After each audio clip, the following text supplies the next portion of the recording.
Hello, testing 1, 2, 3. I hope everyone is doing okay. Today is the 22nd of December.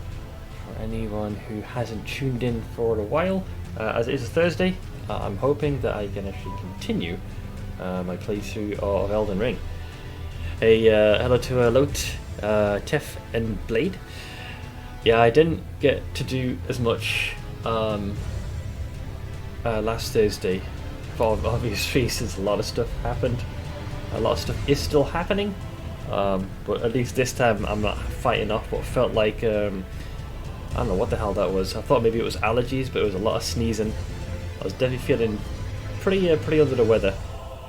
So I ended up spending that the previous Friday just bouncing back from that, and I think it took me until probably Sunday until I felt normal again. So hopefully I should be able to do a better job this go around, and we'll see how things play out. I do need to adjust the interface, so what I'm going to do, step one, is get myself booted into the game. But hello to you as well, Ash. Oha. How effing cute is this? Depends on what the cute thing is. Okay, that is pretty cute. It's very reminiscent. Oh god, it's just like the FF14 pet. I'm scrolling through the other images. Oh, they're in a little bowl as well. Miniature red fox figurine asleep in teacup. I bet you wish you could have such a miniature version of them. I bet. So a few things I need to try and fix.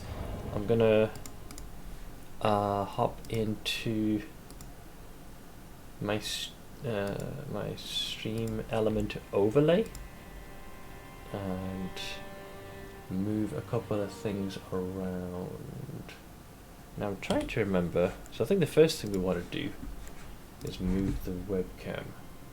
So let me turn the pad on, because that'll bring the interface up. Oh, that was weird. Okay. There we go, so that shows me that. So basically it needs to be just over where it says multiplayer. So I would do a webcam, image, camera, plus BRB. I think I'd put myself around about there. Basically I don't want the webcam to cover, needs to be a little bit higher it seems. I don't want it to cover like the active effects I have, or like whatever my weapon ability is. It could be just a little bit lower. Kind of like there. A little bit lower. Just a tad. About there. Yeah, that's pretty good. And then we need to see about moving chat itself. The only issue with that is I can't actually see specifically. Oh, I got a message here. Praised. Yeah, I can't exactly put it precisely top left, but I can't also put it too far down.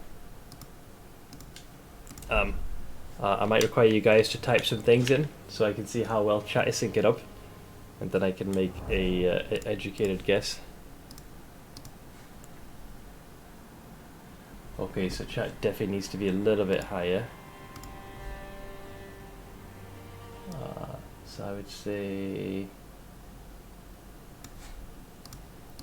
keep going, folks.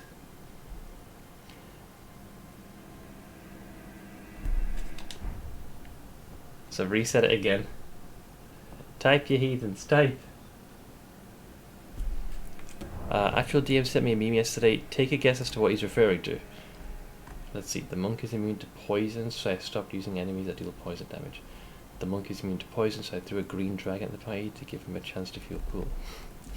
I'm guessing it's the way two different DMs deal with countering, like how they deal with the party's strength.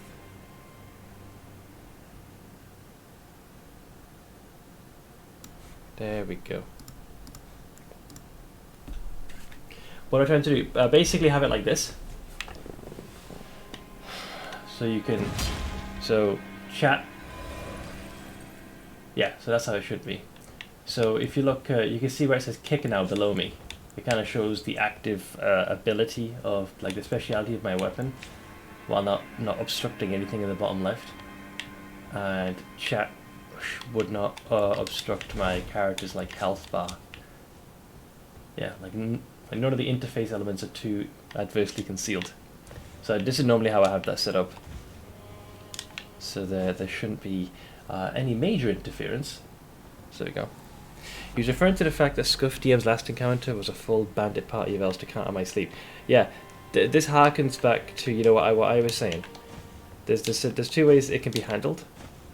Like if the party the DM's encountering is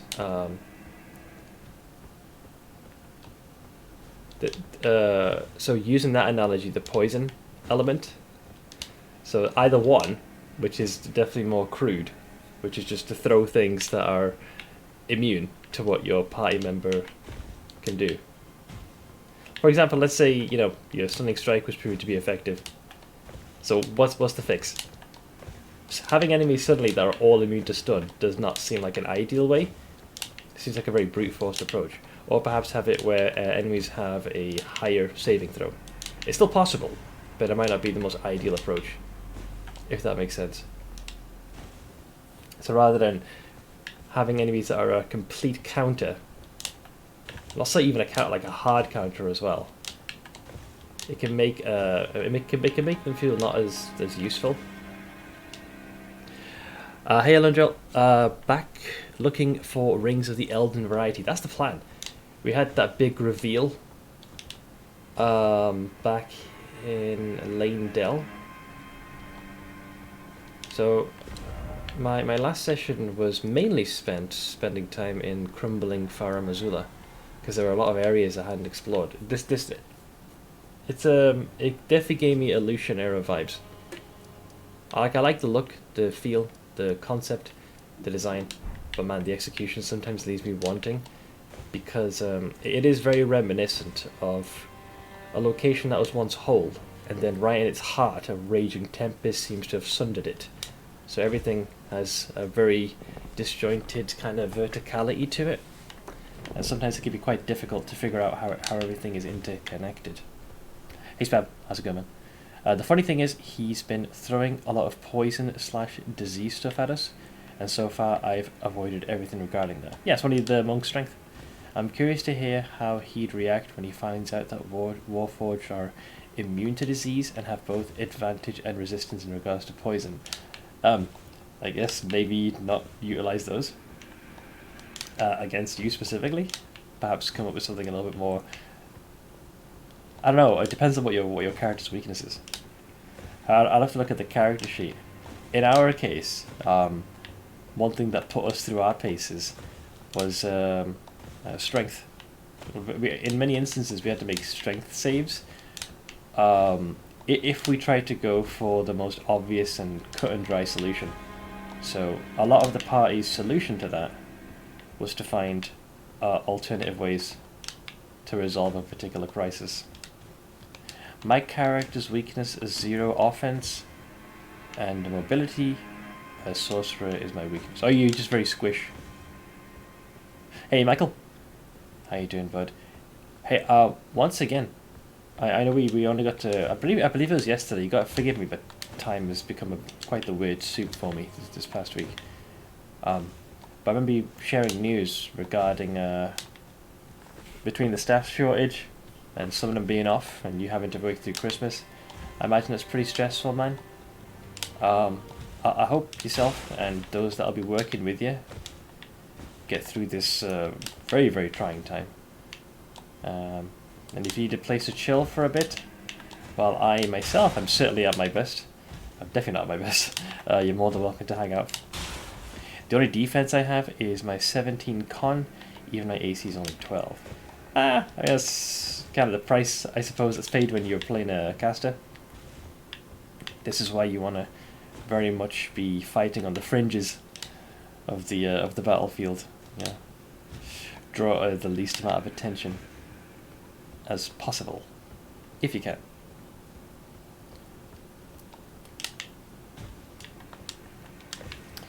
Muscle Wizard cast Fizz. Yeah. That's one reason I love martial classes, provided nothing is preventing them from being able to land a blow. They never technically run out of steam outside of their hit points being diminished, or if something is impeding their ability to hit. So, if something might be imposing disadvantage, circumstantially they can't get to the enemy, but barring that, all things being equal, they can just consistently dump out the damage. While it might not be as exciting as the variety and the flexibility a spellcaster gives, it's also a lot more consistent. The other party is all melee, so hence why I thought I could get away with 0 defense, considering I have 0 damage output. That's a fair assessment. Characters like that gravitate towards the extremes, I really dig. It means that in situations where conditions are correct, you feel like a god. But in situations where things are unfavorable, you can find yourself in trouble. And I love it. Seth, according to Brittle Knee, it's your birthday. Happy birthday to you. Thank you for the biddies. Tell her that I am deeply offended, and I shall seek righteous retribution post haste. Apart from being annoying, enemies don't quite have any reason to target me instead of the ones bashing their heads in. Yeah, I suppose if you were proactively dealing damage, you'd be a higher priority target. But from what I recall, you've taken a lot of crowd controlling stuff, right? So you tend to influence at the right time. At least, wait, I'm trying to remember, because there's 2 characters. There's the Scuff DM and there's the actual campaign.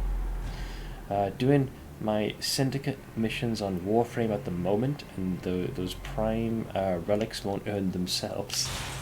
I'm guessing it's quite similar to a lot of other games where you can earn a certain amount within a day. Like the premium currency is what it sounds like. I'm not sure about Warframe's model. I would suspect you can get quite far with the free-to-play option, but it just requires greater investment of time and farming.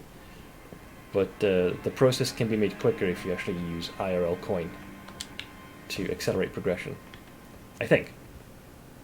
I've only cast 3 spells, disregarding cantrips, and 90% of those have been sleep. I've cast a grand total of 1 protection from evil and good, 1 Longstrider, and 1 Fog Cloud. Fog Cloud is an interesting one, because in the right circumstance it can make a very big difference. If ill used, it can fuck everybody over, all parties involved.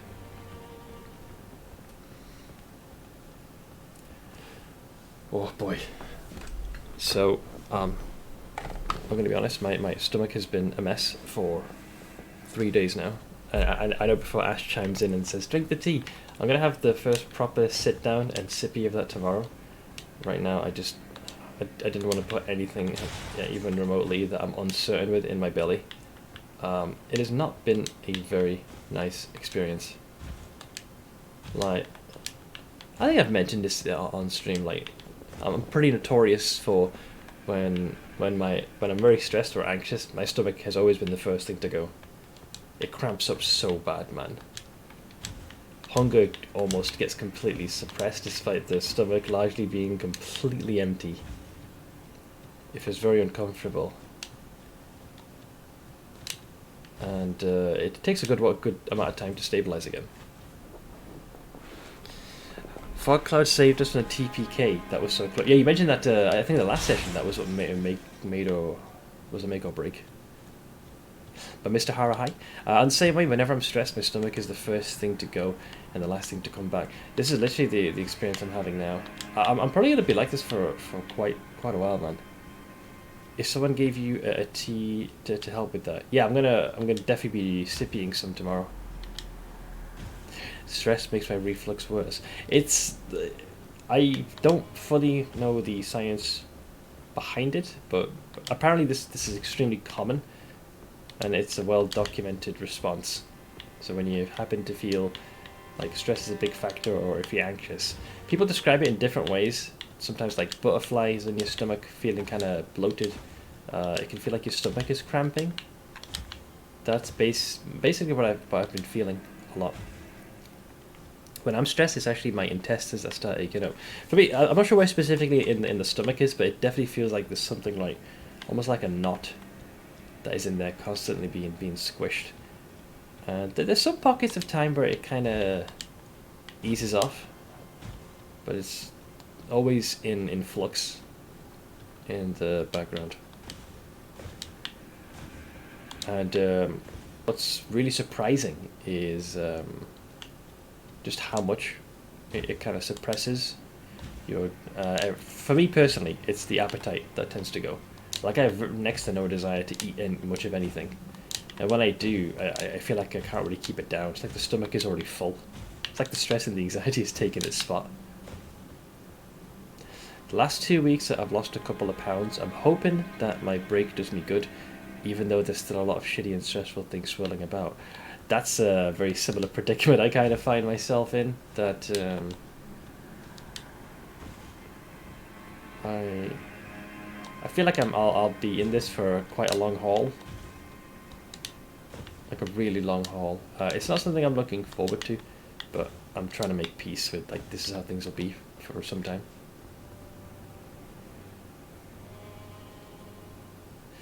Hey Pineapple, Seth, I heard you and I share a birthday. If it's your birthday today, happy birthday. I can assure you that mine is not today, and that it's actually in October. Despite certain heathens alluding otherwise.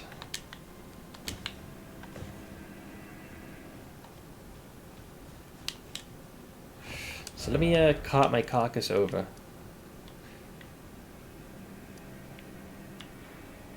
I'm pretty sure it's today. It's not. Lies. Lies. So when last we had left off, the stream had to end abruptly because I was obscenely under the weather, just not good. We had returned to Lane Dell, so from a story standpoint, our Finger Maiden, as far as we're aware, have went full on Blaze at 420 and burnt the Erd Tree. I mean, it's still there, but the reason we had to do this is we couldn't gain access. The roots and its branches barred us our entry, so we travelled all the way to the northeastern region to come into possession of the Flame of the Fire Giants at the Forge of the Giants. And it looks like the mechanism by how this worked, Melina had to sacrifice herself to achieve that end, and the tree is now in a state where we can actually proceed. However, there is one hell of a guardian barring our path. Seth, what are you stressing about? I haven't been here, so I have no clue what you're talking about. It is quite a lot of things. A good chunk of it I can discuss on stream. Some of it is more of like a family issue, which I feel like, I can calculate this. I don't think Nomad explanation will help make sense. Hey, Virtuous Vulture, how you doing, bud? So in case you missed it, Michael, most folks in chat are already aware. I'm getting to the point where I'm doing a good job of summarizing this story. A current major source of my stress is effectively both of my parents. I don't mean that in a way to, reflect negatively on them, of course. It's just both the physical and the mental state they're both in now. So my ma, earlier this year, we made arrangements for her to go to Pakistan, see the family. Likely one of the last trips I think she'll make. So we made sure that she got to stay there for a while. And things went well. Now, for a while, her vision has been a major issue. She does suffer from cataracts, both eyes. The left one, in particular, has had a real rough go of it, but generally her right eye was pretty good. While she was abroad, towards the tail end of her stay there, she actually ended up feeling quite a bit of irritation, and what she didn't realise at the time is that it was the early sign of an infection developing. So by the time she got back, and we scheduled an appointment for her to see the doctor, the infection really spread fast and it did quite a bit of damage. So there was a lot of inflammation, and the pressure built up considerably. So we spent a lot of months like having a medication prescribed to fight the infection, so that kind of eased off. Then we had to let time do the rest. Let the fight infection, ease off inflammation. But the issue there was a lot of pressure had built up, so the tear duct wasn't properly working anymore. So we then had to schedule her in for a procedure. I don't know the specifics of what was done and how it was done, but my understanding is obviously they have to go behind the eye and clear up anything that could be attributing to the excess pressure. And fortunately that procedure was pretty quick.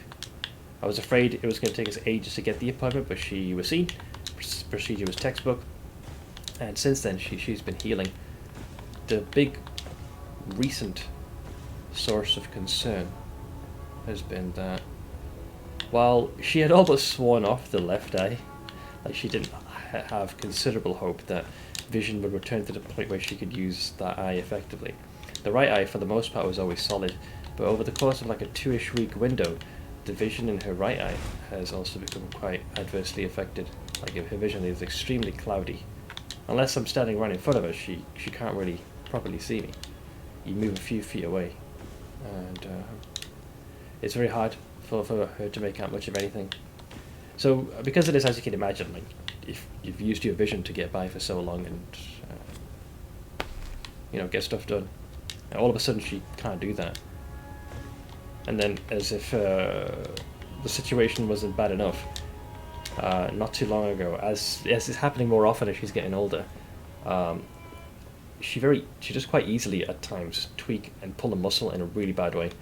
Sometimes it's upper back, sometimes it's lower back, sometimes it's kind of like around the waist, and this often results in her having a lot of difficulty just moving around. So it really affects her quality of life.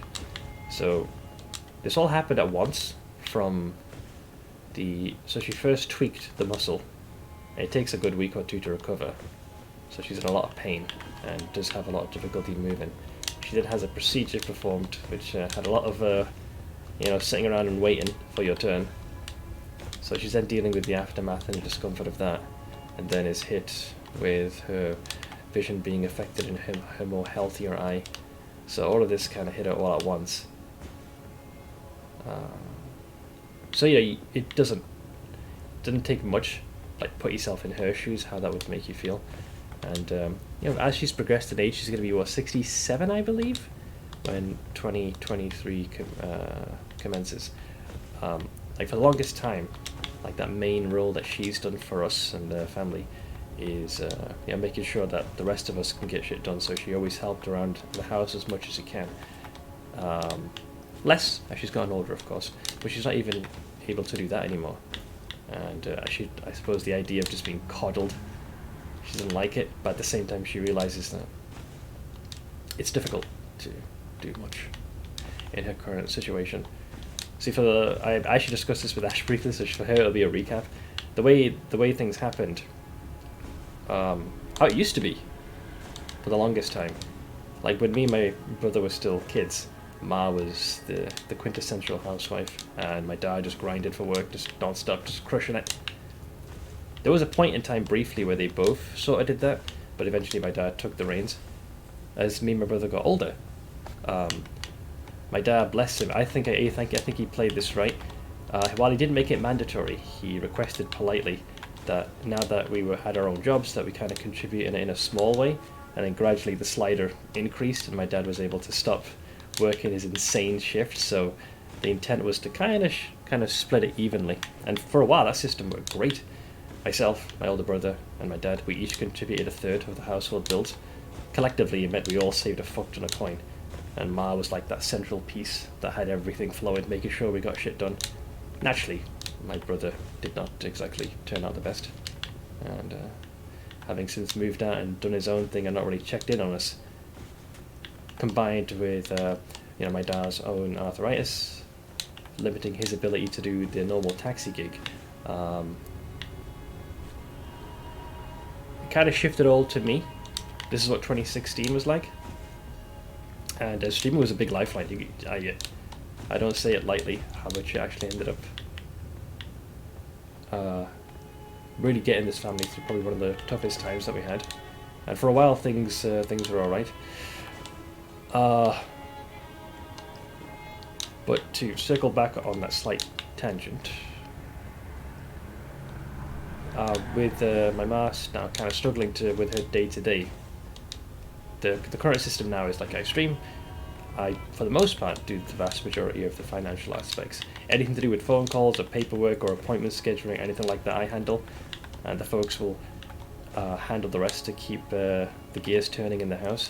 Just makes it easy so I can stream with as little hiccups as possible. And it's a system that panned out well, but with my ma's health having taken a bit of a hit, like the share that she would normally do, my dad has been handling that as well. And then having to do the appointments as well, taking it there, back and forth, it really drained him. Like, it's really exhausted him. And it's a frustrating thing, the cycle. We have inadvertently ended up feeding off of each other's negativity, because we know it's a shitty situation. And like, my dad, as a husband, he doesn't want to see his wife in such a state. Like, my mom feels like she can't do much, and she's stuck, and she's uncertain. We try and reassure her that she doesn't need to worry, and you know, we already have an appointment in the pipeline for her to see a specialist regarding the process of finally trying to restore that site rather than fighting that infection and inflammation and the pressure buildup. We can finally start working on that, but that's all the way 10th of January, so she's kind of stuck like this, and she doesn't like being in that state. So naturally she falls into a very low mood, and then this kind of bleeds over to my dad, and then I see them both in that way, and it kind of falls back to me. And it's just not a very good time, you know. Then you've got the impending shit show with our own National Health Service in its own crisis, and we look at the cost of living, and I'm not really sure how I'm going to manage that. So then comes the biggest challenge. You know, the job I do, grateful for it. I'm not sure how well I would now reacclimate to a job that wasn't like this. I mean, I do have a pretty solid history in customer service, but I love streaming. You know, I play video games for a living, get to hang out with folks on a daily basis, and I'm always near the folks in case anything goes awry. But when the more grimmer realities kind of take root, it's very difficult to kind of keep a very happy disposition. And I feel like for a good while, like my own mood has been bleeding into the stream, and might not have made it like the most hospitable place to hang out. So I'm conscious of this, but it's very difficult to be all smiles and, you know, enjoy things.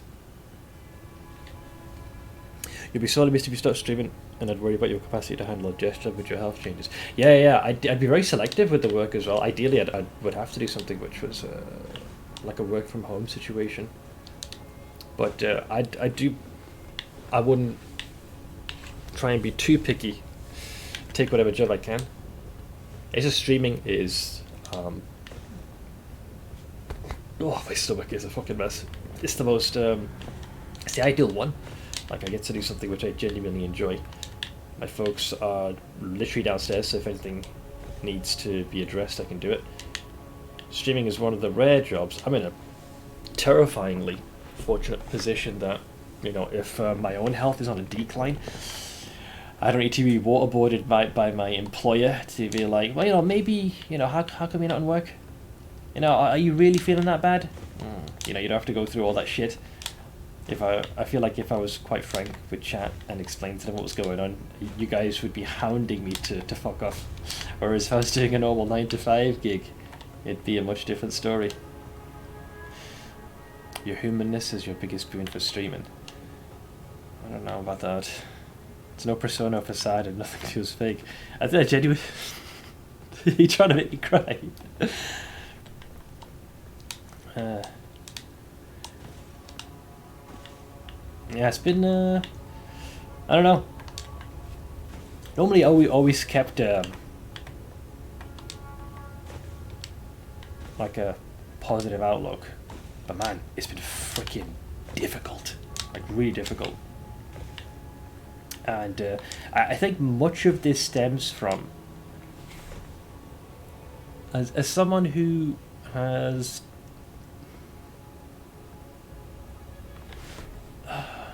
as someone who has dealt. Hey Tomo, how you doing, bud?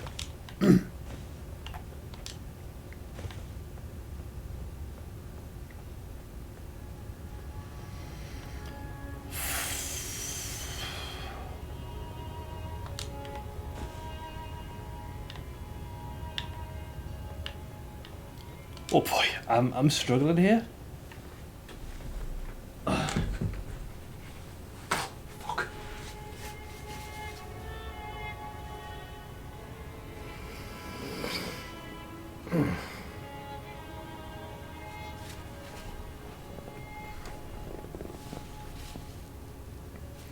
Hey Derek's, how's it going, man?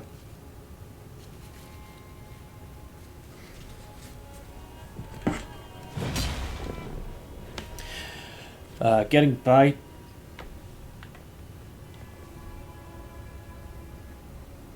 Oh, for Lost Tower, cool.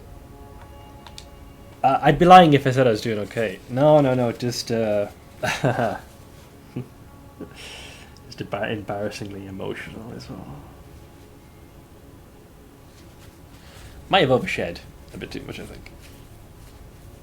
I was like this yesterday, actually. At the start of the stream. Thankfully, I did a good job of building my my mental defenses, but I was pretty ill prepared this time.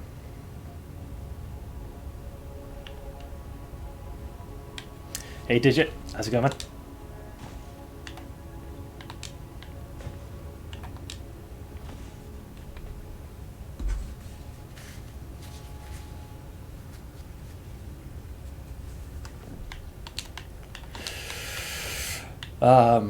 Yeah, I'll kind of stick a pin in this. I think the real struggle is kind of seeing the state the folks are in and not being able to do much about it.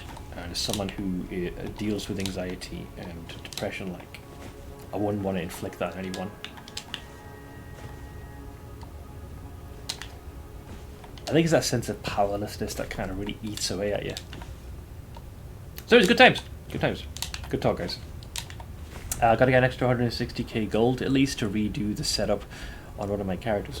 You said there was going to be an update that was going to be coming out, and you were disappointed with the timeline of that. When is the first content gonna like hit the servers?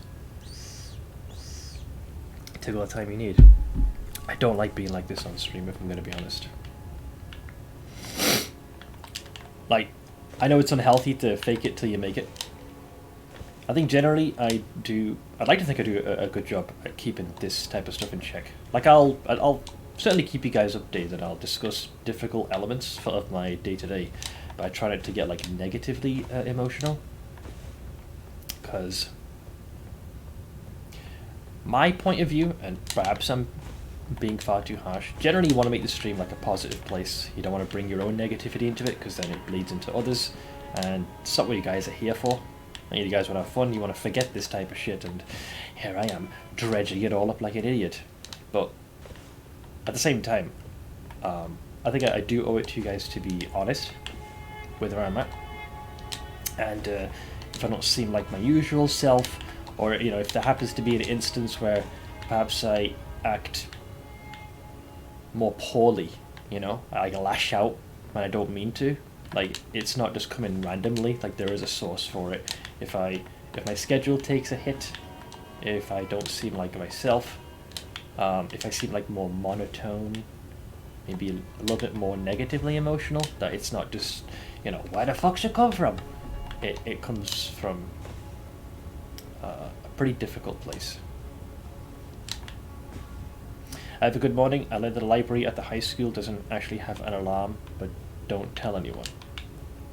The library at the school. Wait, so do you mean if someone broke in, there wouldn't be any sort of alert triggered? Events next month sometime. That's the Witcher one, right? And then PvP stuff the following too. And you reckon it's the stuff is coming out super slow? You see me lash out, and I don't even have to put up with this unless I want to. No. Like I said, I'm trying to be conscious of it. It's a difficult thing to balance. I want to put forward a more happier version of me.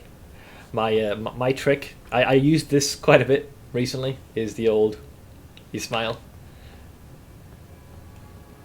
It's not necessarily a false one, but it's a coping technique I had, and I used it as early when I worked at call centers.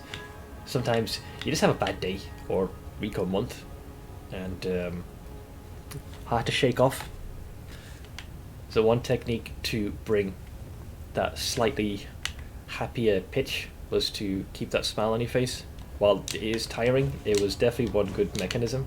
And at the very least, it can create a momentary thin veneer of things maybe are not as grim. And how you feel? I had a semi breakdown today this morning because of burnout. Yeah, I kind of had a similar thing going down. But I'm sorry you're going through that as well, Ben. What I miss? Oh, just I got. I let a wall down that I don't think I should have. I got a little emotional, which I'm feeling super embarrassed about and very self-conscious now, because normally I don't show that particular side very often.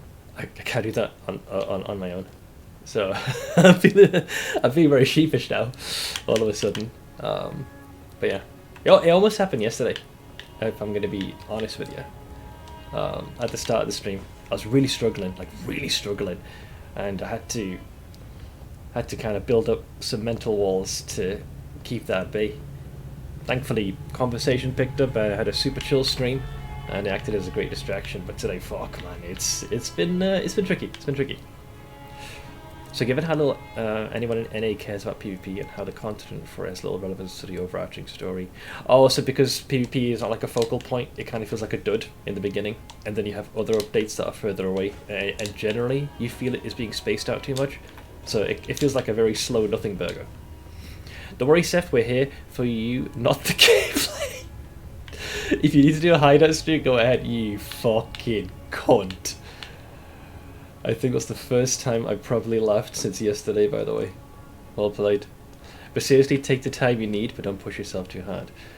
I would love to tell my brain this. But yeah, thank you, Sal. Though the goods and the bads are the embarrassing. Yeah, for me it's something I don't like to...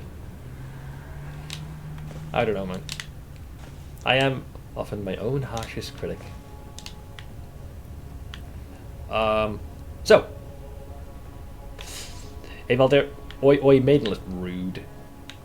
We so I can having had that little release valve unleashed.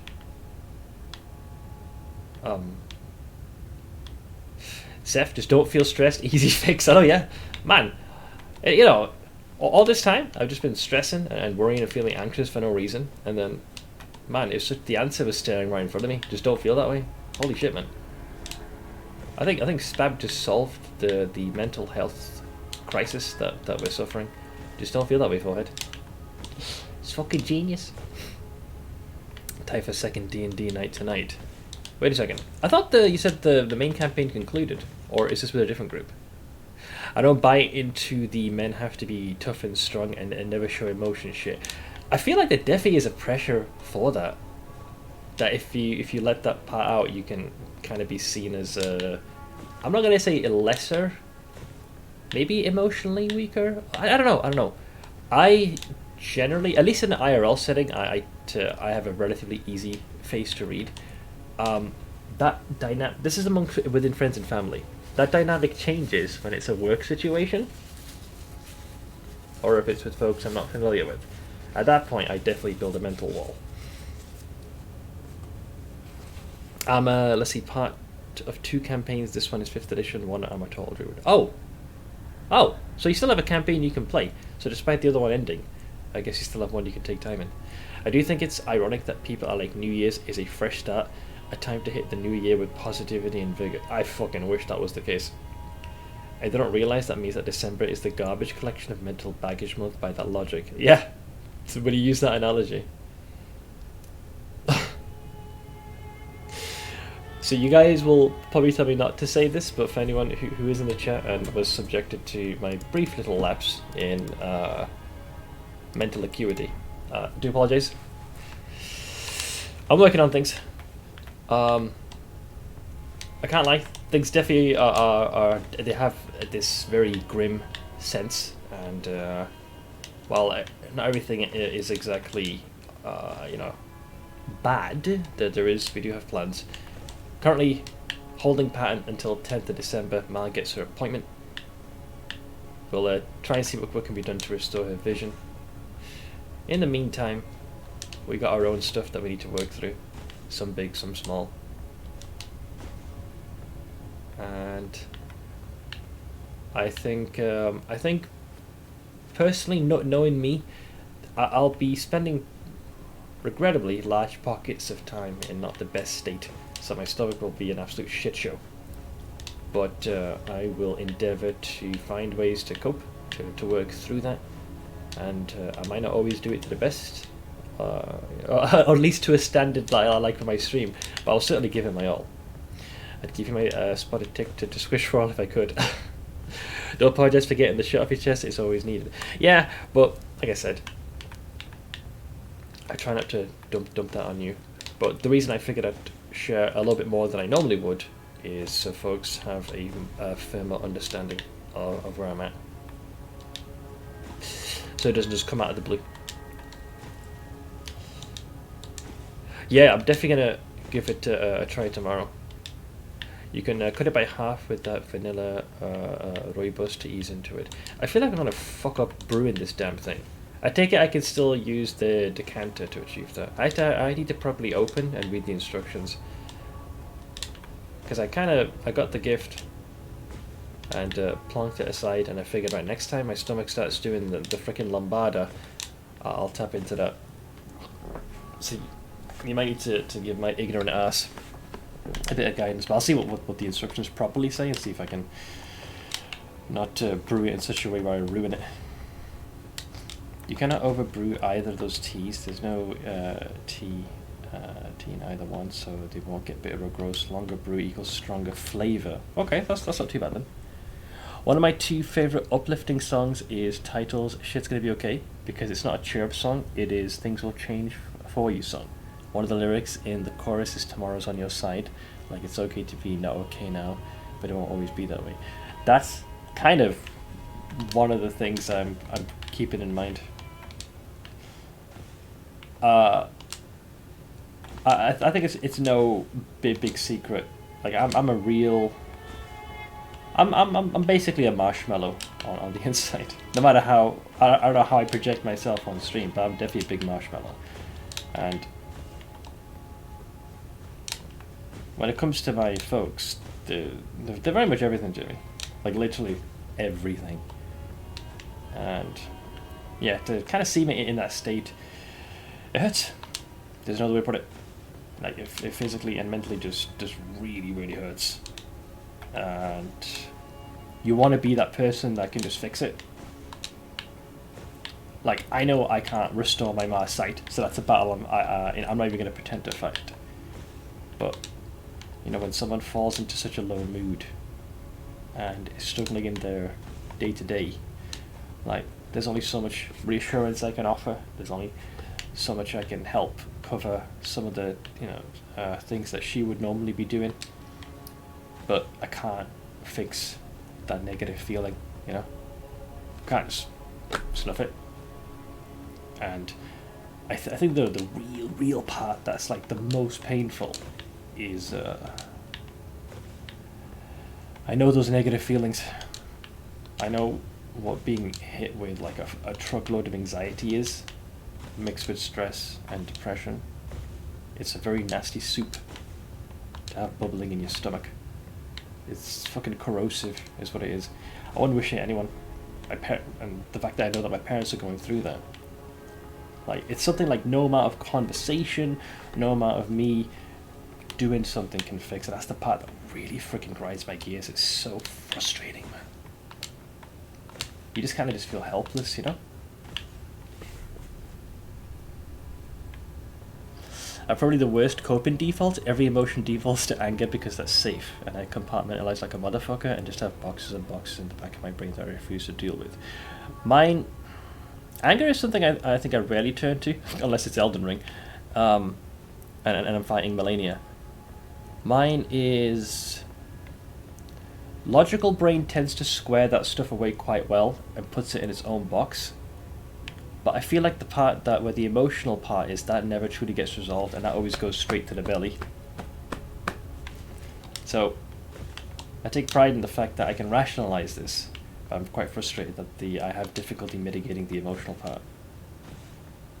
I'm just a doomer and listen to shit like Stephen Paul Taylor. Everybody knows shit's fucked up. I'd say listen to whatever takes your mind off the negativity, I guess. That helplessness to make someone feel better is something I feel often with you instead, to give the dark places, depression and anxiety go. Yeah, because it's, sorry, once again, I know, dark subject. But I feel like we should certainly bring this up. I don't want to shy away from this subject, because I don't want to turn this into one giant group counselling session. We're here to be happy and take our minds off it, but this is I think this is an important subject that I feel like needs to be discussed. But yeah, what Ash mentioned there, like,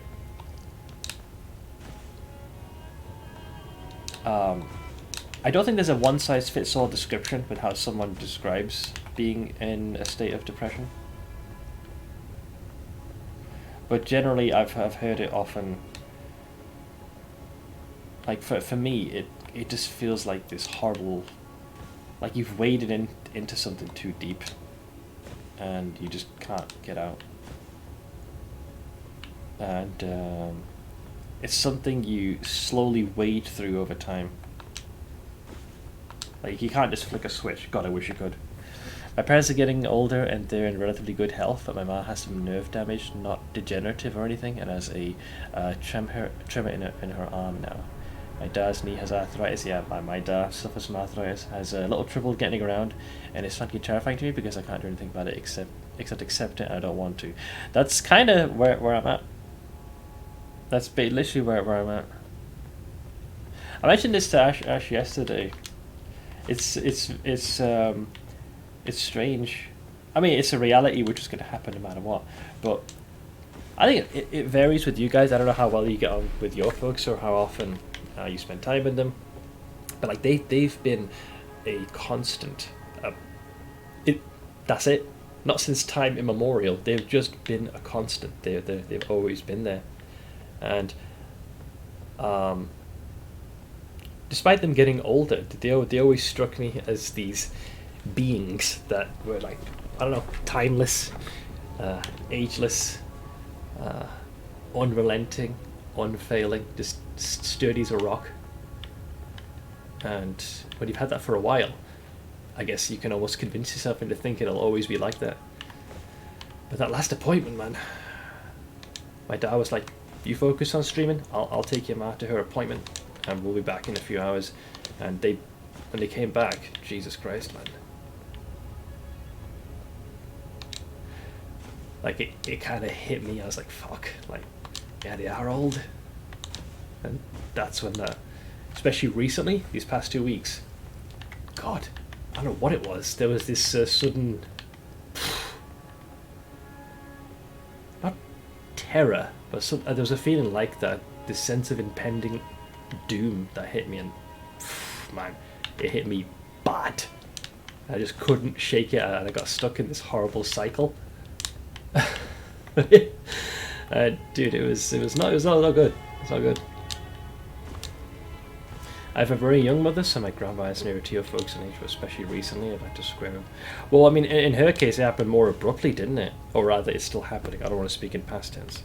She raised me. It's very hard to see this woman with an iron rod for a spine turn to something frail and fragile. Yeah, the real kick of the gonads is like the rational brain. I tell myself, yeah, your parents, they're going to get old, and one day, much like everybody else, you included, they will pass.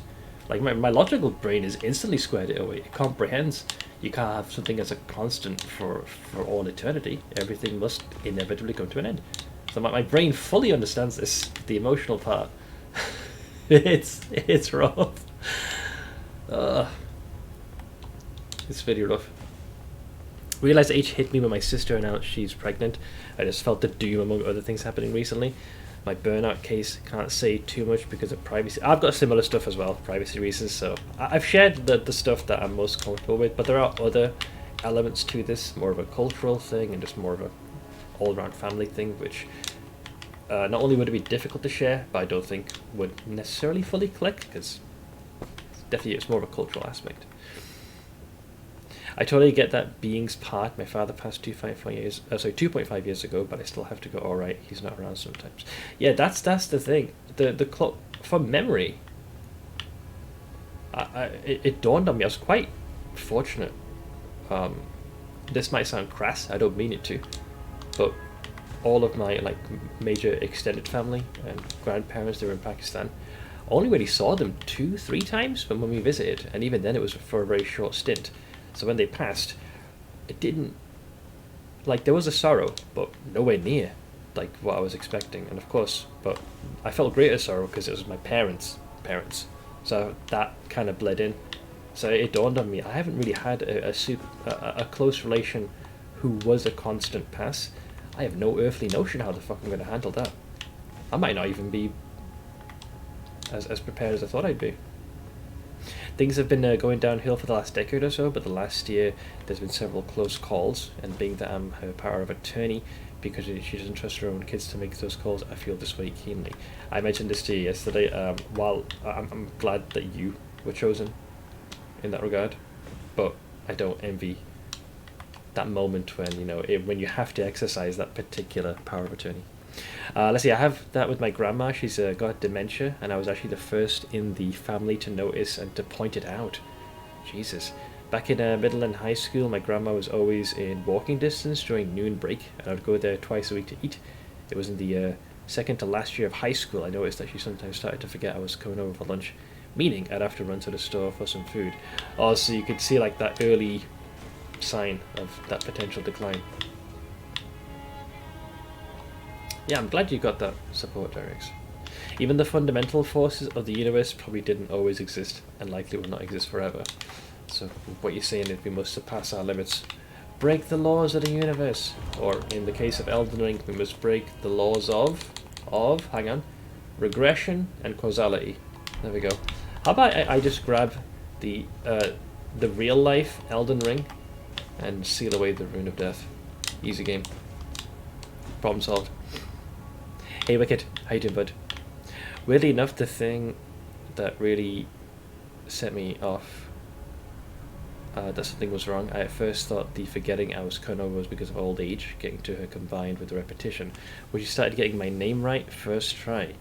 I've known her my entire life as someone who cannot, no matter who it was, get a name right first try, not even her own kids. Wait, I thought getting the name wrong would be like the first sign that something was off. You'll handle it badly and that's okay. When my nana died, my great-grandmother, that was the first time my brother saw me cry, and I just wept until I was hollow. Yeah, I don't cherish that particular time. I was very fortunate to know her as long as I did. Not many people know their great-grandmother in their 20s. Nah.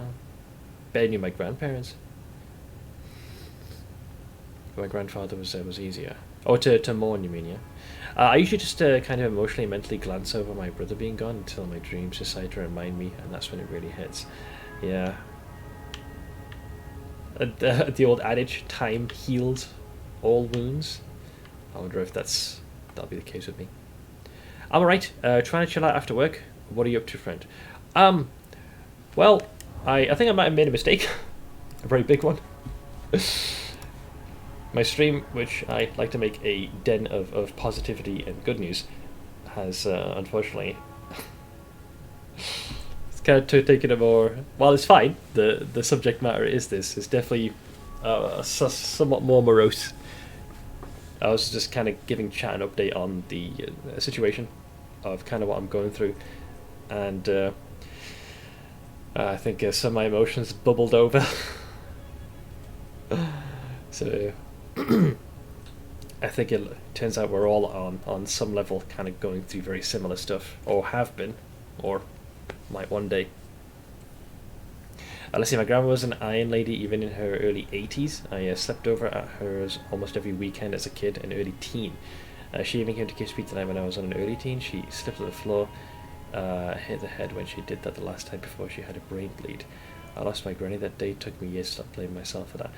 Yeah, that's a fucking really rough one, man. Because it happened through like an accidental situation. I'm really sorry, dude. My grandma actually getting it right the first try was not normal. Interesting. Normally it would have been the other way, like she would start saying the wrong name. My family is such an old family. My grandparents were all 75 and already gone when I was born. Well, my dad, despite being in his mid-60s, does have a tendency to keep himself active, so the only time I really see age showing its magic is either when he grows his next set of hair. He tends to dye it, so when he's got the white hair, it definitely shows then. Or anytime he has to like bend at the knees, like you can always see the arthritis has done its thing. But barring that, he still projects that very strong figure. But with my ma, man, oof, it's very much the opposite. Yeah, I'm sure I'll have to go through that process at some point, Sal. Not looking forward to it, but figure I might as well mentally brace. Everything is transient. Ironically, one of the most comforting things to me when I have anxiety about my own mortality is that death is the end only if you believe the story is about you. Makes me feel like if I act selflessly, even in small ways, the effect I have on this world is carried forward. Yeah, while you may not live on in the traditional sense, whatever mark you've left, you live on in that sense, I think is what you...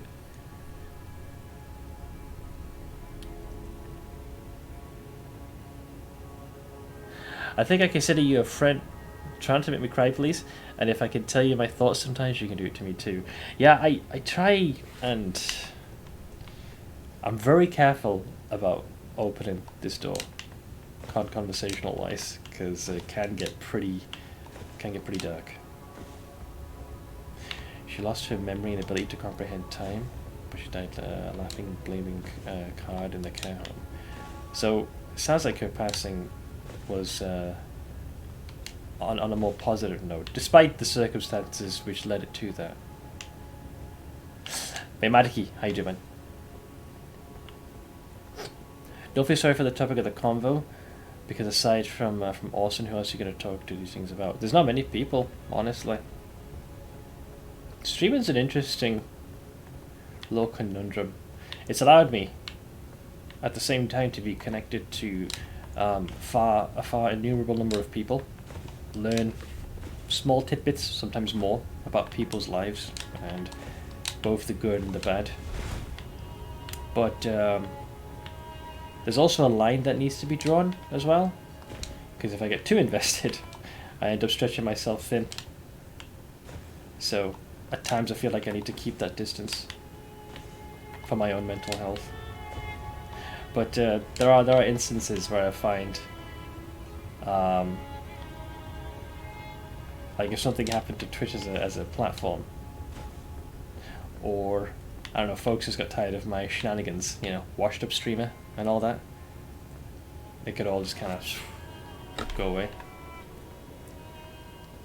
But yeah, welcome back, Load. Yeah, that's sort of what my mind would do as well, Derek. You'd remember the positives. Like, bring that to the forefront. Restitution. How you doing, man? What you're also doing is the right way to handle this, which is dumping out and comfort in. So for your parents, you're putting comfort in and dumping your emotions outward to people who are less impacted and have a larger capacity to handle it. I'm very careful with conversation and news of this nature, because oftentimes it can feel like negativity, and a discussion of this nature you laser focus it. I don't want to pass this torch on of negativity, if that makes sense.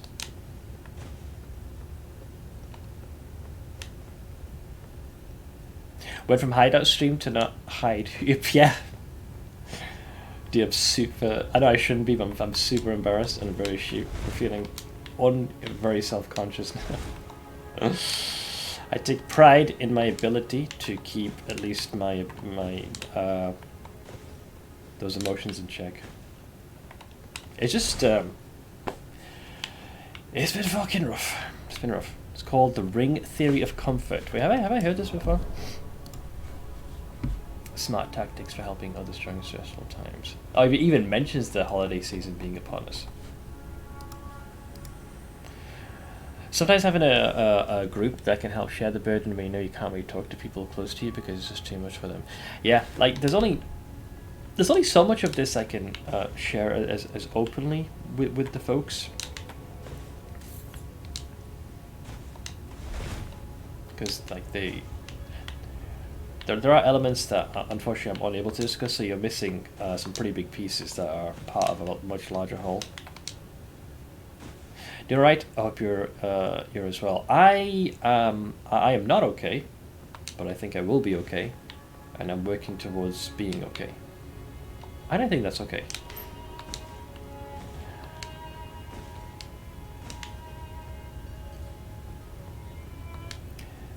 Yeah, that's kind of where I'm at, guys. It's already been an hour. I need to get on my feet. So yeah, that's why these past few days. In fact, much of like the past week and a half, it's been a challenge.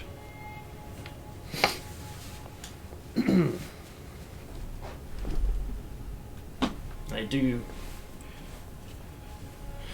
do share this news cautiously because I know everyone is kind of going through their own shit, and sometimes you just want a place to chill and not have to think about that shit. So I try not to bring up a subject of this nature very often voluntarily, because I don't know, we might just end up cannibalizing each other off our own negativity. Thank you for trusting us enough to tell us this. I figured it was necessary. I certainly have that aspect of fake it till you make it, but there's also a part of me that doesn't want to keep wearing a thin veneer of everything's all happy and sunshine and it's great, when in actual fact, like, slowly I'm dying inside. So I need a release valve somewhere so you guys know precisely where I stand, or at least have a slightly better accounting of where I'm at headspace wise. Once a friend told me it can't all be titties and rainbows. Sounds like a wise man. Sounds like he's incredibly handsome, extremely well hung. Sorry, joking. And oh so humble me. Let's see, I have to check out again. I have to go make food before D&D. I hope you enjoy your session, Mr. Turtle. Yeah. Well, we'll be working on this. We'll be working on this. We shall work through this. We have to work through this before life goes on. So, I guess let's restart the stream. I have some pictures of my sister's kid. Oh, she took 2 in, right? I'm pretty sure. Oh God! Look at that belly. It was the same with Zergling for Bunfu. Like a very, very rubbable belly. I'll never forget when Zergling was still Babu level, and during one of our sessions, while Bunfu was eating, all I kept seeing off screen is her looking down, and you could see the little kitten kind of climbing up her, trying to get to her food, and then every few minutes just her scooping him up and then putting him down, only to like scoop him up and put him down again. Definitely inherited the name Zergling perfectly. But 150 regret orbs because I made the coin. I don't want to level Templar again. I'm glad you got the currency. 150 regret orbs though, damn. For me personally, like once I have leveling gear, and assuming I'm focusing just on leveling, it doesn't really take that long. But I guess if you have the coin to throw down, you might as well, under the basis of saving time. So why the hell not? Maketh senseth. My floofs don't sit still. Let's see. Oh God, staring daggers at you in the first one. What I love is that you have like the perfect opposite. Angelic Snow, Lightless Void. Let's see, Thrill Steel, +2 projectile tabula, +2, 2 +1 lightning ones. Spark, you just speed right through. You need this one. Let me see. Yep, that one's perfect for me. Wait a second. So this Etsy store seems to predominantly deal in a lot of cute things, many of which tend to reside curled up in teacups. That's a brilliant design model. I love it. The fox one is perfect. They seem designed to be able to like curl it, sort of circle it on themselves. I mean, cats do this as well, which is absolutely adorable. Void Blep. Oh. Yeah, it has to be the orange one because I'm looking at the full trio of them, and my eye instantly goes to that one. I clearly have a favorite. Like my vision zones in on that. Seth, the time is coming. For what exactly? Found an old Mathil build that I used as a template. He did a Crest of Desire I'm guessing Armageddon brand character. Crest of Desire? I forgot what that one was. My brain forgets. So, for Calgur and mummies to be in my maps almost every time. You and your... well... they'll never be infused with Sentinel power spam. Those days are gone. But enjoy your Calgur and mummies.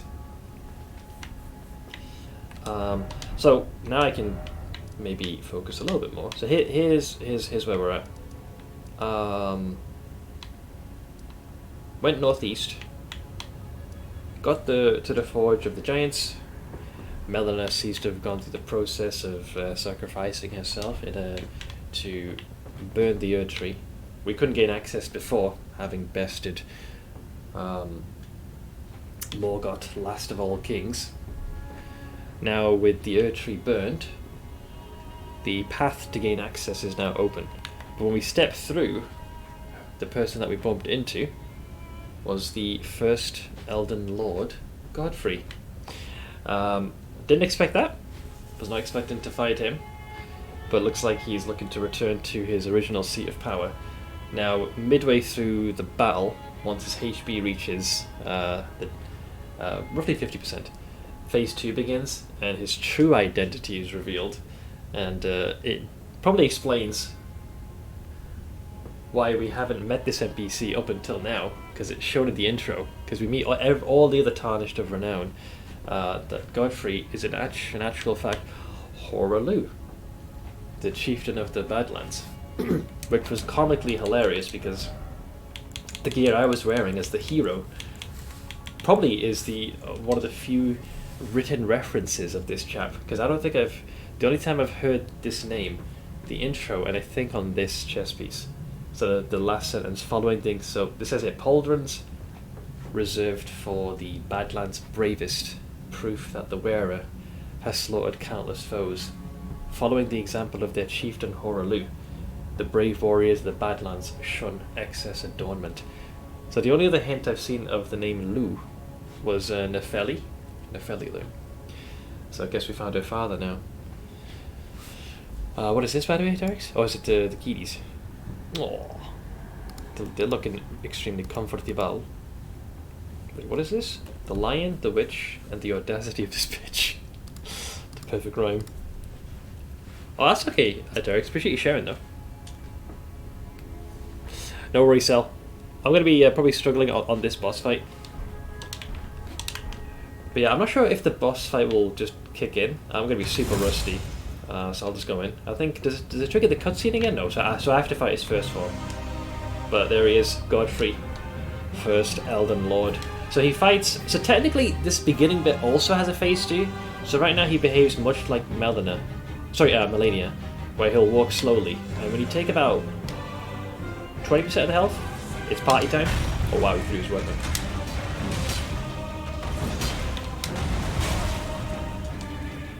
So he's very reserved when he first starts, and you can see the feline aspect on his back.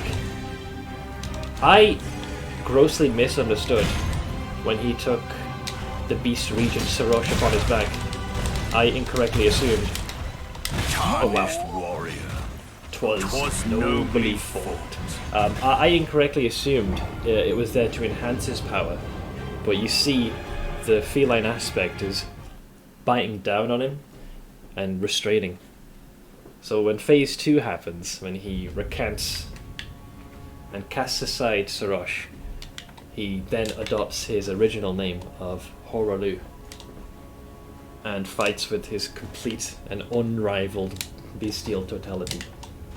See, that's the reason why he took Sarosh upon his back before taking the mantle of Godfrey, the first Elden Lord, to, befit behavior and like the rationality that is demanded of the first Elden Lord. He needed to curb those more primal tendencies, so that's why Sarosh is perched upon there. But yeah, crowd, hope you're doing well, man. I only got 3 orders, and Stitch is picking up lunch on the way home, so I'll probably eat, pack those up, and close the Etsy store until Jan.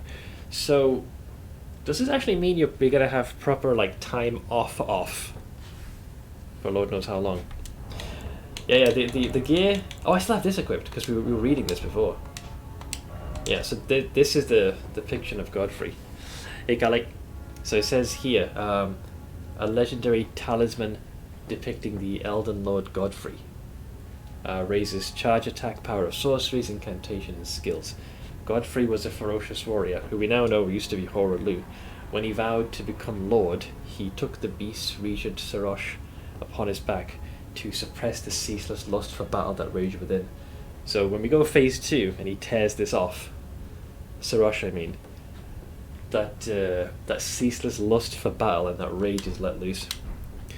Oh, that was it, you're right, Ash. Yeah, you were going to close the Etsy, but the Nightbling would be open, and the hope would be to encourage folks, if they really want to order something, they can do it from your own site directly. But I also, yeah, that makes sense, because then there'll be this huge influx of orders and you'll be back in the office as well and stuff just piles up. So at the very least, if orders are still coming in, out of curiosity, Ash, when folks go to the Etsy store and it shows up as being momentarily closed, are you able to leave a message that encourages folks to go to the Nightblooming site, or do you have to kind of do you have to send out an announcement or something? Alright, let's see how we do again. I've already picked one of them.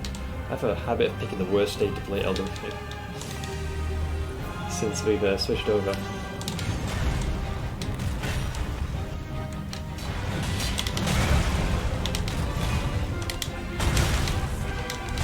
Jesus, man. 'Twas nobly fought. You're the first time I fought him, I got to Phase 2 immediately. I said this last time that I bet you I would struggle. Because now what I'm trying to do is, because I have a vague notion of what his attacks are, I'm trying to get a read on them. And this is now resulting in me taking the hits because I'm trying to more proactively dodge them rather than being constantly surprised by everything he does. Yes, I can do that. They'll see a message at the top of the store saying it's closed until X date, but they can still shop at Nightblooming. Then yeah, that'd be a great opportunity to get folks to convert over to your own site. So we're going to spend some time, see if we can come to grips with Phase 1.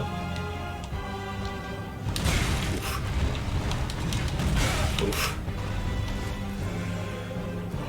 Now, we can abuse the fact that he's got Millennia type AI until he's lost some health, so...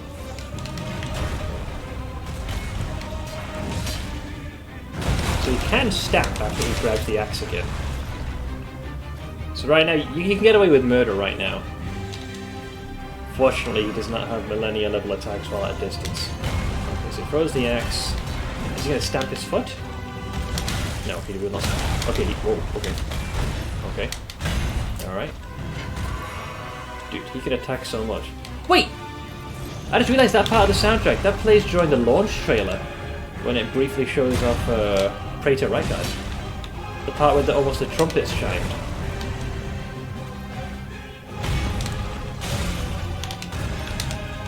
Ooh, big delay. way. I got lucky there. Okay. Oh, it does cone-based damage. Good to know. Can you jump that? Might be able to.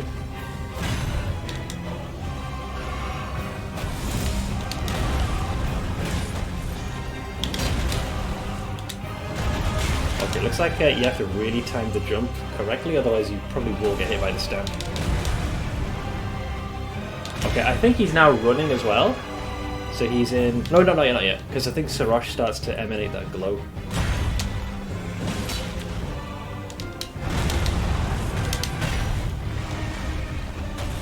Okay, I think now, yeah, now he's... Is he second phase? Or, like, pseudo second phase? No, not yet. He's still not at that point. Wow, okay.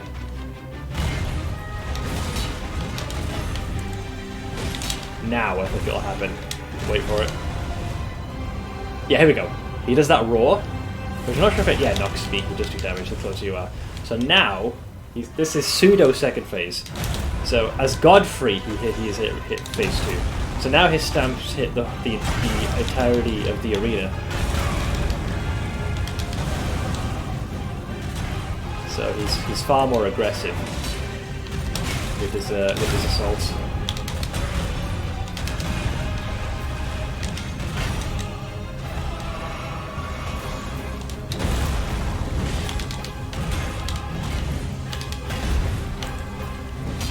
Missed that one, unfortunately.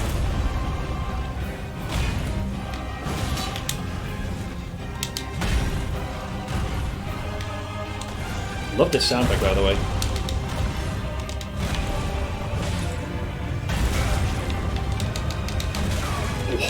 Fly on that one. And I think if you try and run, he'll charge and stamp, like so. Yeah, so you want to be careful. So now you get to see this part, Ash. So he now reveals his true identity, so I can see this again. So remember, the beast upon his back is not to empower him, but it's to suppress his more primal tendencies. So now he's like, alright. That will be all. Thou didst me good service, Sarosh. There we go. I love this part. By the way, I think I'm going to die instantly because I got lucky with the timing.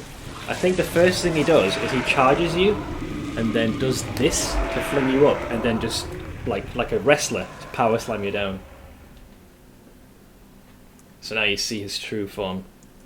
So when he first tore him up, I thought maybe he absorbed him, but I realised he cast Sarosh aside. So now he's no longer has his ceaseless lust for battle suppressed. So now he can take on his true form before he was Elden Lord.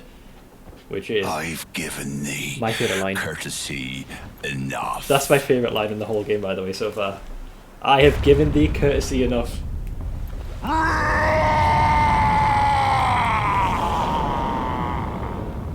And who do you now fight as, my friend?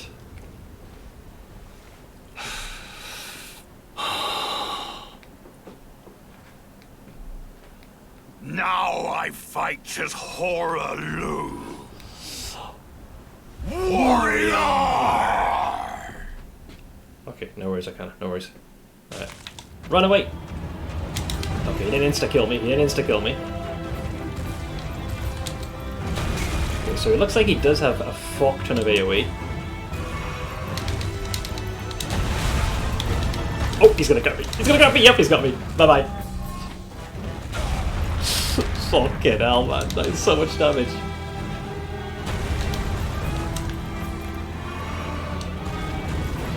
I didn't see that last time. Wait, how big is that combo? Stop comboing. Oh, that's another throw. He's got another... Wait, he's got a separate throwing attack. He's got more than one. Well, that's not good.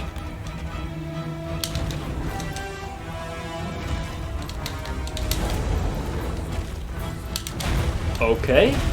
Oh no, how far is that? That is... Dude, he gets so much AoE. Oh, I'm out of flash. I'm trying to sip you panically. Oh, nice knowing you guys. The crown is warranted with strength. Oh. Yeah, that's really bad. Oh man, that is going to be tricky. So I think what we need to do, which is often the case in a lot of these fights, is comfortably get past phase 1, and then we can start learning what phase 2 can do. He's got several. I think I see 2 different variations of a grab attack. At least that's what it looks like to me. There's one where he kind of underarm flicks you up, and the second he kind of does like a cross version of it. I guess lunch is eating tacos and watching Seth get his ass kicked. Yep, very, very much so. I gotta figure out how I'm gonna deal with him. Well, at least they have a banging soundtrack in the beginning. Actually, both have OSTs for this fight are solid.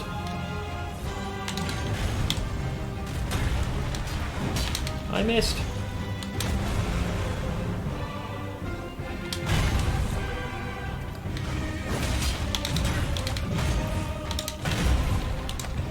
Oh, he's got a 4th attack still. Damn it. Oh, the right to continue your combo.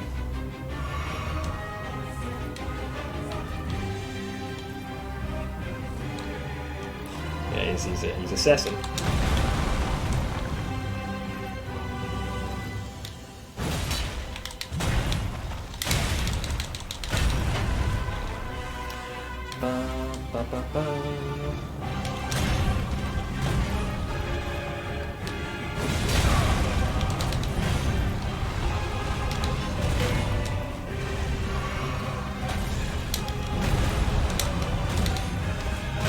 Ooh, that's a lot of AoE.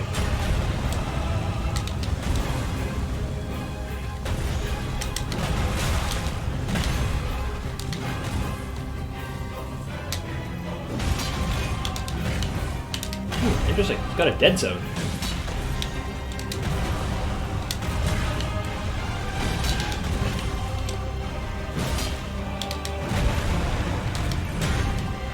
Need stamina for this one, ideally. Oh, he's going his phase 2? I think you want to be away, yeah. So the closer you are, the more damage I think you take.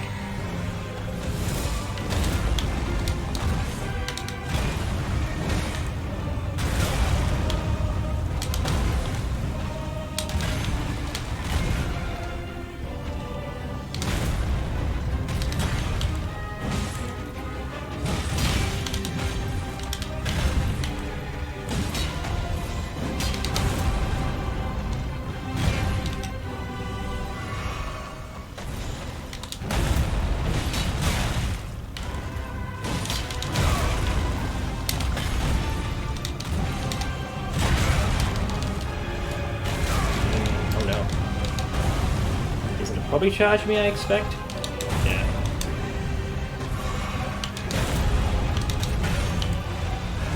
Oh, nice. Phase 2.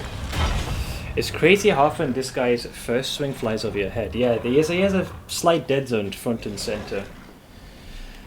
Hey, Kira. Yeah, I often get...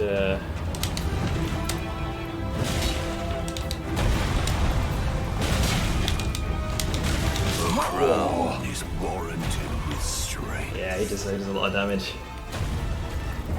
He can probably kill me in a couple of sweeps of his attacks. Part of me was like, because there's that initial bit where he'll attempt to fling you up in the air, so that's a good opportunity. If you time it right, you can counter. But fuck, I still have very little familiarity with what his phase 2 is capable of. So we're starting to see a couple of telltale signs of a few of his grab attacks, but the rest are still very big unknowns. I don't know which ones are punishable.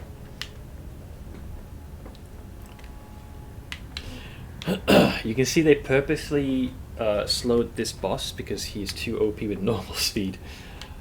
Possible? Sometimes it's tricky to adapt to a slower boss, like the cadence of his attacks does shift.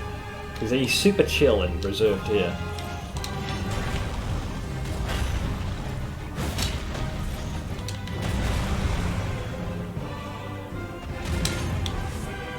Hey, Jiu. How you doing, bud?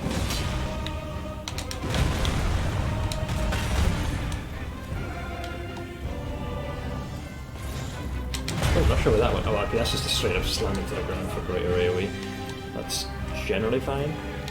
Trying to bait out the attack. free from work until next year. Oh, congrats, man. Yeah, enjoy your time off.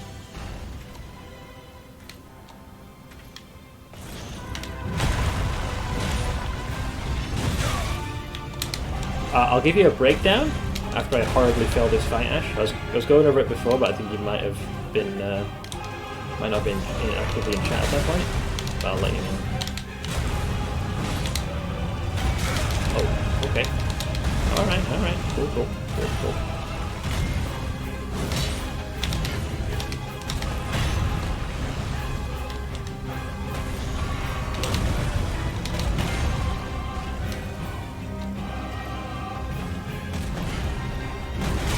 He's basically my predecessor, Ash, the first Elden Lord.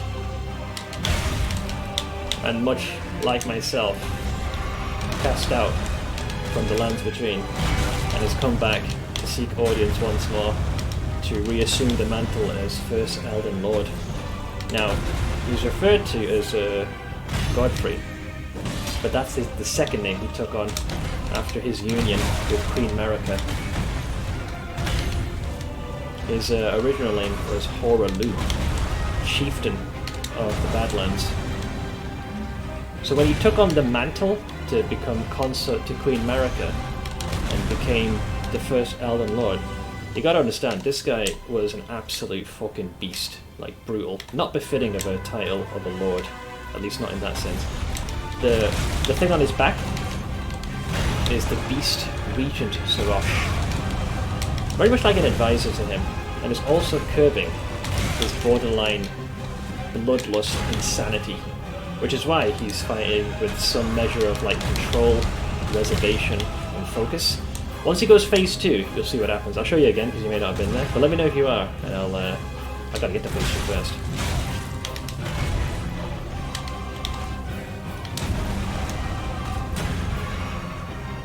Yeah, so what you witnessed was him casting aside Sarosh and then reassuming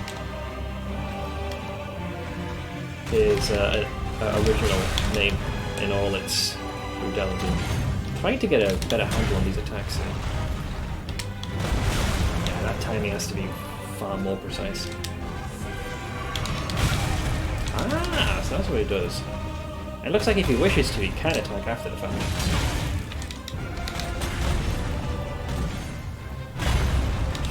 Yeah, it's literally like, you know how like a mama cat will sometimes grab a kitten by the scruff of the neck, almost in the means to subdue him. A bit like that. Just keeping him in check.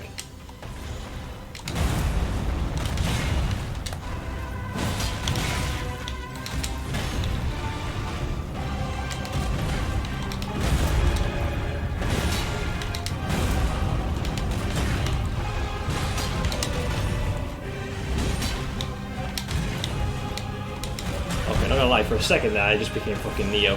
Just for a hot second, I was throwing hands. Oh, never mind. I was throwing hands.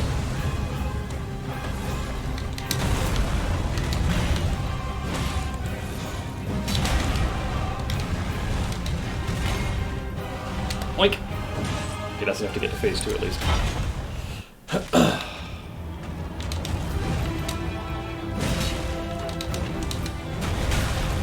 Oh, Jesus Christ. Okay, so he doesn't attack when he does that, but he does begin to squish you. Dude, he literally digs his hands into the ground, right? And you can see the whole thing just flare up, because he's about to just yeet the soil and everything upon it into the air.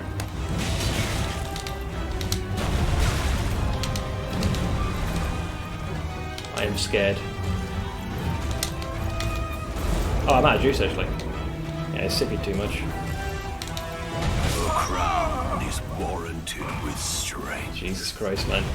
He starts using just good old-fashioned hand-to-hand at this point.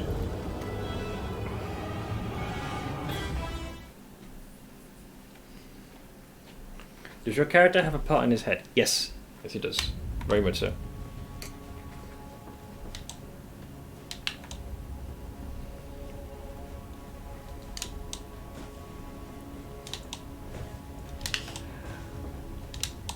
Definitely one of the more interesting pieces of accoutrement perched upon my noggin.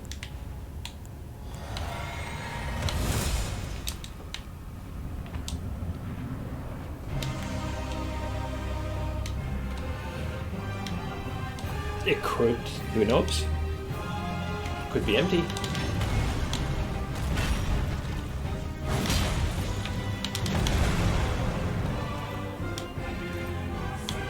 I feel like he's waiting for me to attack, like waiting for that input, and then we'll respond.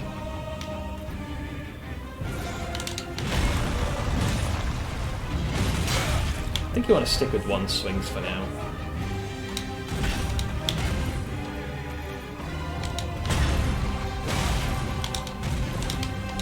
A big old delay on that one. Oh, bullied! Supremely. Oh, he definitely was nobly fought. I definitely want to dodge roll that. He will actively pursue you. Moog has an attack of similar energy. Not as bad. His is egregious for range. But yeah, he'll barrel towards you and then the axe gives him a fair amount of reach. Fair amount of reach.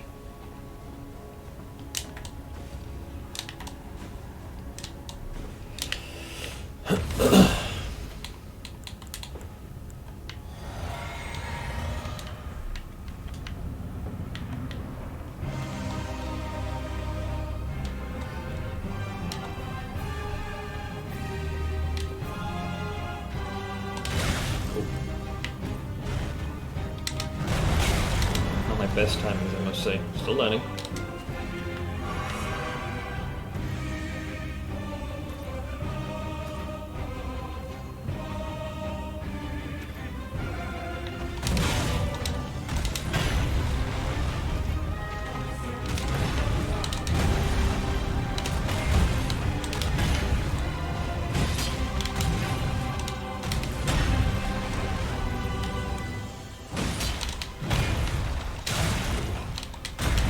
It's a much slower third hit. Oh, which you can then do into a big old circular one. Damn, these are some very hard-hitting combos, man.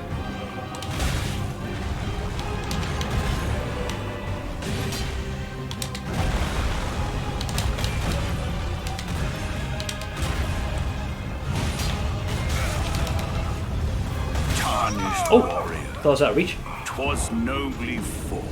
Yeah, that Sunder effect has quite a bit. I do appreciate that mechanic does translate over to the next fight, but because it's inflicted with his bare hands, it's more of a circular AoE as opposed to a straight column. Reading a news story, and one of the sentences got to me. He slammed the door. A few seconds later, he opened it again and apologized for slamming the door. Wait, what is the rest of the story entail? I'm confused.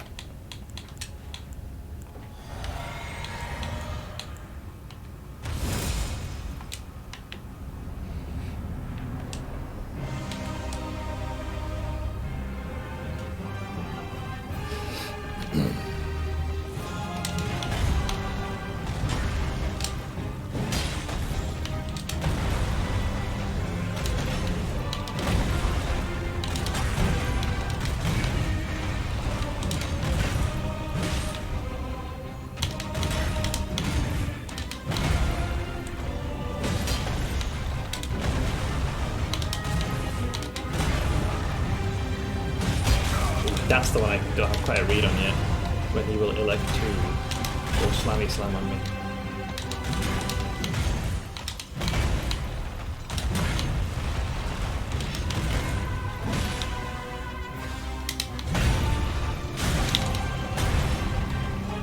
Ooh, okay, yeah, that has quite a bit of flexibility. That combo.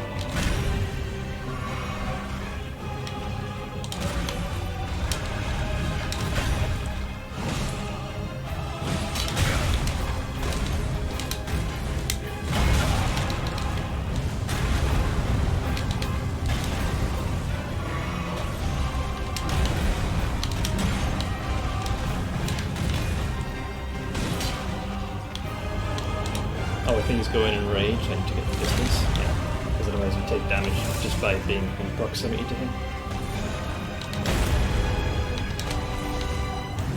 So now his attacks have a full base, well, his AoE stuff has full screen reach. So even if I want to heal, he'll just be able to, yeah, just do that. So it makes it much more difficult to replenish your health, because he'll stab the ground.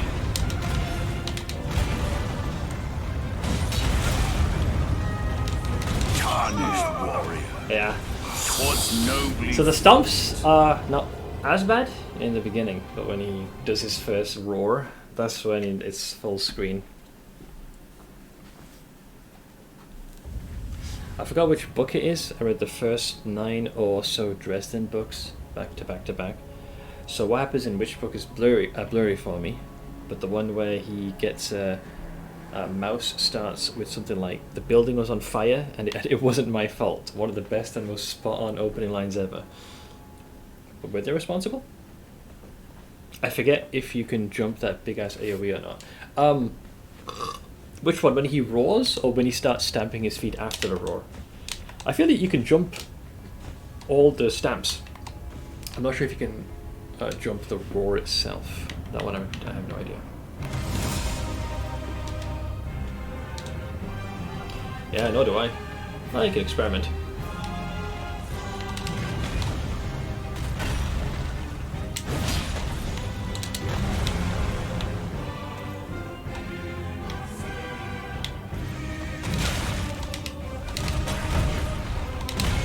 That one still fucks me up.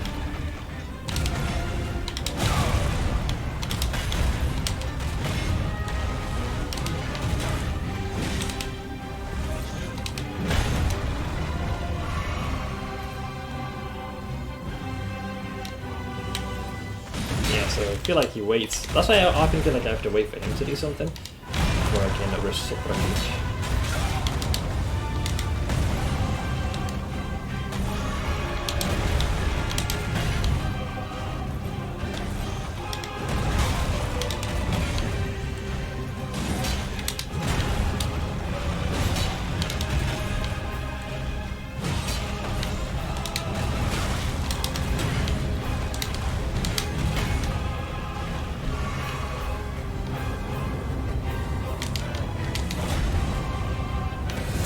I will see your oink and raise you one.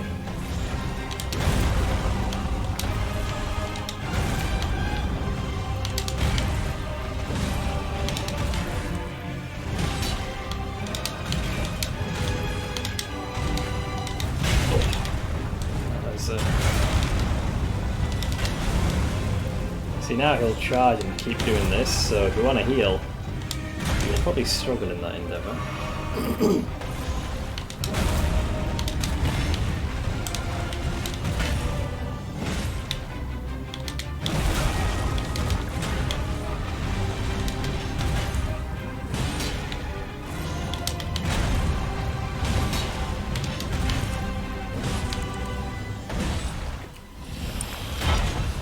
That went a little bit better.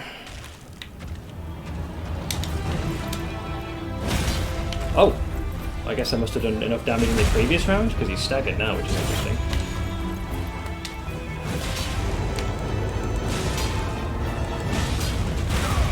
Okay, that's definitely greedy.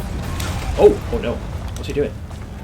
Wait, so he has another enrage on top of that one.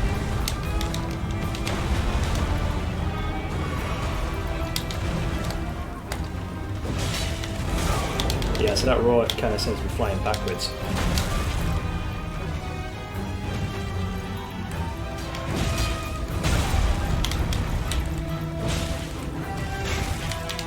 Oh, damn it.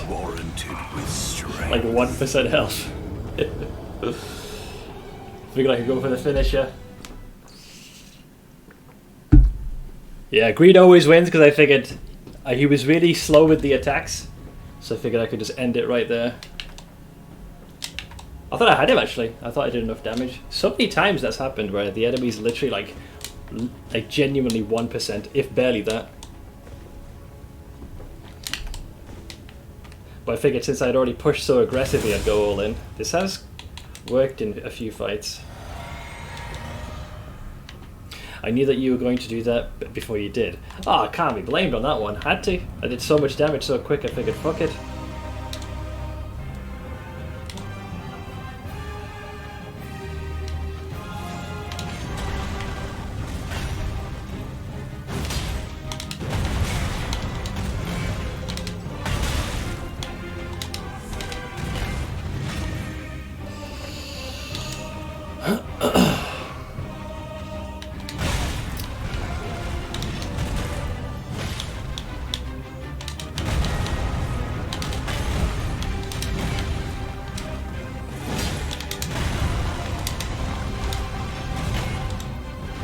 careful, because I feel like I'm gonna get freaking clotheslined.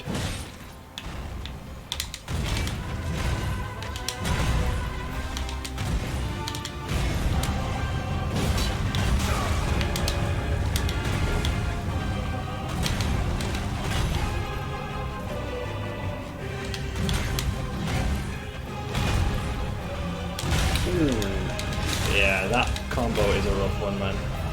Hey, bad phantom.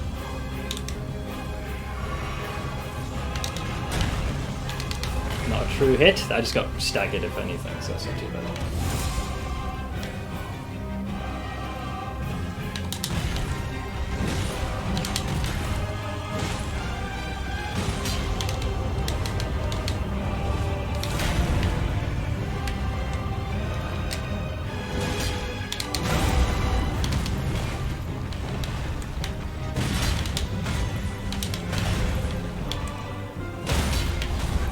What happened to this phase?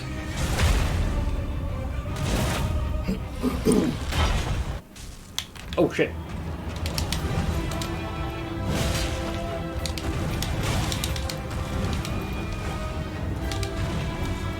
God, he's so terrifyingly freaking aggressive with his attacks.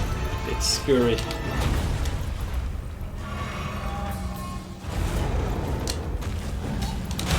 Man, we just switched positions here.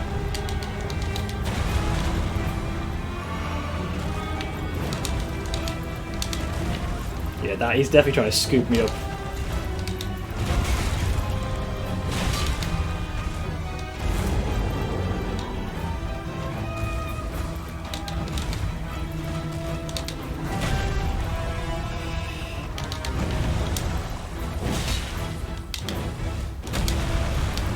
Oh, uppercut much.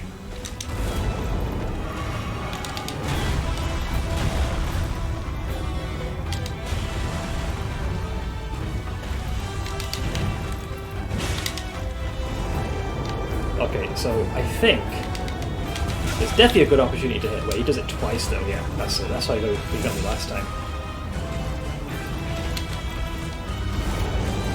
I'm not sure what these roars signify. Whether he is, you know, bracing for an even greater array of combos to hit me with, but fuck me.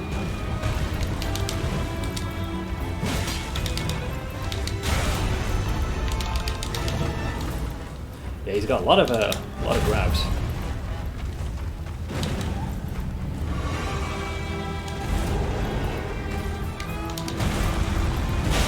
Oh shit, he follows it with that, doesn't he? I thought I'd try invincibility frame that.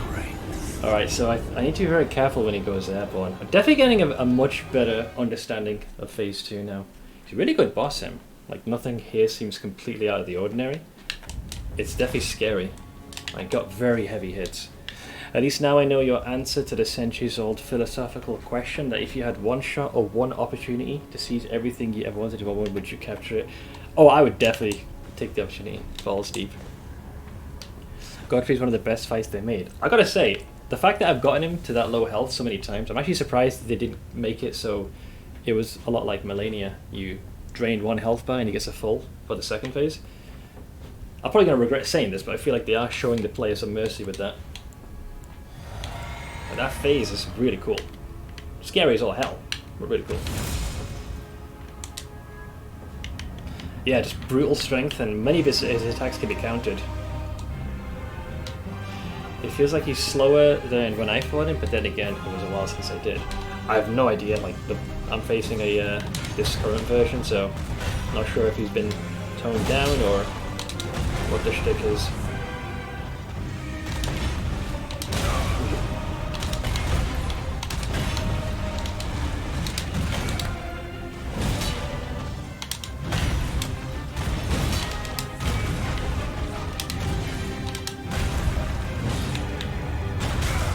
That's the one attack still that I'm really bad at reading. Oh, he can swipe twice with the blade along the ground.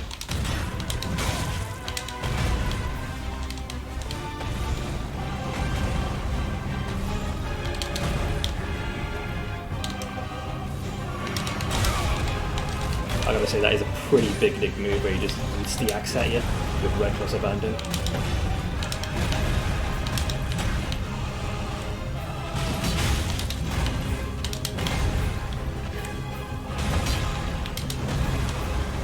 Pretty sure he's gonna roar now, yeah. So now he's in his more reserved form, he's still gonna go greater aggression.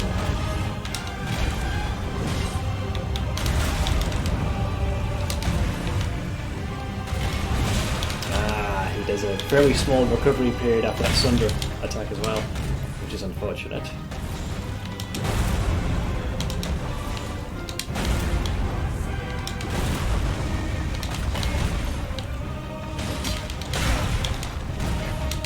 Tarnished warrior, 'twas nobly fought. Are you practicing for Sanctum by dodging? I'm not sure how well Elden Ring dodging and muscle memory works here.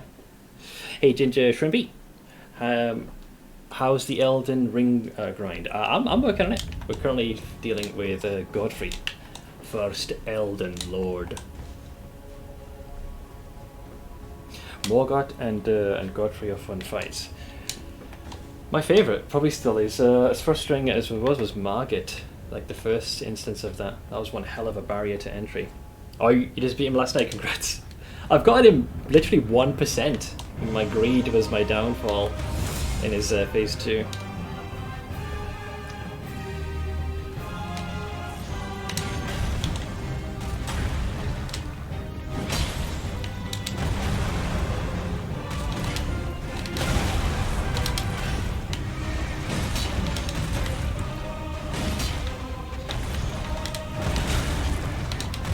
I think I'd rather jump that one, if anything.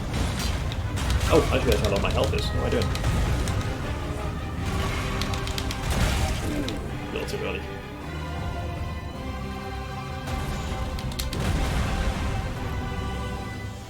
He's thankfully not at phase 2 yet with Rage.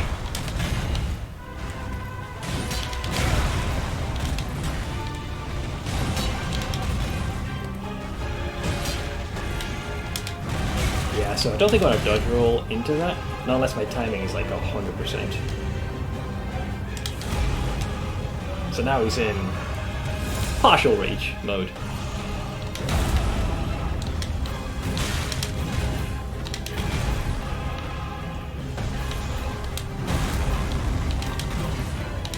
That definitely is one attack you can punish.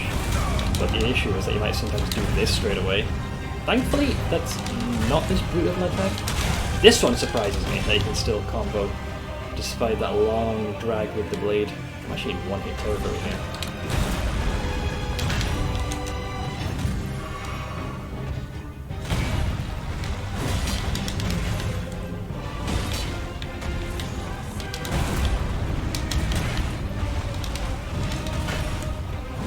I think I can get him. Oh, I genuinely thought it was enough to get up to phase 2.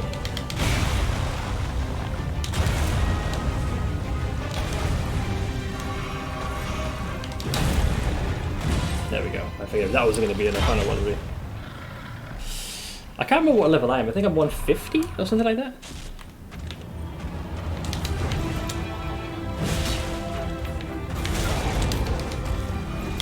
Okay, pretty sure he's going to tenderize the ground with that. Okay.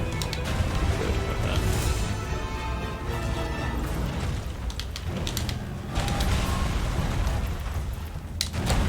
Jesus, so many of his attacks just have this unbelievable like ferocity to it.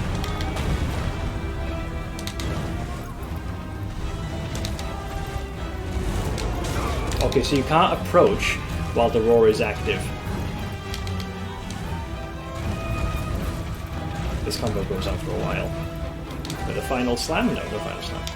Oh shit, got me. I thought I dodged all that. Damn.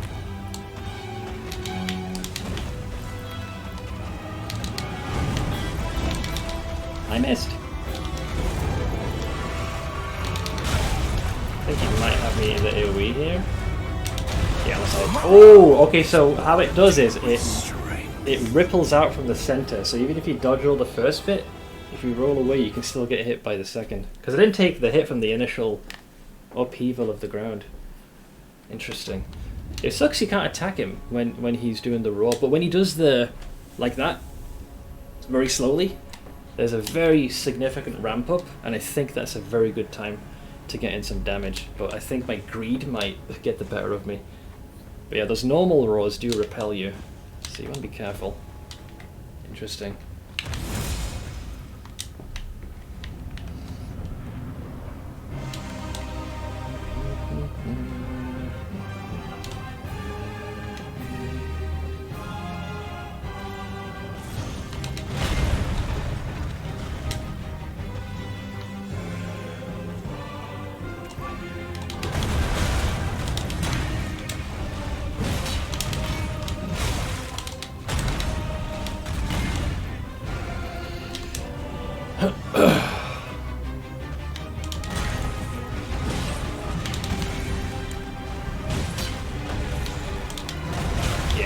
If you want to jump. It does reduce the stamina regen a tad, but I reckon that's worth the cost. Jesus. Oh, Tarnished warrior, 'twas nobly fought. I think I still need to keep familiarizing myself with phase 1. There are a couple of attacks definitely not very much punishable.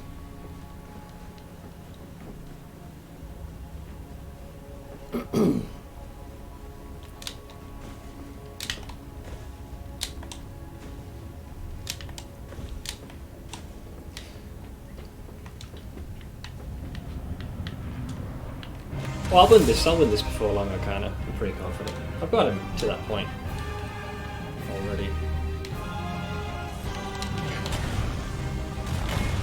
That's often a free hit, generally speaking.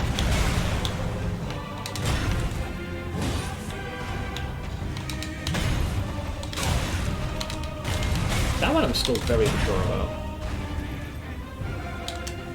Also, my screen has to power down. We fix that super quick.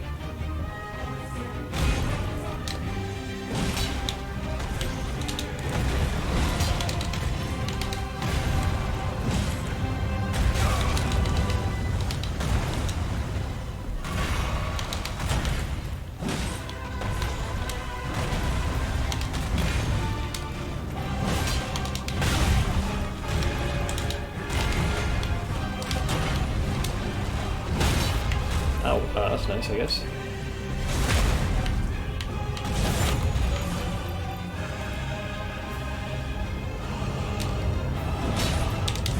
What's up with phase 2? You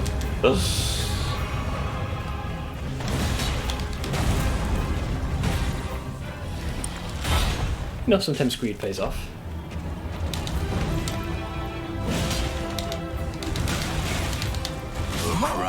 I've died, I think, twice like this. It depends on whether or not he uses that combo, because he's got 2 swipes that are pretty quick after my jump attack, and then 1 slow. So I'm hoping he tends to go for like a grab or goes into a roar. We're getting better though. At least the first phase I feel like I'm getting better. Getting a better read on when to go all in.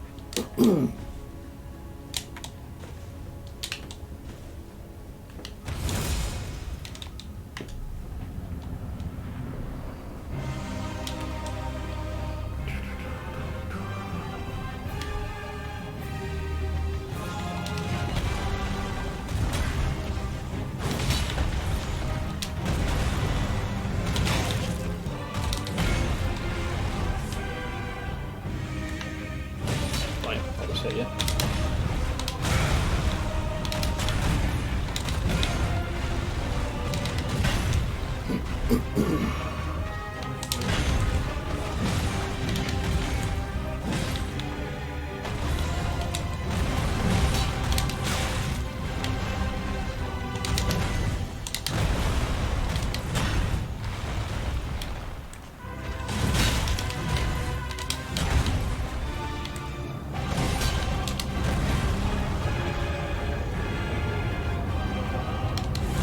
He even freaking eyeballs you while he's doing that. Like, yeah, I'm roaring, I'm gonna roar.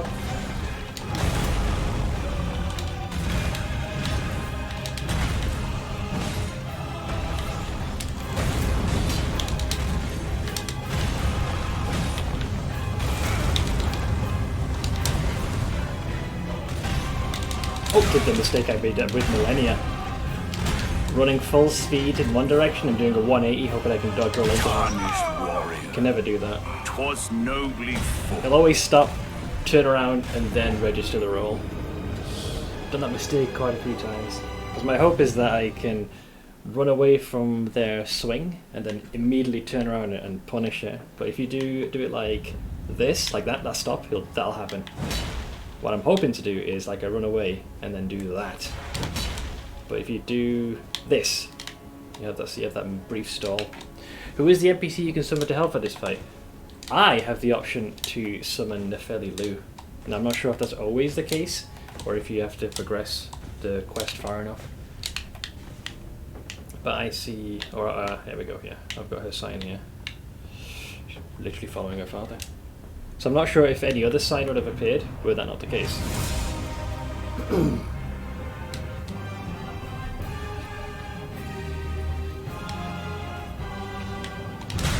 never get the timing of that first swing right, I swear.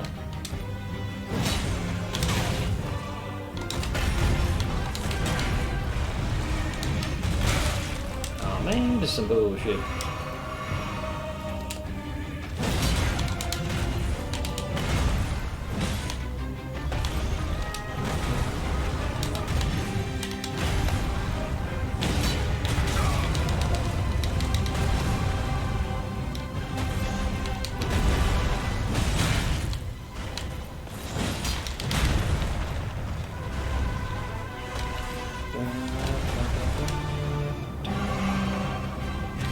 If you don't do it, nothing will be there. Also, just left totally on your own, just hanging.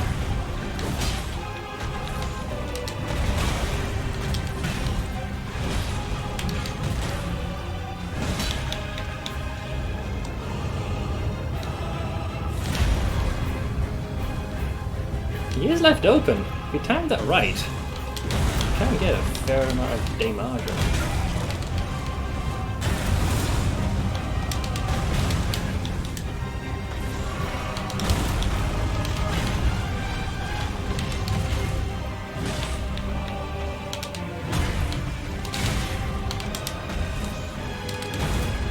It's arena wide, which means now if you try and run, I'm pretty sure he's going to just keep stomping. Angie.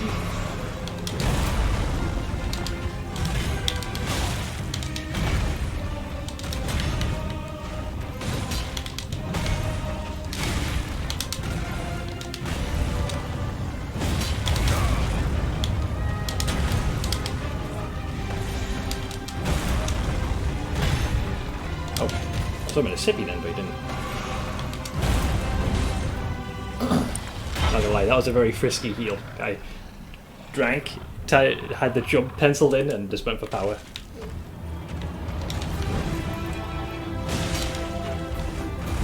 So that'll push me away no matter what. And this is the Grand Slam attack.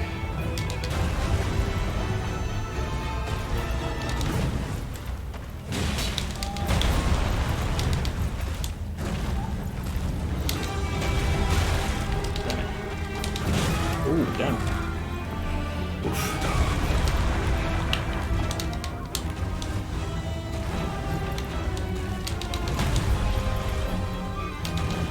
I'm terrified to do a fucking heal, lest he absolutely squish my kidneys right now.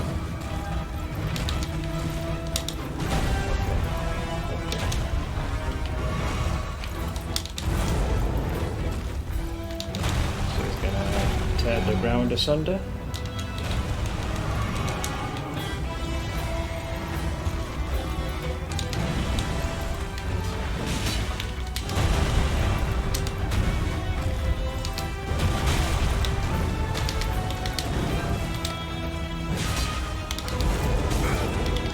Yeah, it kind of ripples that roll. Oh well, a bit too far away to risk that now.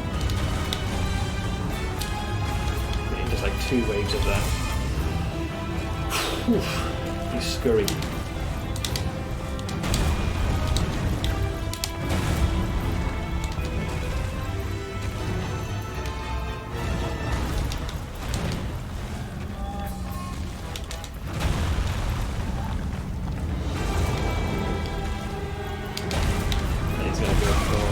Oh, that also hits arena wide as well now. The slam.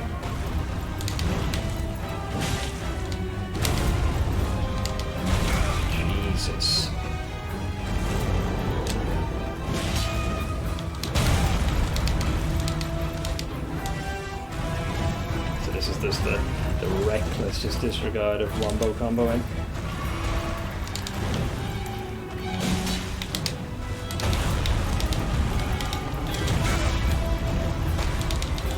Ugh. It's kind of odd body blocked what he's going to do with it.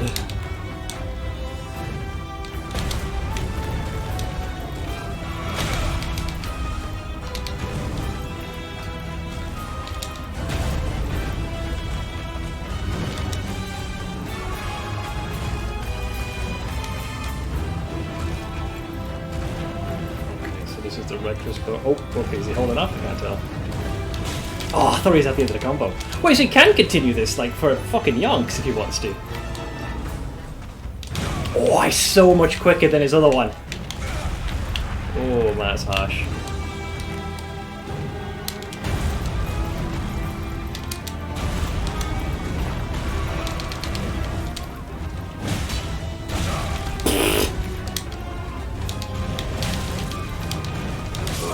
Yeah, at that point, when you're in melee range and he's doing that freaking swipe, it's gonna be tricky to avoid that. Holy shit. Yeah, so there's two versions of the scoop. There's a very slow, calculated one, which he does in the beginning, and there's another one which is like he'll cross his arms and then very, very quickly lash out.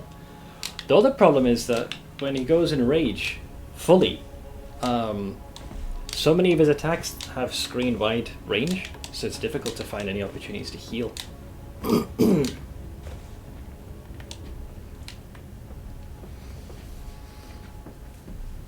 Yeah, I'll be doing it every Thursday, Frankadelic, until I finish it. 3 hours left till takeoff. Oh, you're heading home now, I assume, right?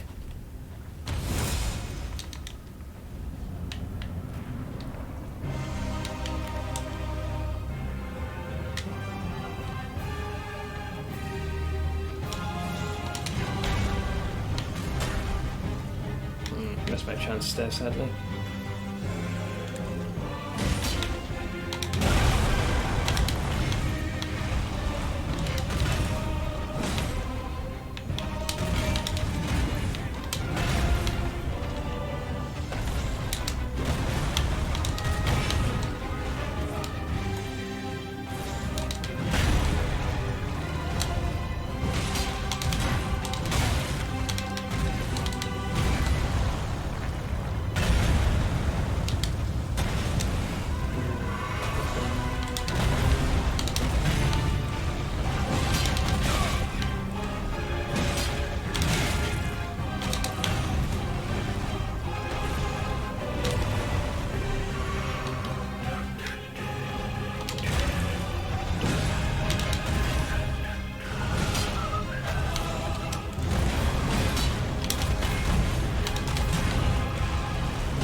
I'll take that hit because it allows me to accelerate the rate of the fight.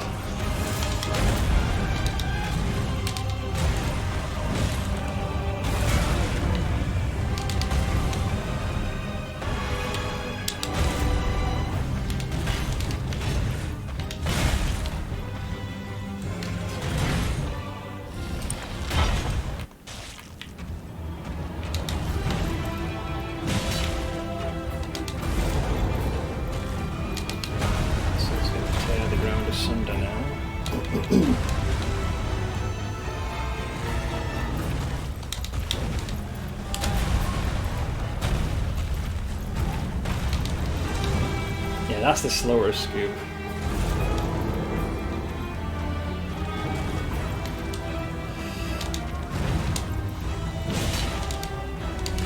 Oh, wait, so...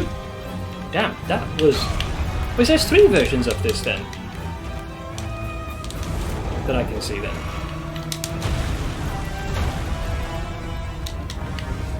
Holy moly, this guy is scary. That's the quick one.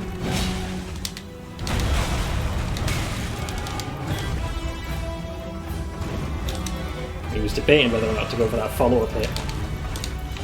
There goes the roar again.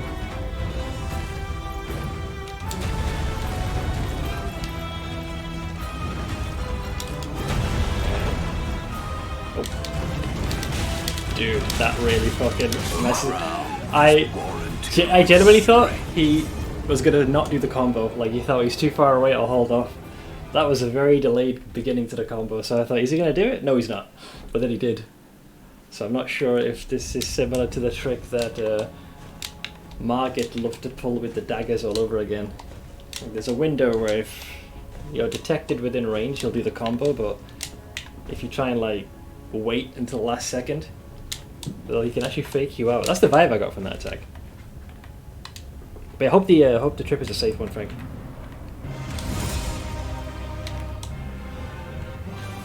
Oh. Oh.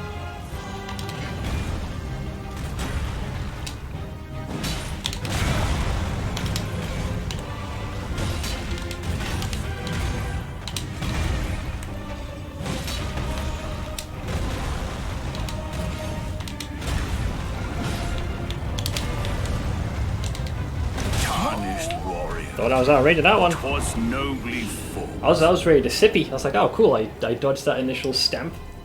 I can avoid the upheaval, but apparently not. That one actually surprised me. It's got more range than it lets on.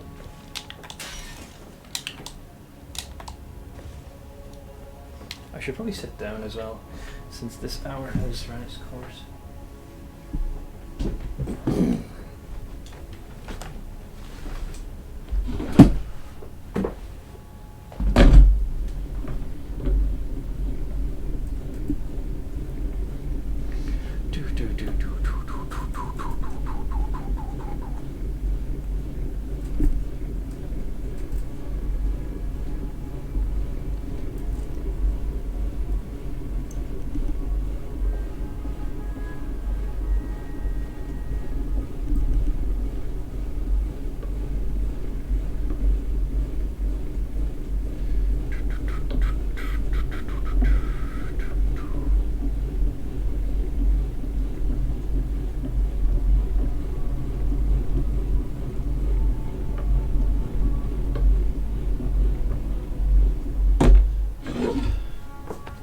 Gonna be okay for a bit. I'll wait when I'm back in. That's okay. Not missing out too much. I think I'll be butting heads with this guy for a little while longer, till a few of the pieces click.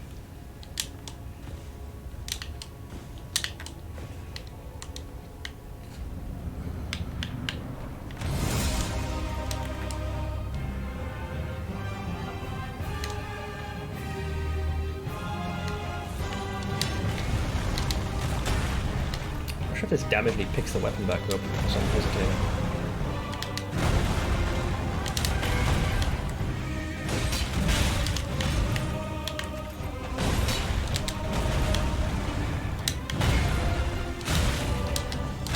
I despise that combo so much. Can lead to such an extensive one.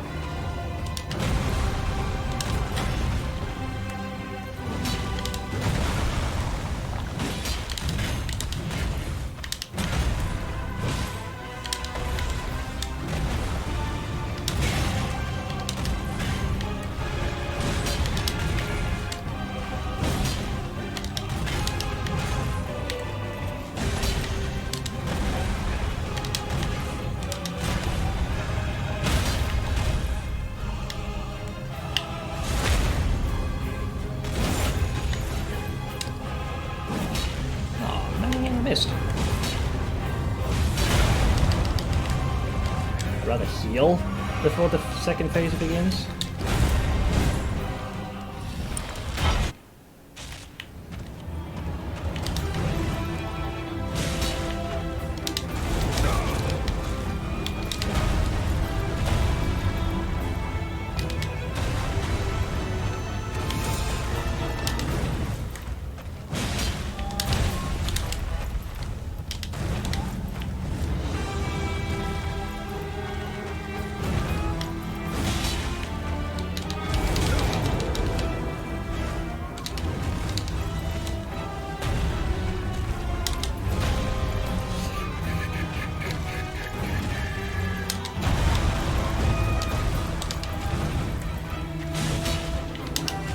Oh wow, he went from one grab into a second one, eh? Harsh, harsh. Not gonna lie, little hash.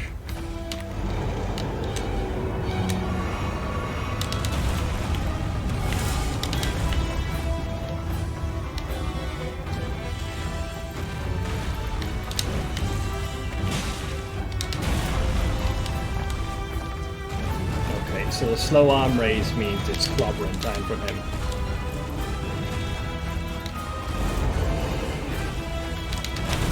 So now when he slams, they both hit the entire arena, man. That is rough going for me.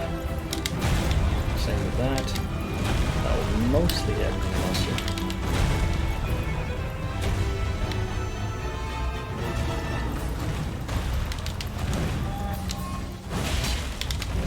Oh wow! Wait, you can do the wombo combo without even needing to rev his arm up? Well, that's definitely not good.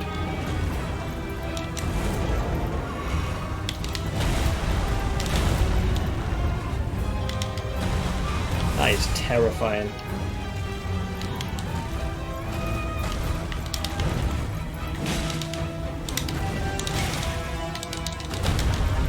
That was different. A slightly different variation of that combo.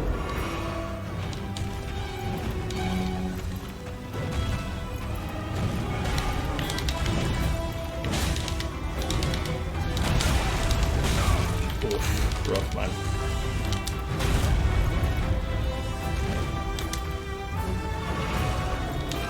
I think I was a little too early on that one.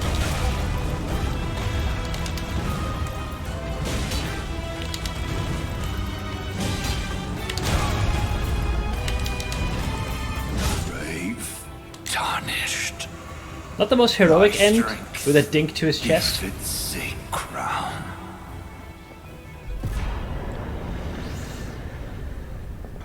I feel like he was ready to slam me and all I did is go dink.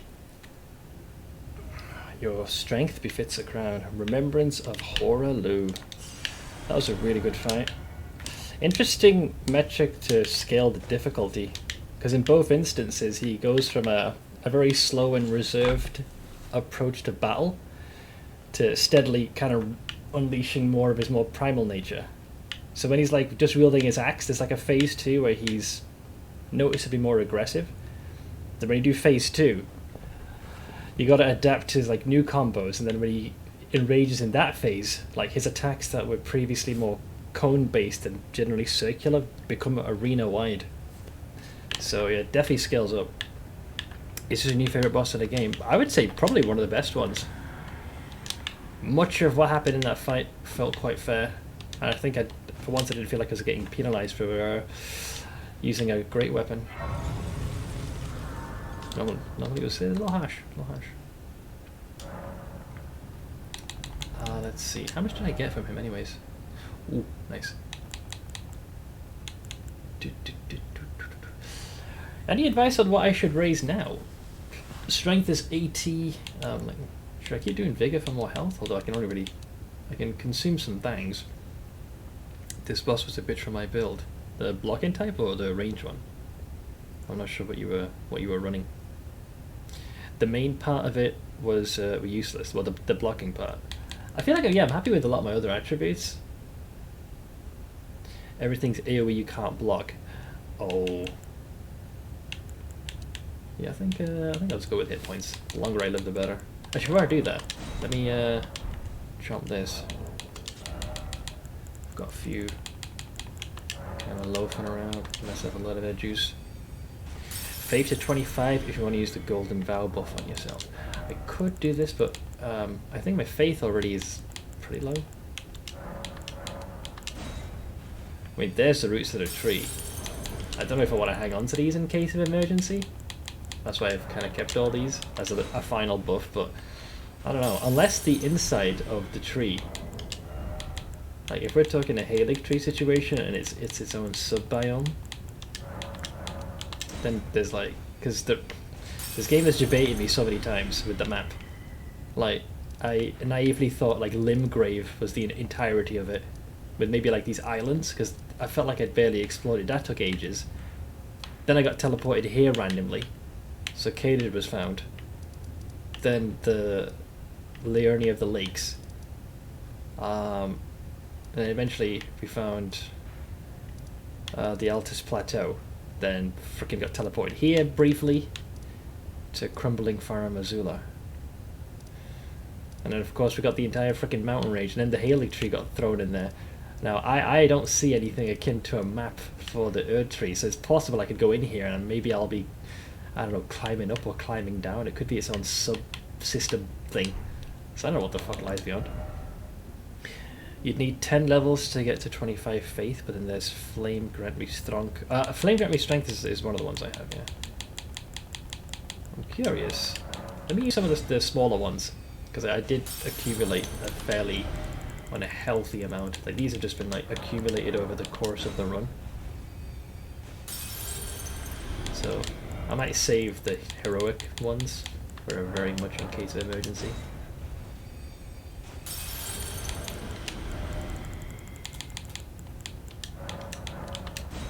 Like my general feeling when the first Elden Lord steps up and says to be granted audience once more, I get a very distinct impression that we're, I'd like to think, nearing the journey's end, but you never know with this game. Tutorial Island done soon. True.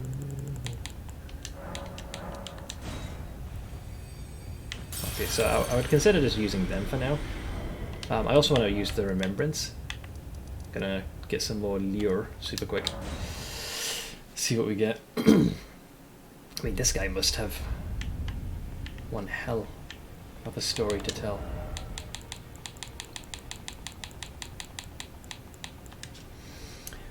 Remembrance of the warrior Horror Loot. So it's not going by Godfrey, it's specifically using his original name, hewn into the Erd Tree.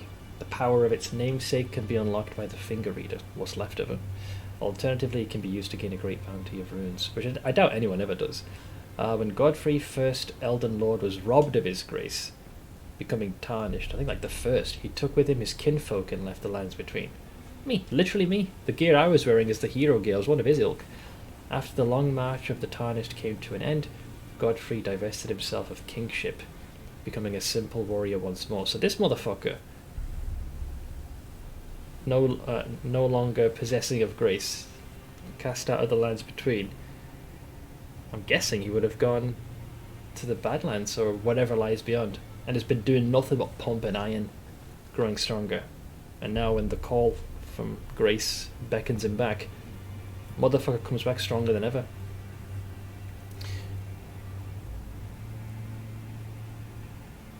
You do if nothing that is offered is useful. I mean, generally, as a collector, I'd like to have one of each. I mean, I see that this two-finger is extremely distracted, communing with the Greater Will. So, okay, well, let's start with this. The axe I'm really glad to see, because I was hoping that was a thing.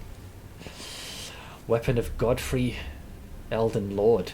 It was broken in a battle fought as leader of the Tarnished during the Long March. Wait, was it broken? Oh, that's right. I think it's supposed to be a double-headed axe. I did not even notice that. I thought that was more of an aesthetic. But that, yes, it's supposed to be a double-sided. So this... So it was broken in a battle fought as leader of the Tarnished during the Long March. So he's the one who led the boys out of here. This weapon is symbolic of Godfrey's vow to conduct himself as a lord, later becoming an emblem of the golden lineage, which we see like everywhere. I've got plenty of pieces of equipment that bar that depiction, or at least symbolizes and shows off the beast Regent Sarosh. In the days of the past, a crown was warranted with strength, which is pretty much what he says after he reduces you into Linguini in Phase 2. You would need New Game Plus anyways to collect every item. Yeah, because even though you have the mausoleums to get more than one, I guess there's never enough. Regal Roar is the unique skill. Thank you, Lord. Let loose a mighty war cry, raising attack power, while sending out a shockwave that cannot be guarded against by stomping the ground.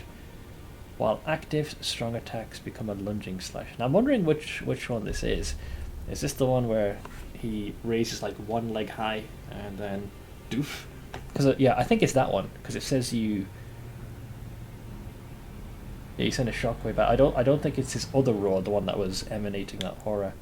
Then you've got Ash of War, Horror Lose Earthshaker. So it's interesting. This is Axe of Godfrey and Horror Lose Earthshaker. So you get one of each of his the moniker he goes by. Horaloo's Earthshaker. Slam both hands onto the ground to violently shake the earth and unleash a shockwave. Follow up with an additional input to slam the ground again. I'd still go for the axe. That's a no fucking brainer for me. Do I get his equipment or anything? Oh, here we go. Crown of Godfrey the First Elden Lord. The age of the Erd Tree began amongst conflict, when Godfrey was lord of the battlefield. He led the war against the giants, which we very much know a lot of, faced the Storm Lord alone. And then there came a moment, I'm guessing nothing was left to kill, yeah, when his last worthy enemy fell, and it was then, as the story is told, that the hue of Lord Godfrey's eyes faded. Yeah, the guy, he strikes me as someone who fought and fought until there was nothing left, and then that fire kind of went out. We can do a mausoleum and get the Earthbreaker too. We certainly could. Anything else? I'm going to buy the full set, just out of respect for your boy. Yeah. Yeah. Right, so the rest of the points I'll use to level up. Totox just got a Sanctified Relic with 6% increased damage per Frenzy Charge. That's a really good one. Free damage and a 30% chance to maim on hit. Free status effect, also good.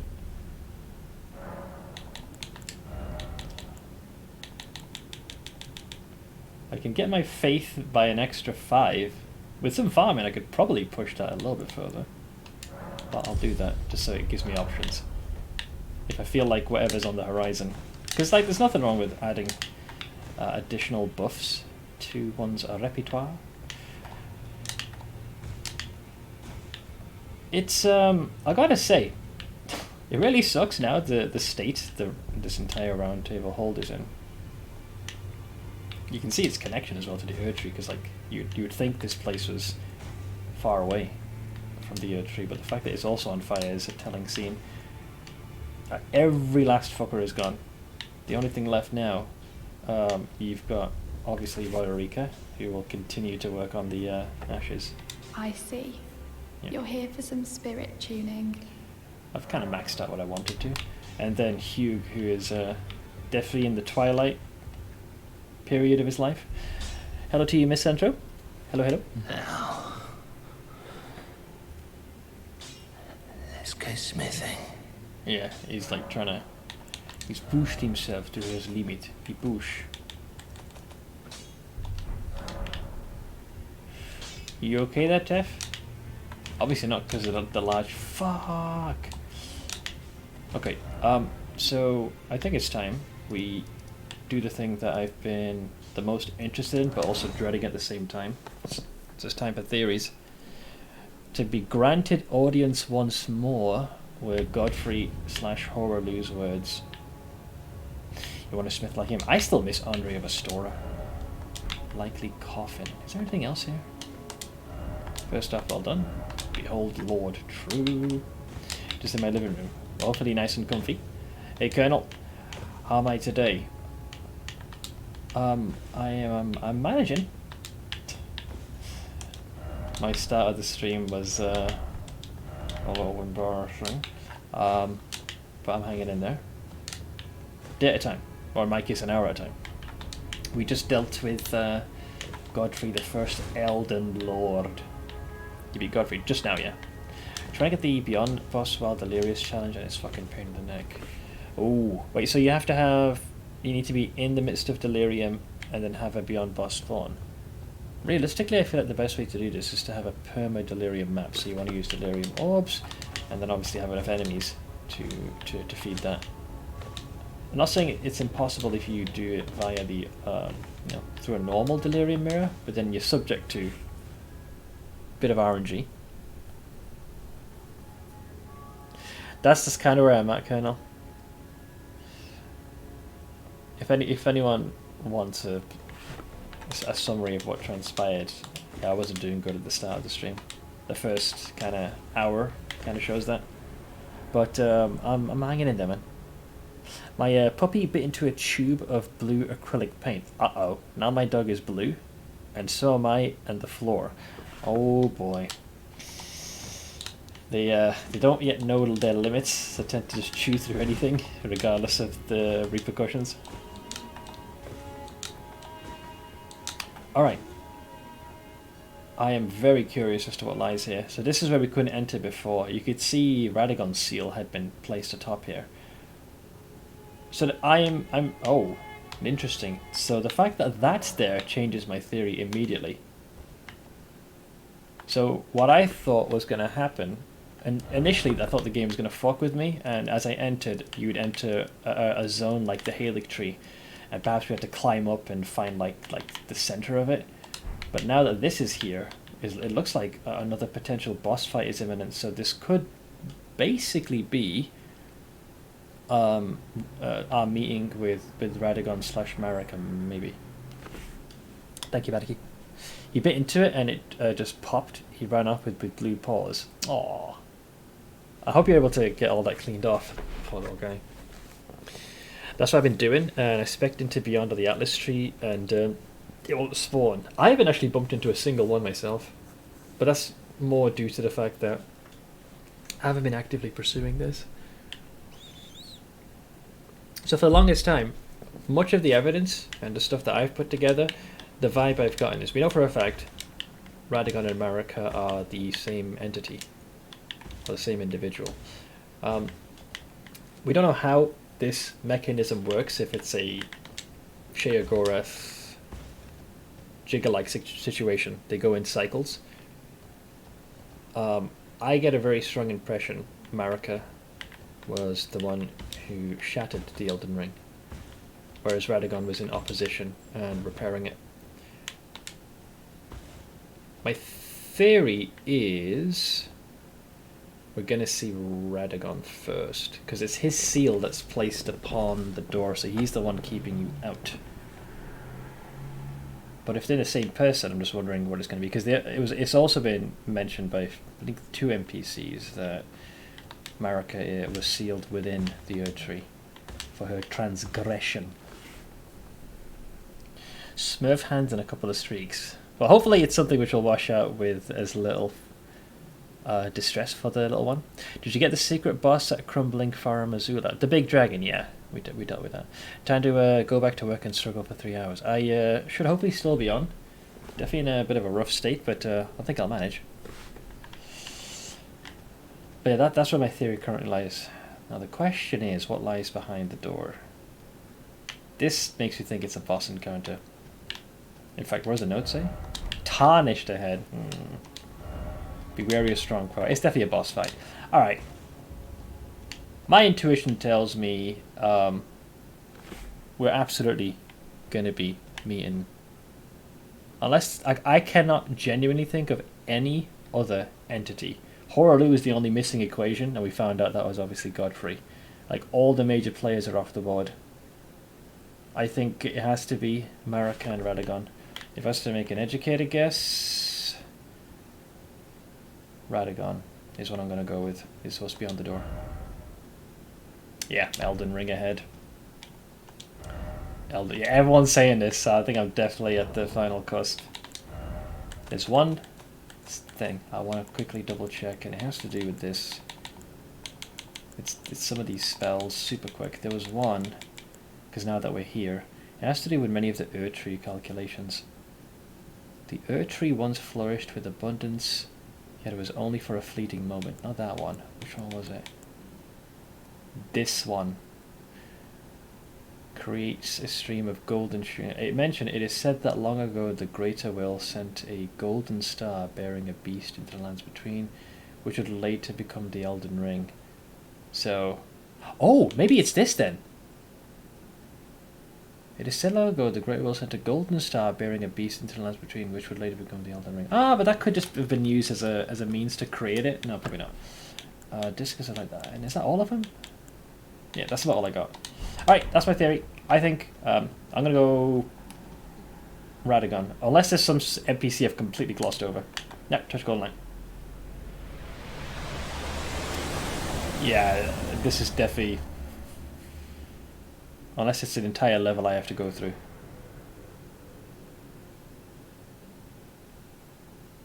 What am I looking at here? Can't tell from this. Is that a banner in the air? Oh, dude, there's the hammer in the trailer. Okay, yep, I know where we are. Well, that's definitely Marika. So she was sealed in there. Yep, there you go, Queen Marika. Now, is what I'm assuming is going to happen correct? Because we know they're the same person. Yeah. So, what's binding her will now break, and do we face who I think we face? I think someone's about to pick up their hammer. I think it is going to be Radagon.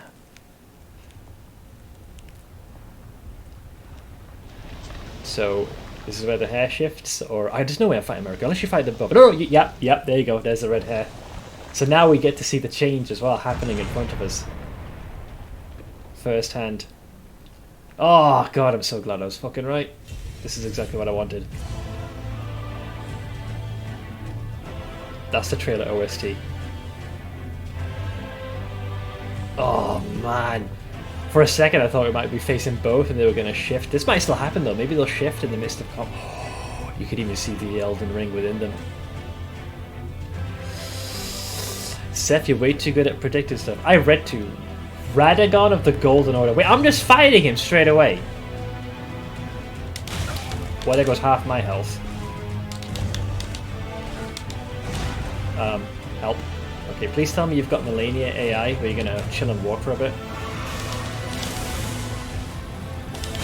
Ow. Okay, it looks like the Spear of Light also explodes. Dude, he's got so much reach with that goddamn mallet. Okay. Radagon of the Golden Order. Dude, you can even see the Elden Ring in the the chest cavity. Holy moly. That's a lot of damage I'm taking. Okay, so I'm not going to need a lot of this stuff. Oh, I'm actually missing a talisman because I was fighting Godfrey like that the whole time. God damn it. What am I getting hit with exactly? This is my favourite fight of the game. He is pretty intimidating, but I think that mainly stems from not really knowing what he's entirely capable of. If you read stuff, it's not hard to figure out who's in the tree. Well, I believe the first time it's all but clearly stated is by Pope Dog, as we call him, or Muriel. He mentions that she was sealed within there for her transgressions. I think what solidified my theory more, you keep seeing, you see this symbol everywhere. Radagon's seal. You get that here as well. And there's a couple of other areas you spot this. Even his statue depiction on the back, what's framing it, is that. And I noticed this almost immediately when I couldn't get into the Erd Tree after defeating Morgoth, that seal was there. So this led me to believe a seal is there to keep something out, and the design is that of Radagon's. So he's keeping me out. I need to get in to assume the mantle of Elden Lord, which made me think that he is working towards keeping us usurpers out. So combined with what we learned from Muriel, that only continued to further solidify that there's some shenanigans in front. If you also go to Gold Mask Quest, the game tells you Marikon is ready. We actually did the part of, we used the law of regression.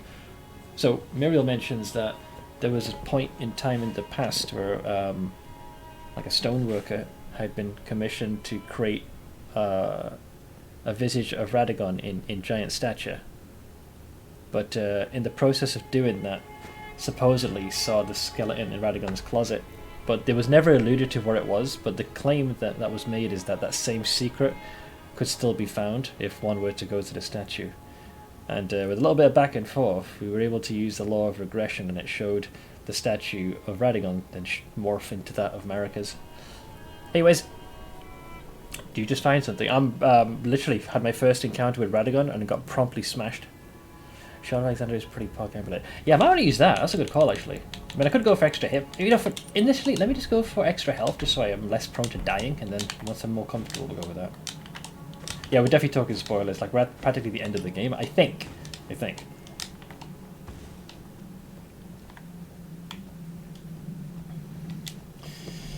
But yeah, the fight started and I got promptly squished. Wait, is that going to happen every time? Oh no. Okay.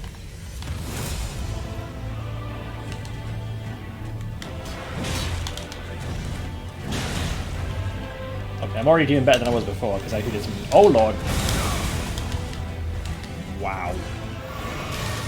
Okay, pretty sure that explodes after. That mallet swing is just deadly as all hell. Oh, there's two swings. Thank fuck you missed that one.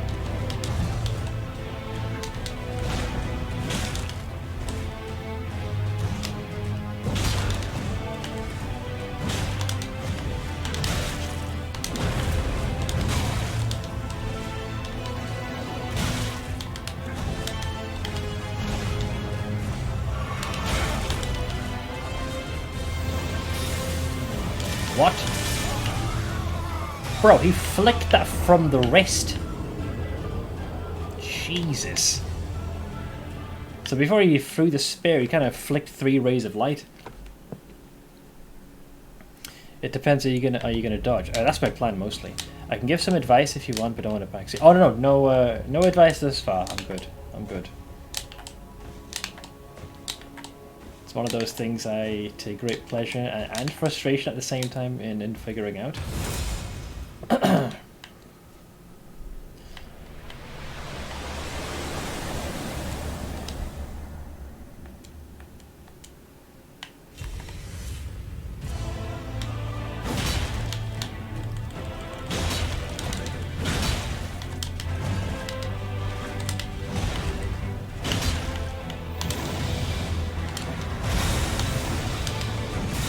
Oh, okay, so we don't have to worry about the ground effect, it's more for flare. It's not doing like any additional... Okay.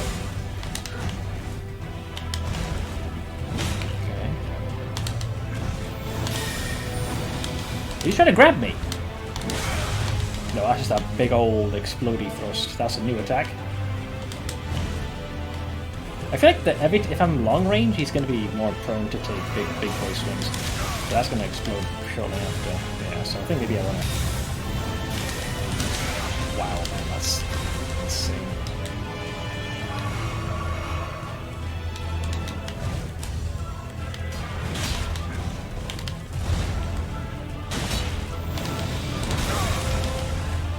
That's a regular Stompy. Bruh.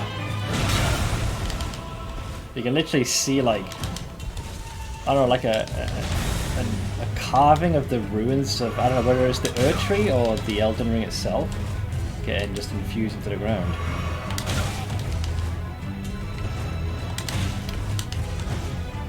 Oh, I am really struggling with these timings. Despite wielding a weapon which is otherwise not particularly big, it's got a remarkable amount of range. So far, an accursed pact is trying to give me Ghastly Scythe, where if I lose Resolve in the next stream, I lose the Sanctuary Inspiration. I believe that was the case. I assumed Inspiration would protect you. Not sure if anyone else can confirm that, but I think it's literally just don't get hit becomes the thing. This game got a nickname not long after release. Elden Ring. Oh, with some of the earlier bosses, absolutely. Yeah, Radagon definitely doesn't want me to take any sippies. Hey Virtuous Vulture, thank you for the 9-month resub. I had a lot of fun with this boss despite dying many times. Well, I'll be right there with you. I had a lot of fun with this boss, despite dying many times.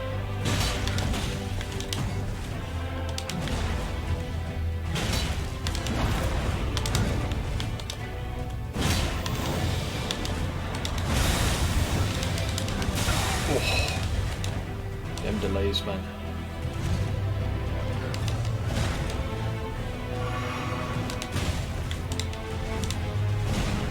Yeah, there's the reach is extended because he kind of lunges at you.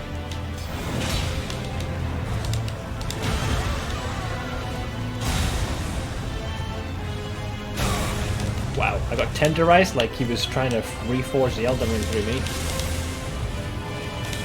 Oh, I thought I dodged that one.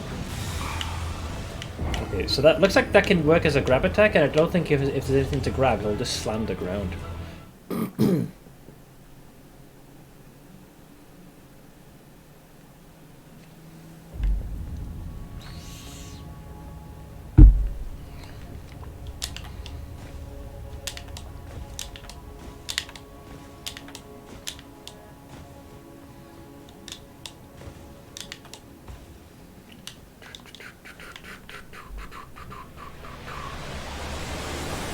Flashbang.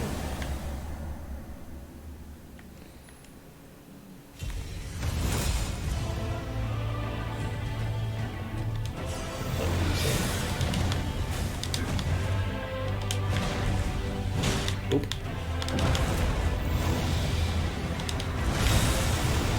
Oh, that's a two-parter.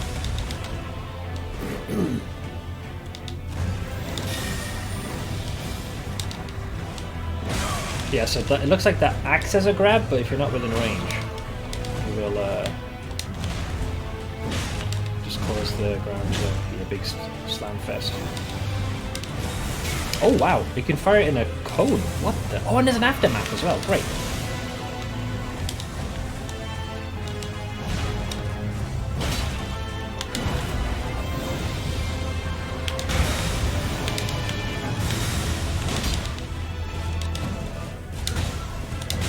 Jesus, it's got the attacks of time near flawlessly.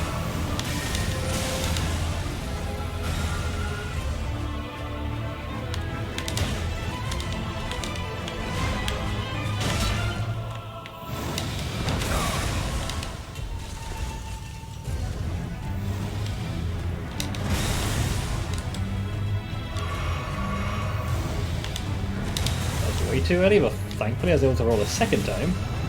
Oh my, so quick! Despite the plethora of delayed barrages.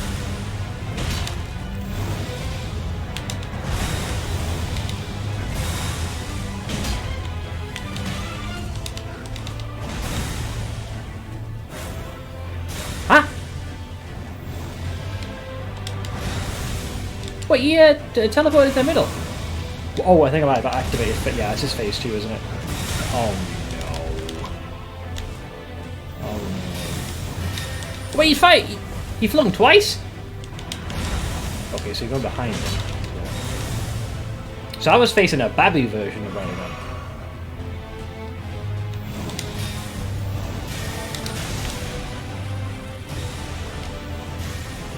That is so cool, man.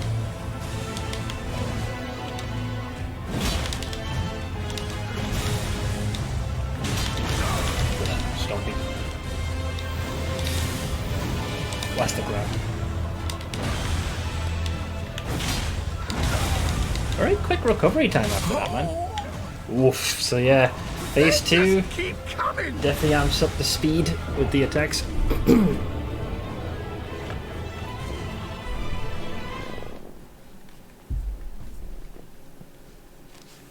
Also, Brittany, thank you very much for the Raider Rooney.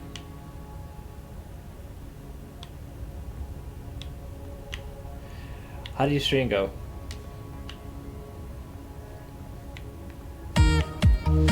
Also, thank you for the 46-month resub, Shendrak. Thank you, thank you. Hello to Ginger Shrimpy, Snuggle Bunsies, Virtuous Vulture. Knob.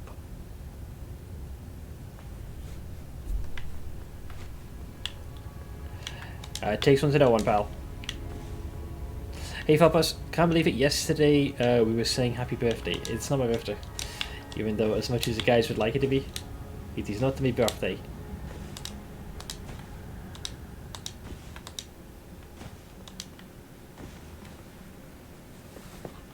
But yeah, Brittle, how did the rest of your stream go? That reminds you, Smith? Yes. It's not my birthday. Lies. False. Half-truths. But yeah, for those hopping on over, I am still streaming PoE like normal, but I've been dedicating my Thursdays to continuing my Elden Ring run. It turns out I was much more closer to the end than even I realised, so I'm not sure how long it'll be. I'm in the process of doing what I expect will probably be a very challenging fight. 1 in 365 isn't bad odds. Eventually, we'll be right. Yeah, eventually, but not just yet. Thank you also for doing the shout out. It was a good one. Got some more progress done towards some challenges. Was a super comfy stream. Those are often the best. Thank you very much to everyone who's hopped on over. I hope your day's going well. We're like I mentioned, do some Elden Ring. Don't know how familiar folks are with this game. Death is ever prevalent. We're a character which is decent health, very high on strength. Just big two-hander, swing and win. Is that Seth? I heard he suplexed a train once.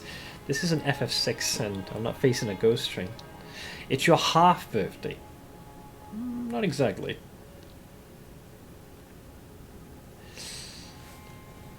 But yeah, thank you again. I might be. This game makes it quite challenging to respond to chat in the midst of combat, so if I missed anyone, I do apologise. Also, thank you for your redemption. I have a 60 vigor and the +2 health talisman, so I can take a beating before I go down. Well, I got the talisman on for the health, but my vigor is only at a 40. I figured I'd wear this for now just to help give the extra health, which I'm very much gonna need. Well, actually, just this one. Boost HP rest. Oh, hang on, this is boost HP restoration from flasks. I want to do this one because this actually raises my hit points. There we go. I messed up. Oh no. But yeah, this boss has been very abruptly tenderizing my carcass. Because I'm pretty sure this is more or less the last boss that we're facing. I haven't fully grasped the first phase and promptly got squished in the second. So it's I think I can get a cheeky swipe here in the beginning. Yeah, get one. Think.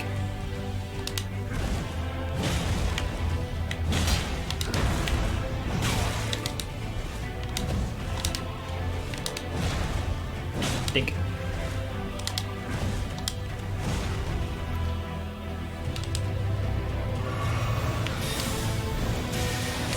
And then that's going to explode after a short while. Love the music for this fight, by the way. Such a cool looking character as well. Oh, so fast! The delays on the attacks, man, it really can mess with the pacing. Like, some weapon swings are slow, others are fast. I think Radagon also, most of the swings, yeah, they have like this forward lunge to them. So even though the swings, the weapon does not have such an extensive reach. He's going to go for the grab, isn't he? And yeah, I think he's open after this. Oh, he's doing the stompy.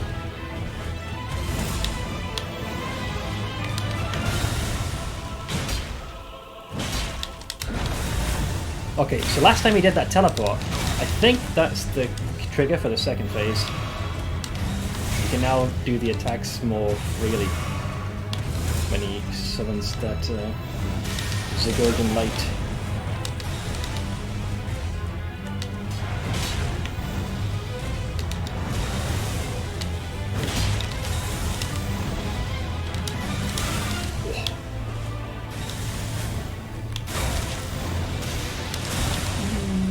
What? Bro, his seal's on the goddamn ground? Okay, I think the center of the arena is no bueno. Oh man, that's stompy. No! He flew directly over his side. You could just summon for those fights, is still a mechanic in the game. Oh, what? Myself? Oh no, you're talking to Vulture. I generally, not to make this into a big old dick measuring contest, I've managed to thus far through the entirety of the game not had to use the summons, be it the ashes or like an actual character. Which begs the question, can you summon anyone to help you in this fight? I don't think you can. I think it's you must do this of your own volition. But yeah, man, Radagon's got some absolutely cool looking attacks. Especially when they go airborne.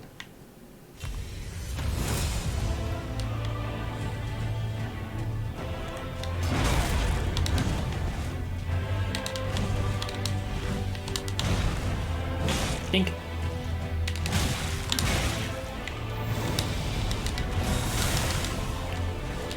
Throwing.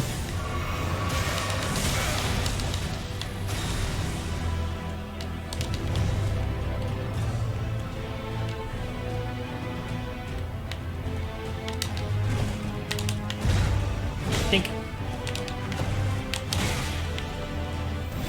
Okay, bye. Oh no, there's a second attack. Shit. I must drink. Thank you. Right, as we were. That's going to be the grab into explode.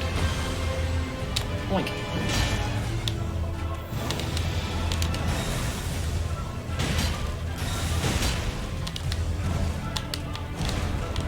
Okay, I got a little bit lucky on the second one.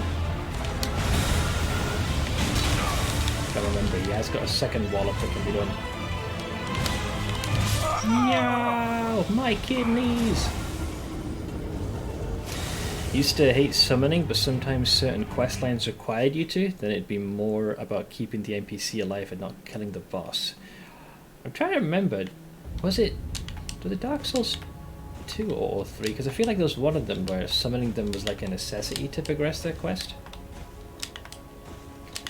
Yeah, I did manage to defeat Godfrey / Horaluz.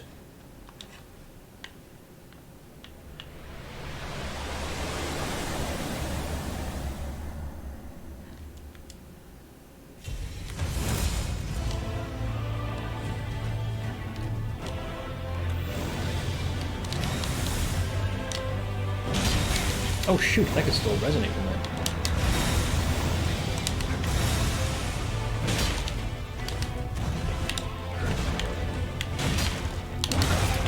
Now, I think with this weapon, my ability to recover after my attack is going to be way too slow.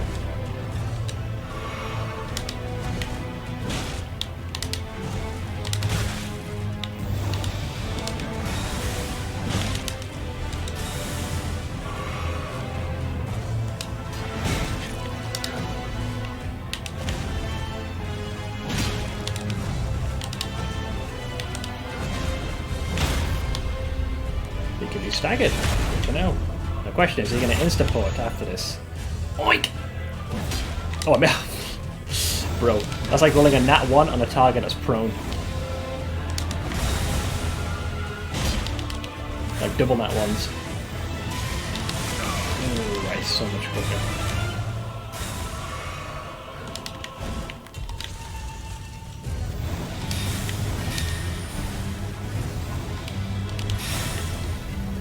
Whoa.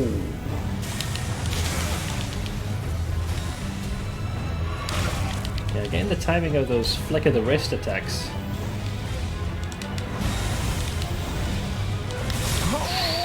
So that could also be followed up with a secondary hit. Yeah, his face is going to be tricky. There is a brief hint of when he's going to fire those rays of light. Seth intimidating the boss by miss. I'm surprised that missed because normally this attack does have enough of a forward reach, but the game does have what many regard hitbox porn. Like if the weapon has not connected, even by like close to a pixel, it will not register the hit. Works both ways though, because like there's a couple of instances during this boss fight where Radagon's attacks like just barely misses me. Right, they could have made the hitbox a little bit more unfair.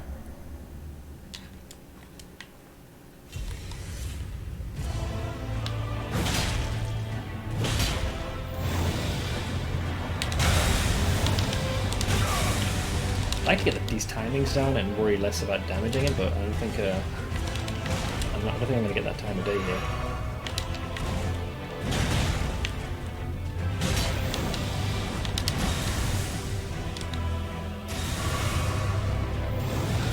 Wrist flick. Always the big grab. That range. So he does lunge for the grab as well.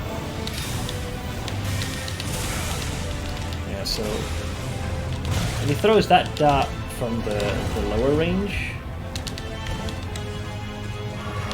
Significantly less delay.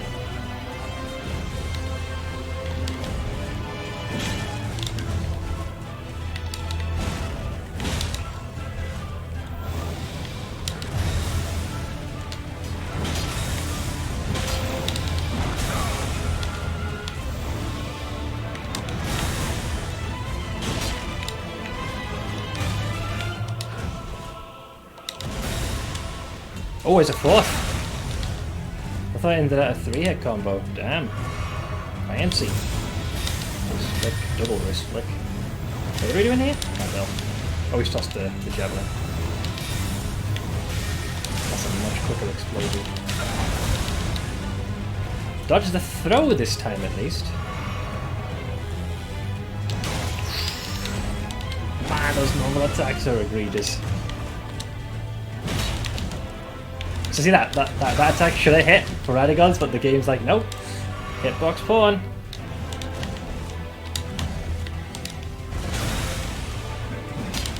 Both. It's a 4-weapon swing, sadly.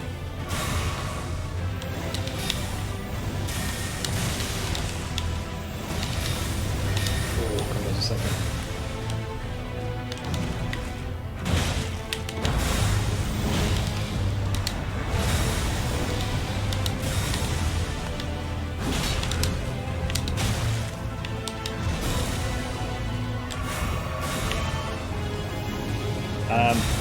Wait.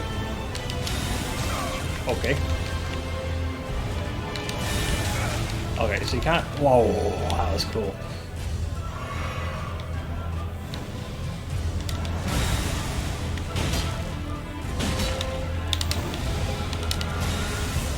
Okay, not doing the second attack, so I'll swap twice.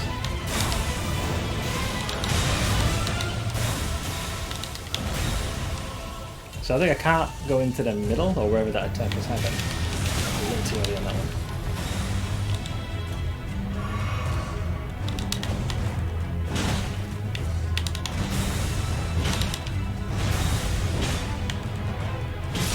Nice!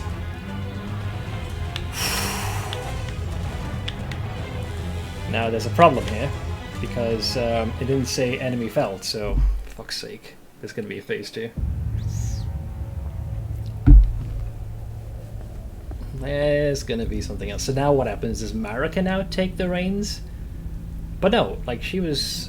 It has to be something else.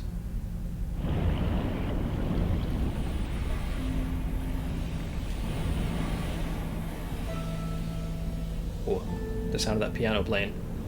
Always get Gwyn vibes. Okay.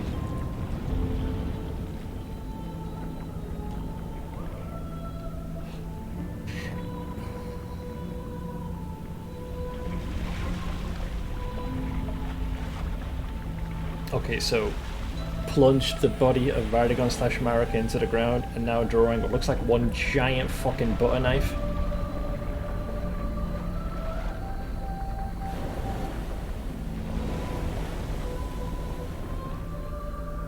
I'm not entirely sure what it is I'm looking at. I have a theory. It's not the Elden Beast? We had the spell, and it did say that this thing came. What am I looking at here? I wonder. Obviously I'm fighting this thing. I have no sippies left. Oh, it is the other beast! Okay. Fuck it, go along.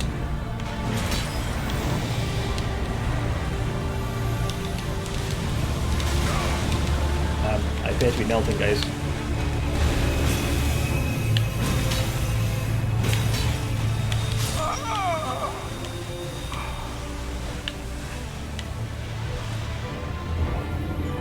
Okay. Well, the good news is the arena accommodates the enemy size, so that's nice.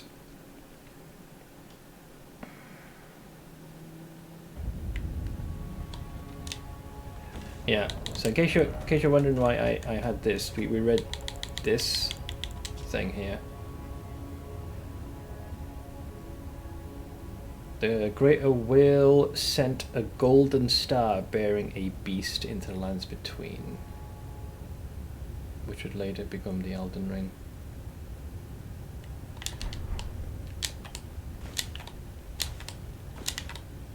Big thing.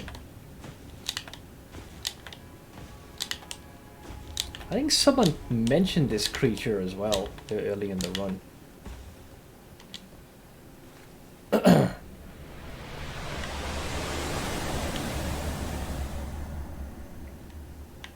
Wait, what's going on?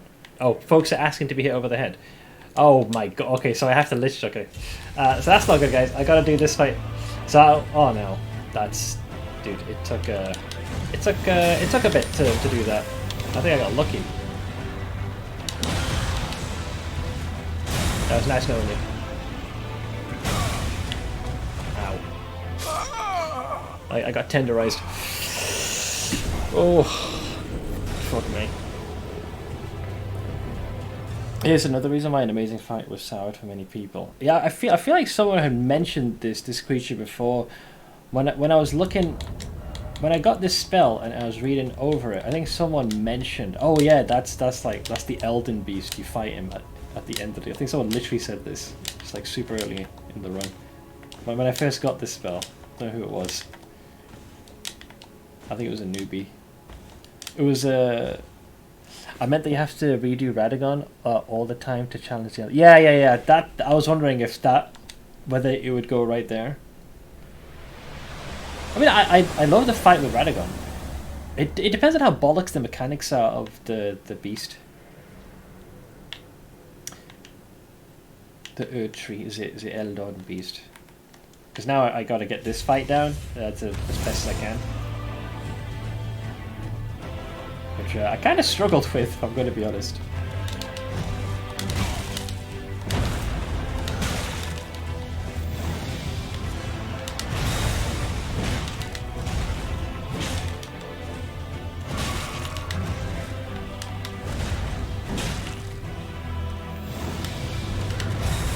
What threw me off is that there was a phase 2 to this fight, so I assumed maybe you just have to fight this one. Kind of like El Gwyn. Like, at its core, Gwyn is like a super... Oh, hello. Difficult boss. Okay, this time. Like. Okay, there we go.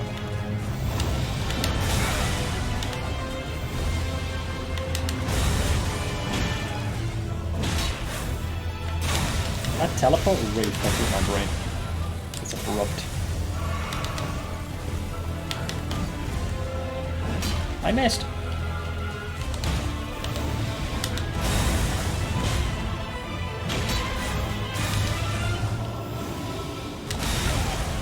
That was not what I was expecting out of the attack. Oh, he's looking at me! Oh, I thought he could only attack in the direction he's looking. But the motherfucker panned the camera around. That's a lock-on attack. Because last time when I took all 3 hits, he kept the cone there, so I assumed it was to keep you... It would focus there, but I was like, hang on, he's listing towards me. Yeah, phase 2 is an issue. That teleportation, man.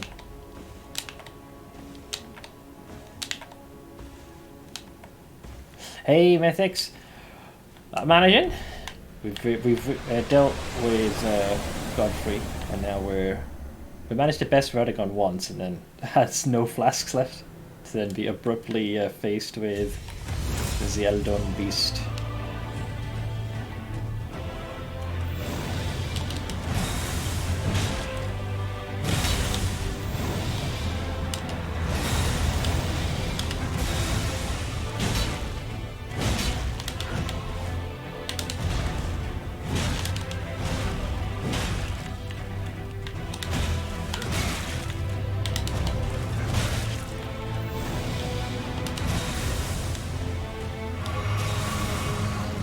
Was fast.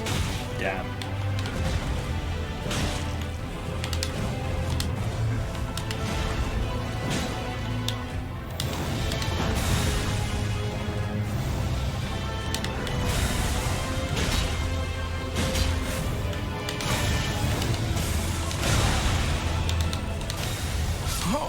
Yeah, so it does do... I figured it did damage over time. Because up until this point I just avoided it. It was easy to infer I would do that. Reminds you of the slam from the boss at the top of Shout's Tower in Act 6. Like the Brutus slam?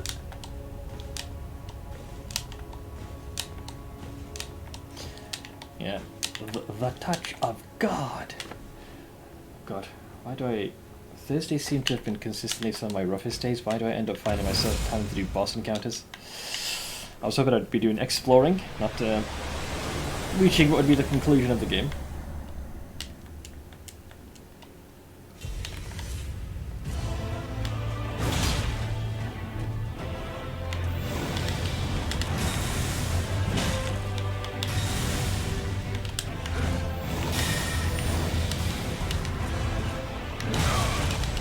Okay, I'd rather take that than be grabbed and be hammered into submission.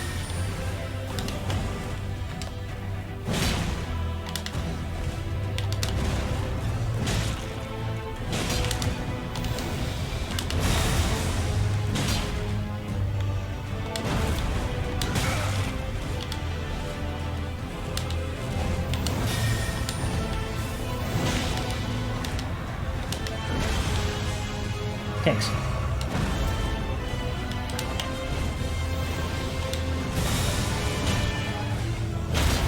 I was wondering if he was going to fall prone or not. God, it looks so cool. Even damaged as his body is. Teleportation?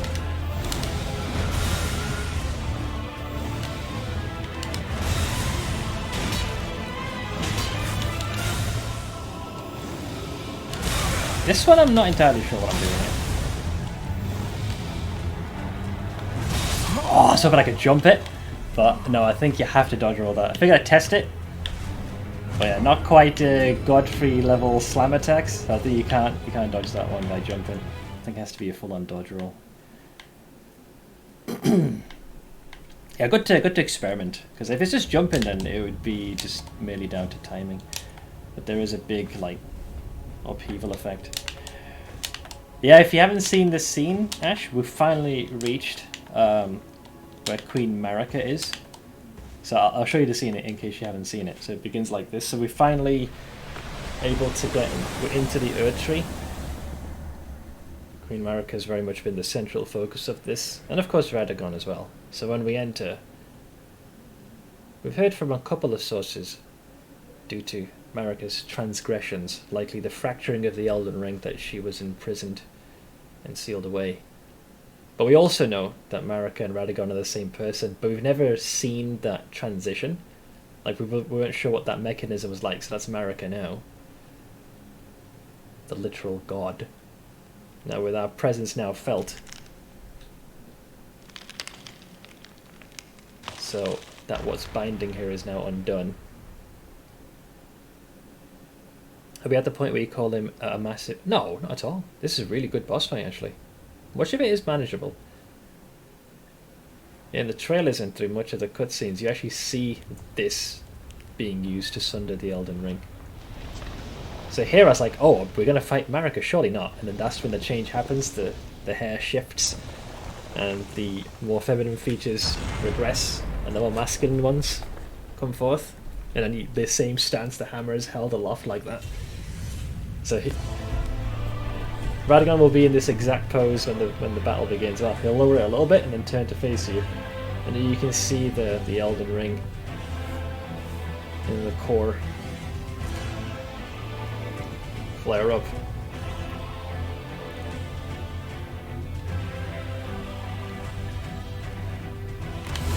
And then the fight begins in earnest.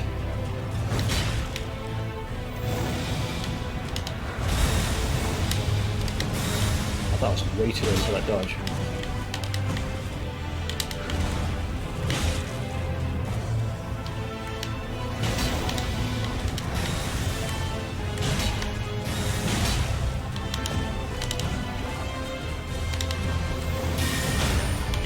Not expecting a flick from the wrist as part of the melee combo. How did that miss? Like, there's not really much for... like, I'm locked onto the target and it's like straight ahead. So I'm really perplexed how that didn't connect.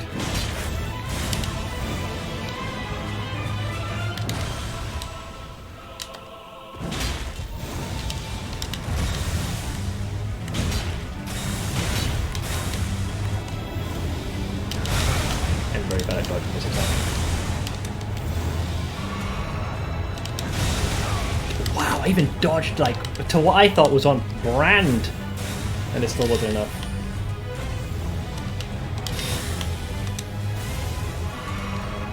That one's going to be a very difficult attack for me to wrap my head around.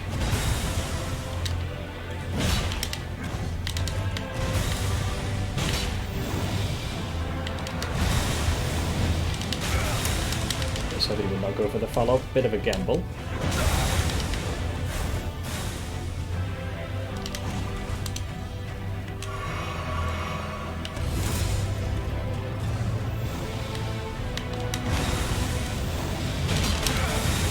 The hammer can do a follow-up as well. Damn. Too early. That flick of the wrist attack is scary, man. It's really fast.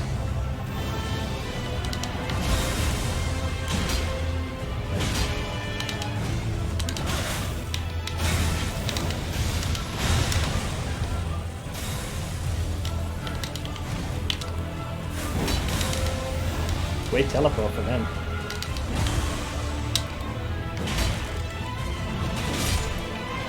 This is my chance to get my health up. I have a little bit of feel for the next fight.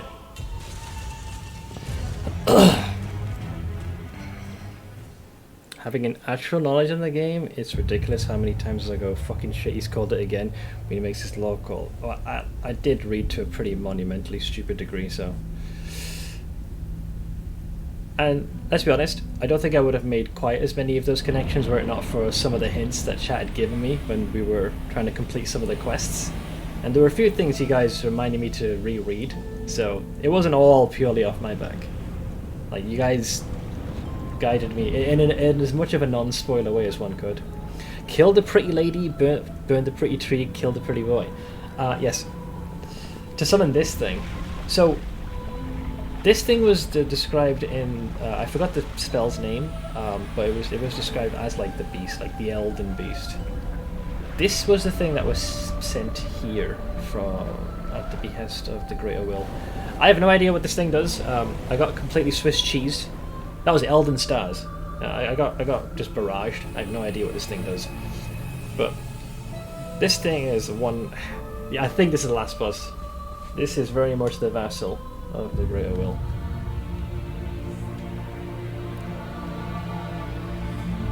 Or who knows, maybe there's a phase 3. Like, the entire arena changes and you can see these weird golden spiritual trees, or at least the trunks. Oh, I'm out of juice. Should probably drink this.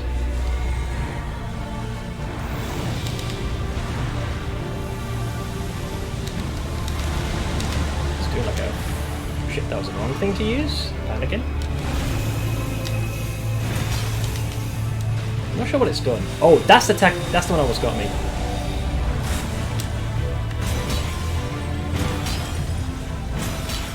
Okay, okay. Big guy can move.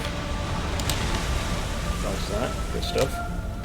There is a little crack in its chest. Maybe that's the weak point. Dodge that. I'm not really sure what I'm dodging here. Wait, did I just stagger this thing? I think I did. Hold, hold. Yeah, I did. Holy shit. Actually staggered him.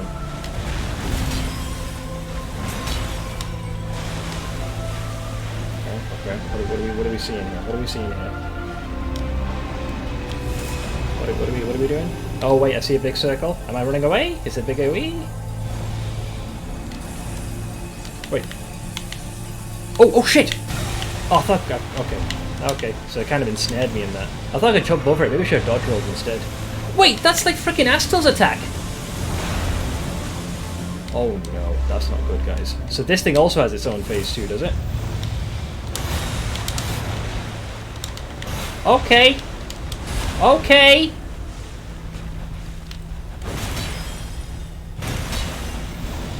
Okay, it's blazing the blade, so I don't know what that means. Oh, here we go. Those projectiles. I saw that. Help.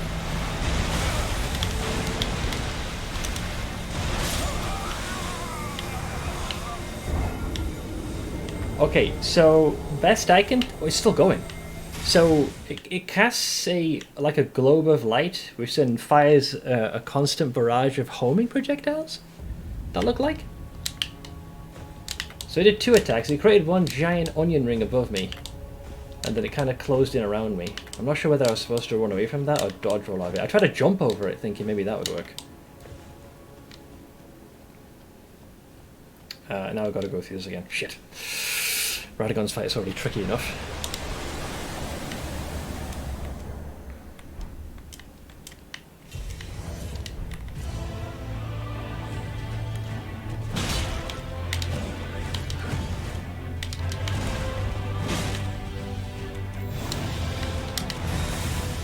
Wait, bad move, because that'll be a ripple afterwards.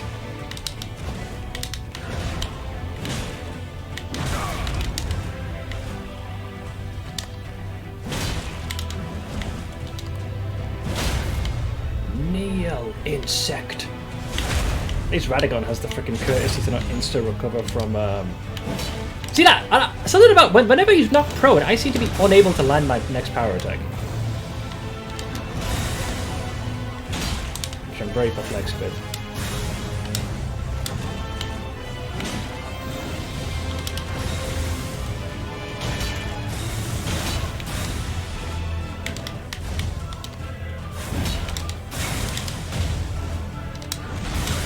I've got an idea how broken that is when you just teleport and it insta-attacks you.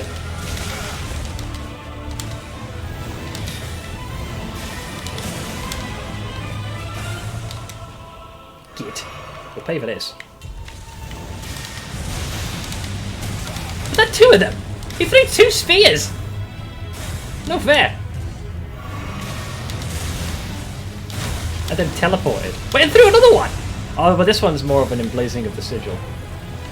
Oh, and it threw a 3rd. Wow. Okay, yeah, that's rough going, man. Oh shit, the second one can also explode.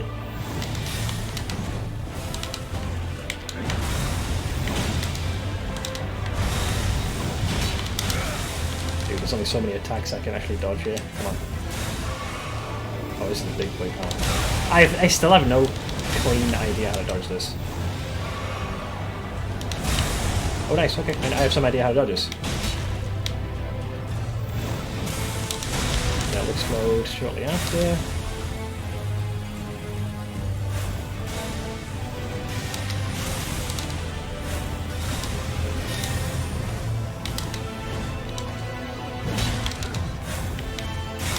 He actually gets this attack.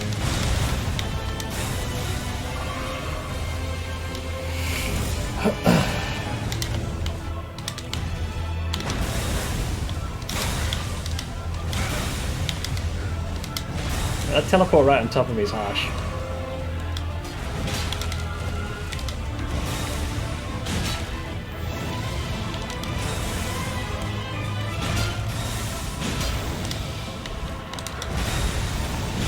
I dinked you first! The hardest part of this fight is not going blind when you enter. Yeah, that initial flashbang.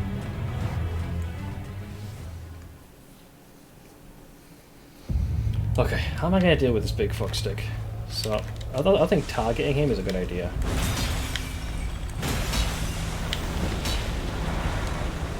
So, definitely a flamethrower type of attack. So I think I just run here for dear life. Yeah, I do. Okay, now I retarget Captain Fuckstick over here. Oh, okay. So we're using that straight away now, are we? He barely used that in the original fight, so sad. I think I avoided damage there, mostly.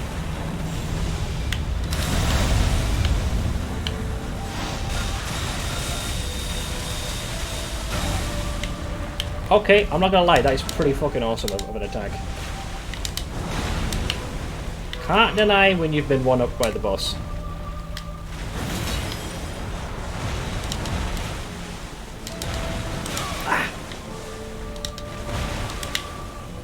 Boss be thick.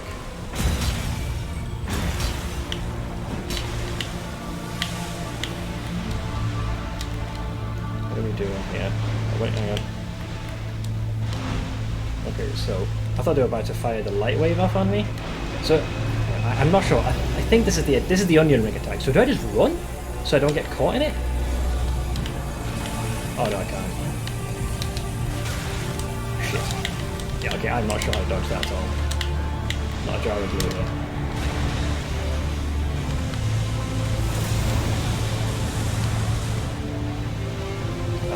Run for dear life. Wait, I'm at the edge of the arena. I wasn't aware that was an edge to the arena. I got bullied.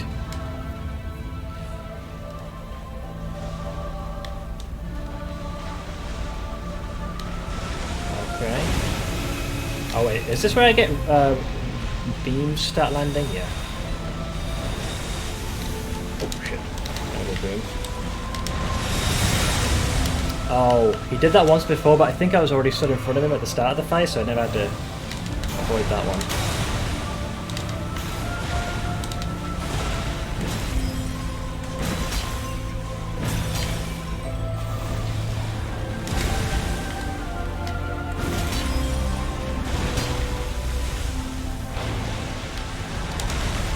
Kind of out of juice here, lads.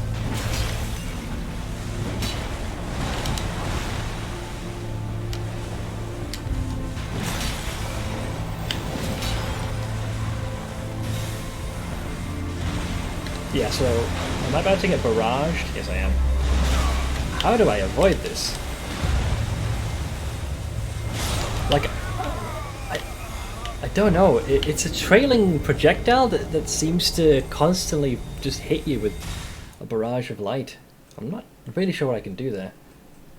I try and run away from it, but it looks like you definitely can't outrun them. This is one boss phase where I seriously wish Torrent was available. Yeah. Oh god, that would have been awesome. Fighting with Best Boy. Also, I should be at my feet right now. So there's a lot of attacks that I'm not sure how I'm going to avoid. So there's the big onion ring, which seems to. I'm not sure. I don't know if it actually damages you when you touch it, or when it's only after the ring is enclosed around you. It could be maybe a perfect timed dodge roll. Like the invincibility frames is what you need.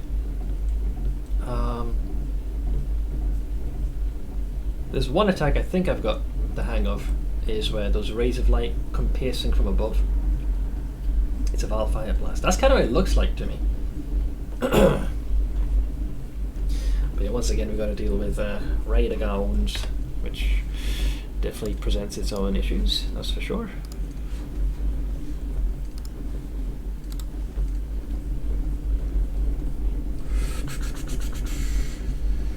Oh boy, I think I might be here a while. Because we still need to figure out what the boss is capable of. We can dodge some of the attacks, but not all.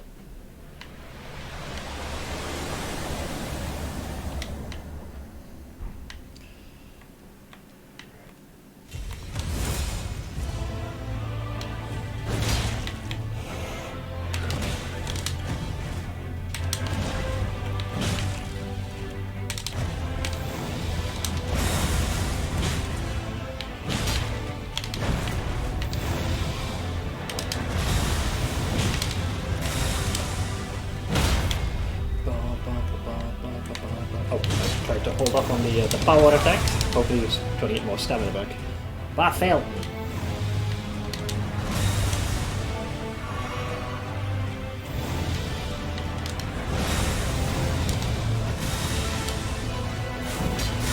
That was an incredible, well-placed dodge.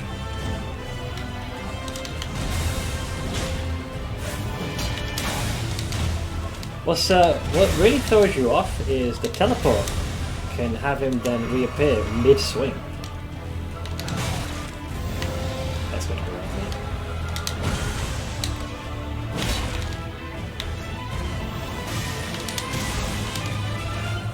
right. Still too close. I was going for it twice. Rude.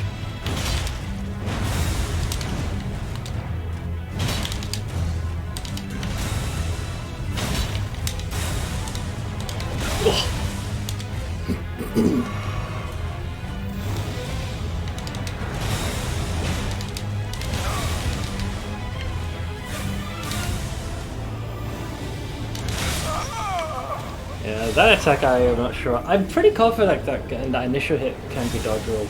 Thus far, what's ended up happening is I take the first two, drink, and then dodge roll the third. That portal is really bright when you're already, when you're a little snuggled. It's a flashbang.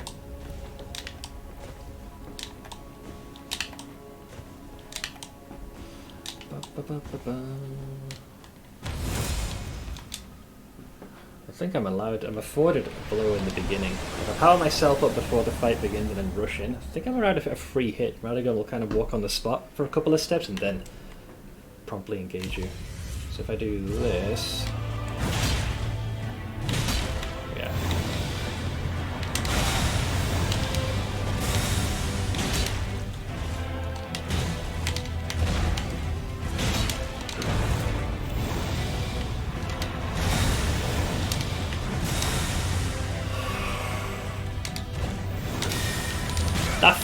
When he works in the spell flick, that's pretty crazy, man. Oh, we both try to go for a stab. Yeah, that is just... Oh, that is a horrible one. That's so much quicker than the rest of his attacks. I think I have a strategy for this fight, just don't get hit. It's interesting. Very bold. Let's see if I can put that to use. Don't think many people have come to this similar conclusion. Alright, I'll try it. I'll try not to get hit.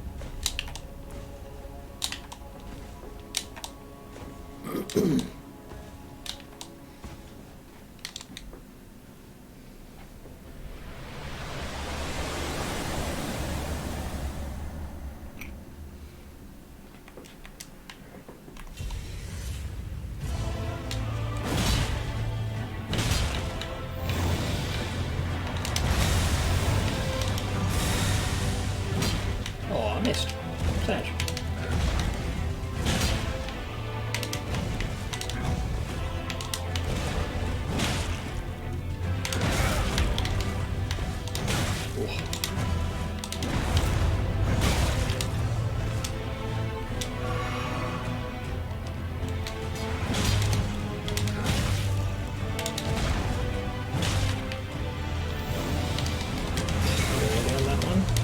Still get it here at least.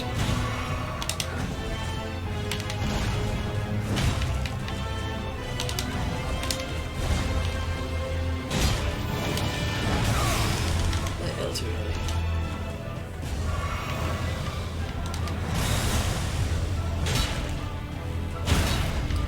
Neil.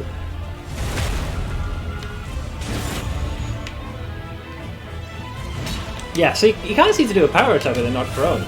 At least not from what I can tell. Triple teleportation, little hash, real life. Little hash, little hash.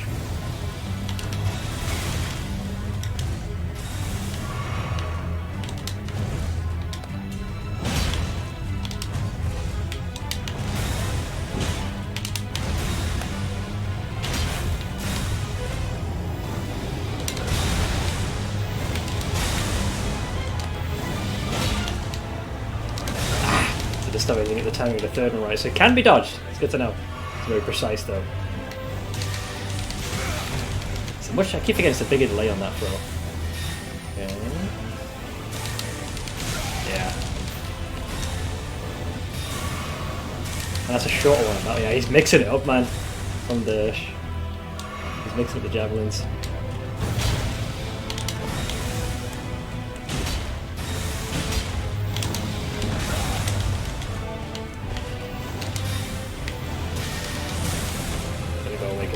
Definitely go boom.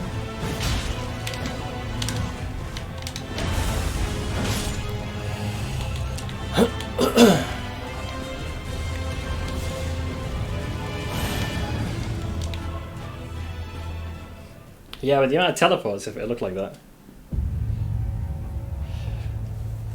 Because I think like the Elden Ring is one within them, so not just that is fractured, but they as a person are as well. Alright, let's see how badly I'm going to get annihilated here.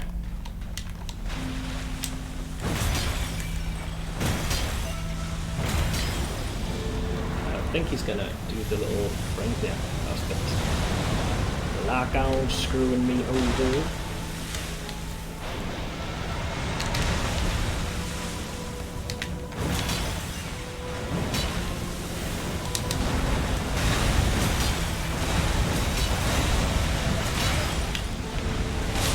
Oh shit. I wasn't exactly sure what it was doing with its attacks, so I was trying to go for that stagger that I got before. Hades is on 50% sale again. It's as good a time as any to buy. I have plans to play that. Hey Adam. Yeah, we're facing what I believe to be the final boss. It's like there's a 2-phase thing. So you have like this initial fight that you have to go through, and then you finally get to face that big overgrown thingamajiggle.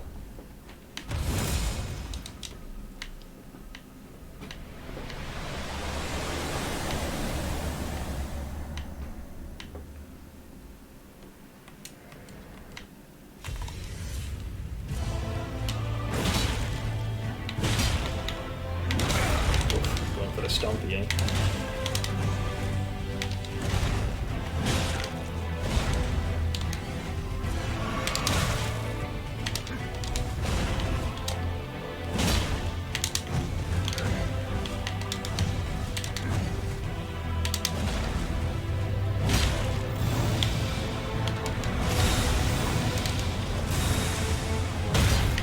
Neil! Okay, let me try a swipe instead. Okay, he's immune after knockdown. Good to know. Means I can stop wasting my time.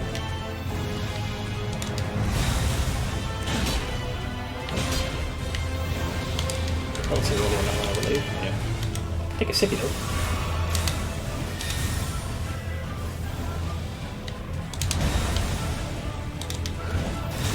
Wait, you can attack 3 times. Wait, you finally finished that with a wrist flick spell. What the fuck? Rude.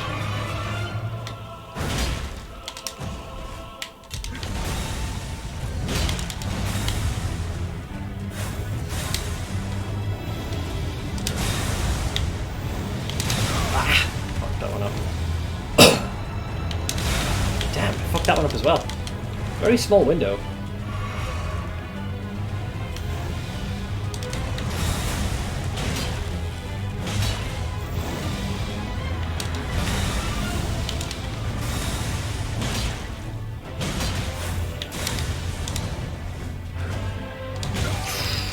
So much quicker than his other attacks, man. It's rough going, man. It's rough going. Pretty sure it's gonna go boom as well. I'm in the AoE range.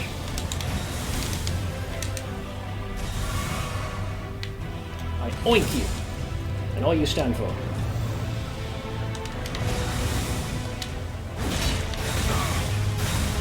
I'm sure I was out of the field of that before. How are you with you?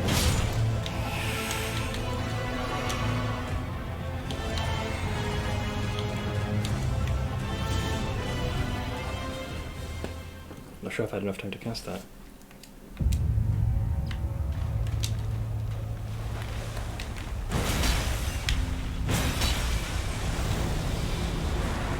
So flamethrowy, I believe this is. I'm not sure if it's actual reach, because it has a decent amount. Okay, he slithers ways. Oh, and this is, I think you have to like bob and weave this, pretty sure. He's looking at me like he wants to fucking have a fist. Yeah, that attack is so reminiscent of what Astel does. Oh, okay, not the shockwave one, that was just a big old pizza slice attack. Oh, I'm out of juice. I'm just fine.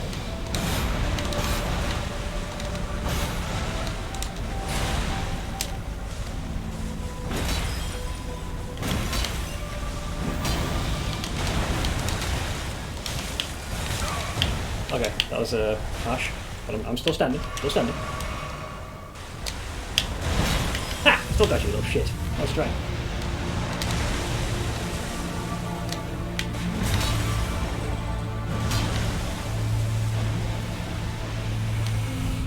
Oink.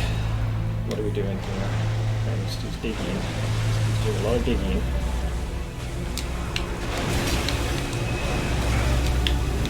Am I about to be barraged? Or is that the onion ring attack? I think it is.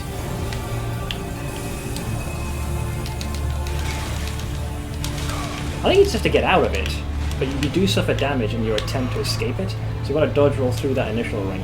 Oh god, this is the star barrage! Ugh.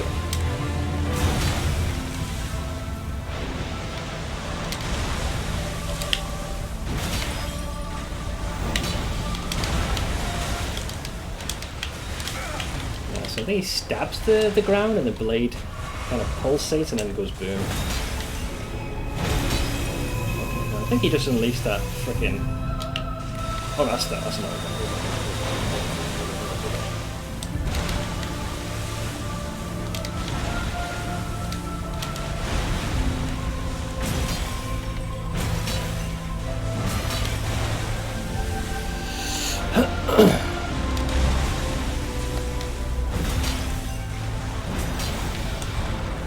This is the one I think. He whisks the blade off and then you just get hit by all of these. I have no idea what to do here.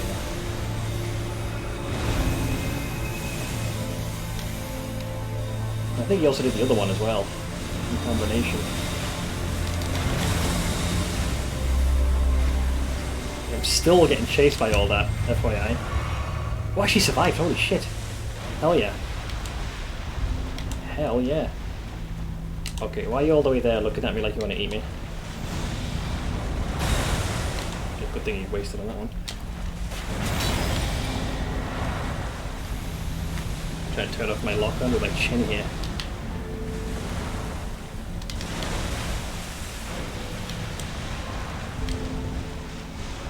Right, which is this one? Is that? Oh, that's the onion ring. Okay, so I'm not quite sure how I'm going to deal with this, but let's see. Too early. Oh, it's 3 of them. Oof, okay, so I think I kind of comprehend.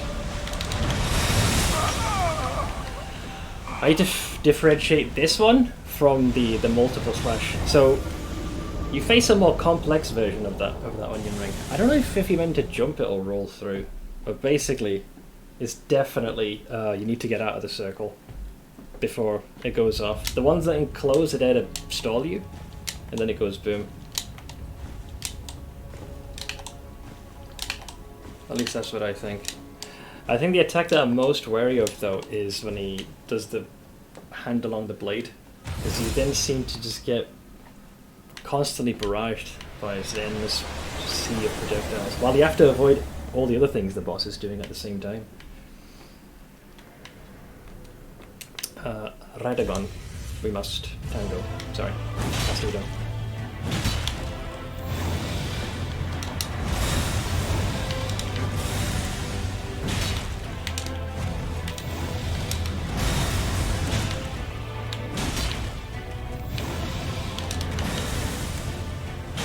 Stick that after the boom.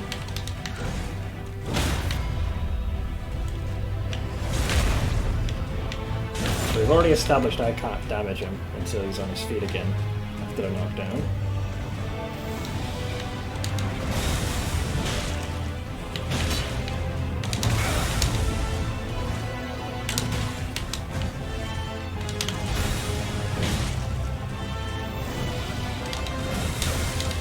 To avoid the aftermouth.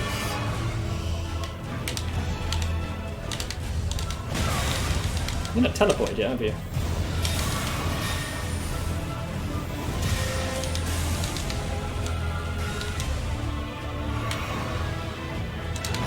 Oh, I thought I was out of that. Yeah. So if you get hit by that, you're stuck in the AoE. Thought I dodge rolled that one. I think I was a fraction too slow there.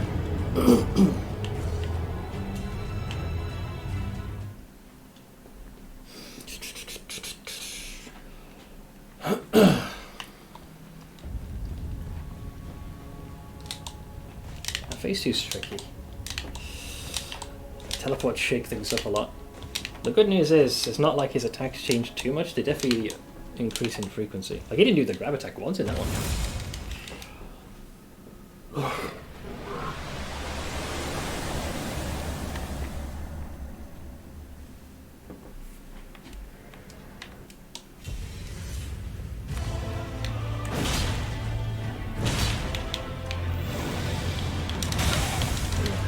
by me.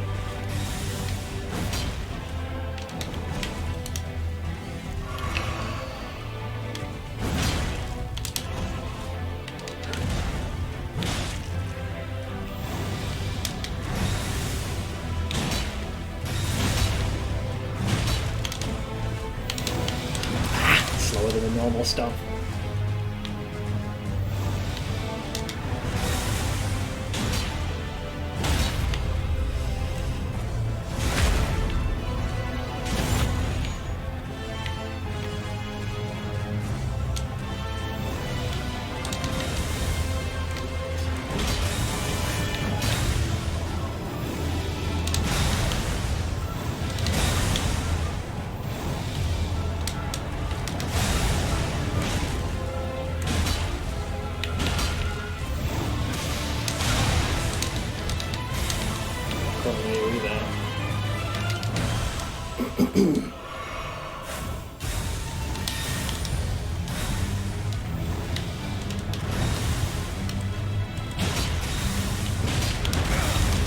Quick stomp that time.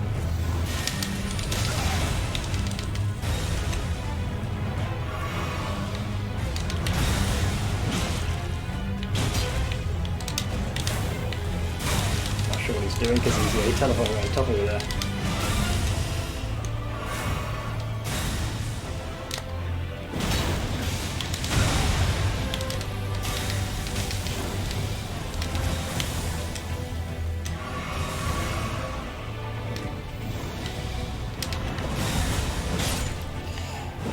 Okay, down goes our boy.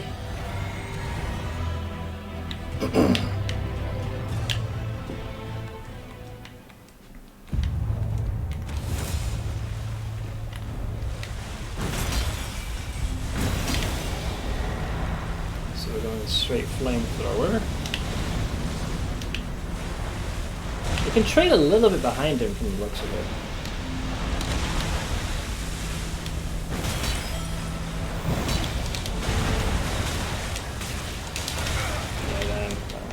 Once I've been hit by the first stab, I don't think I can avoid the damage from the flask.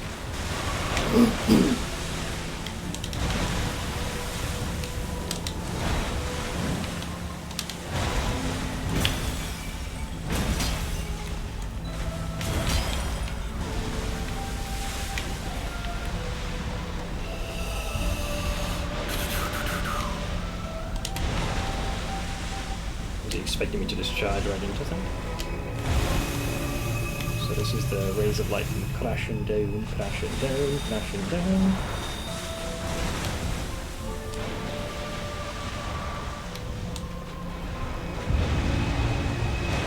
So this one is Operation Onion Ring.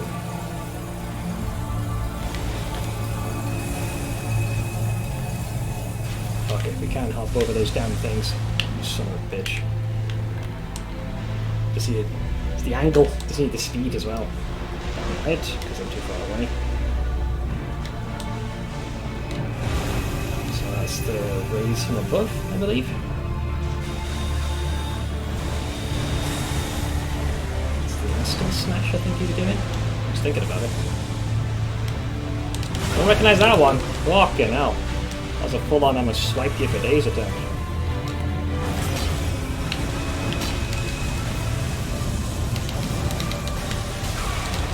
Okay, turns out you can go supernova as well. Didn't see that one either.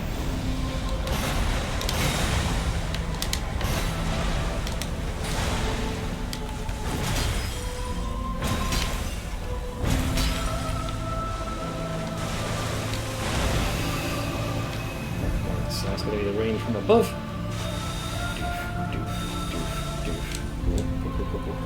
Cool.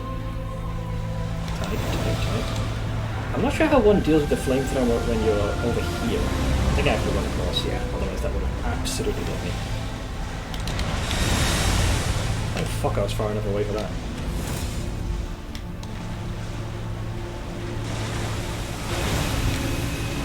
And there's rain from above.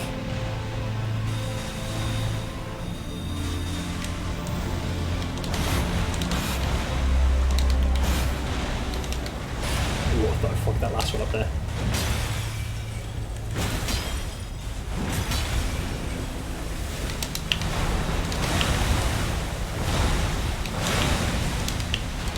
Damn. Swinging. Oh my lord. I wasn't actually sure what I was looking at there. All I know I was getting swung at for days. Okay, now the bad attack. Now I don't know whether it's good to be away or near. Oh, of course I also got to contend with the boss's attacks as well. I'll sippy to try and take some of this thing out.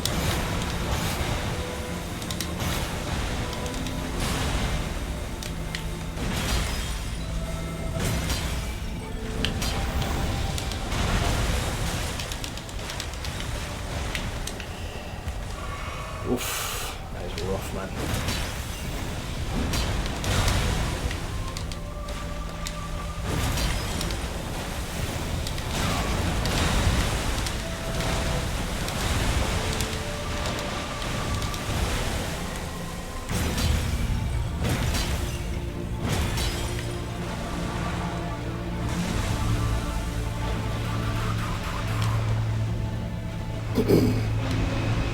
Oh, is this the big gun ring? Oh, I'm definitely not ready for that.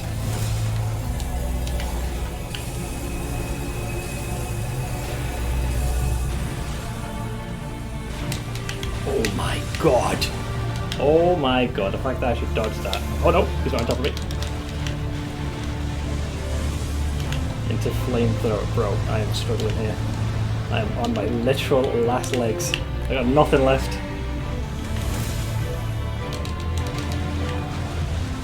He's playing like immensely hard to get right now.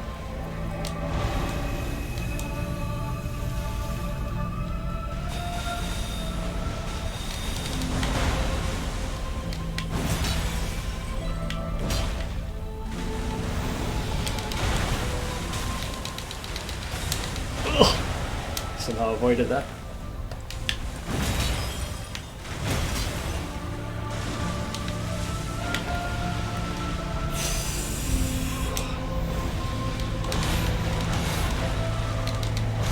Oh, fuck. I reckon if I dodged that, probably would have finished the fight there. Oh, come on. Okay, we're definitely getting there. Yeah, the first two swipes are much quicker. Just got the timing off from the last one. That was really close. But we dodged the onion ring attacks with better consistency, so I think we'll fare better. I'm getting a pretty beat on most of the attacks. The worst one is it's a very aggressive combo. I think it's 4 or 5 swings that we need to contend with. If it started sippies, that would have been nice.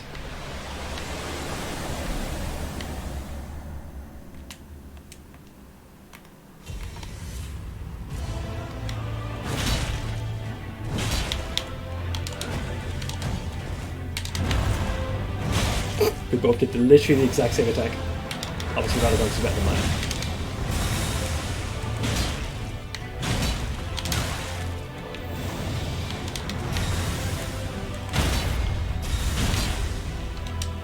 That's the wrong place.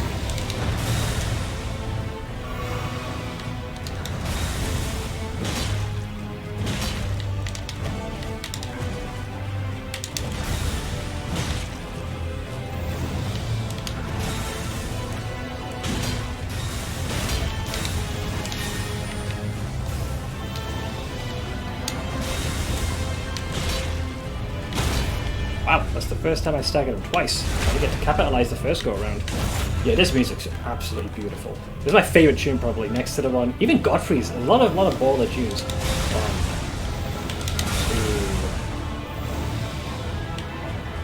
Three. Still got hit though, damn it.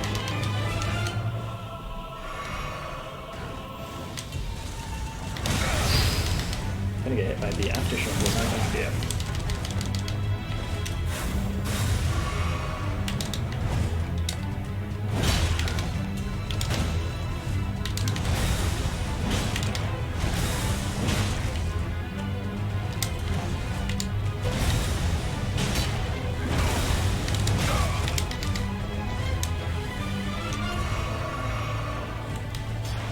One thing I do appreciate, and the game does this a lot, so many times we as the players do an attack and you ask yourself, how the fuck did that miss? Like, you're right in front of them.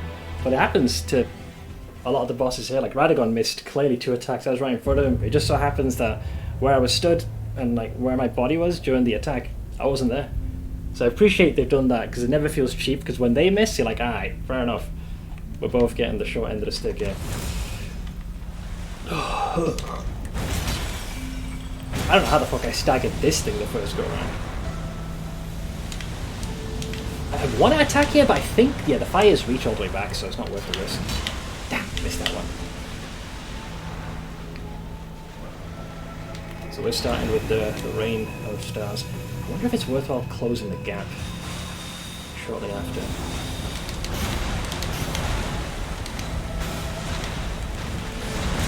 I think once you've gotten into melee, it can't actually do anything to with that, even with the light slash little barrage it does.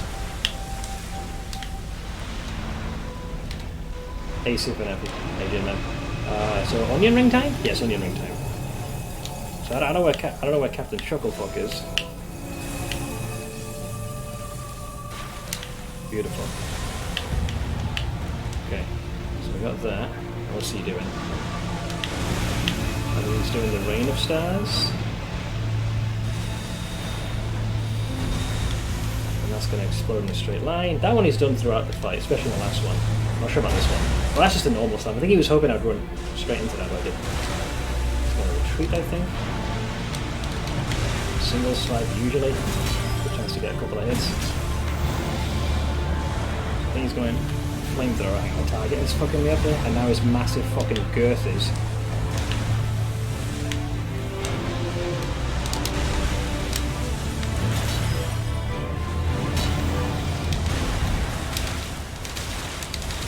That one isn't very nasty. If I could avoid that, that'd give me so much time to just waylay into him afterwards.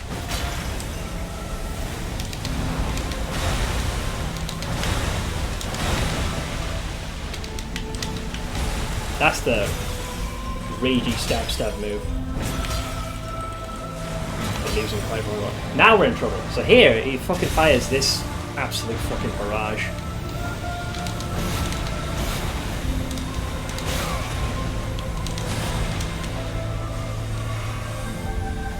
Okay, an accurate estimate on that attack.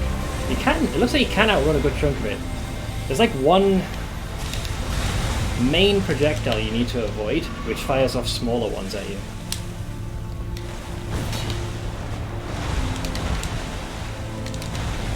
Oh shit! He went for I think it's a triple. Oh, it's so much slower compared to the other. It's a good flask getting used up here then.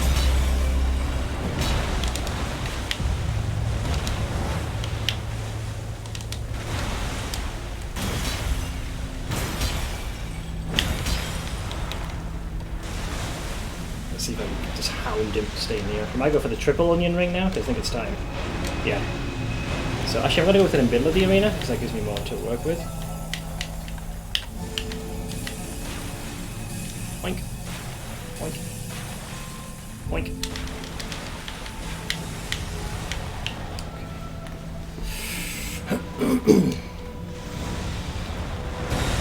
I was hoping I'd run into this, but I did not.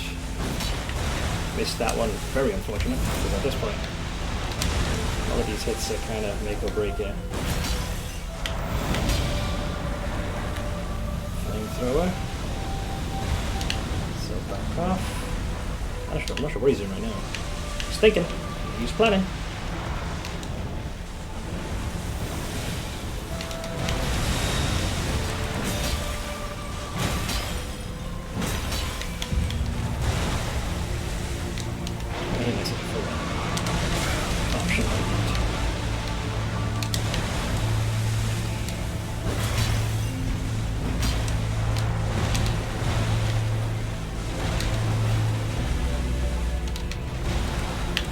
I think we got him. Nice. Very nice. Good fight. Both of them, I gotta say. Never felt cheated. Both very good fights. Elden Remembrance. Patterns were definitely learnable. Just took a bit of patience is all. Both excellent fights. Worked well for my weapon.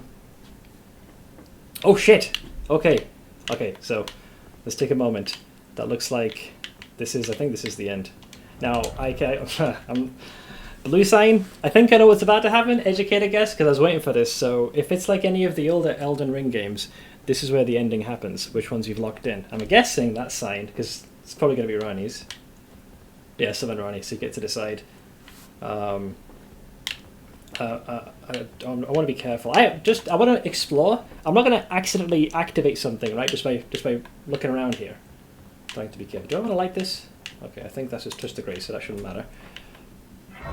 So we did that. Actually, you still got the ruins for this. Is there more?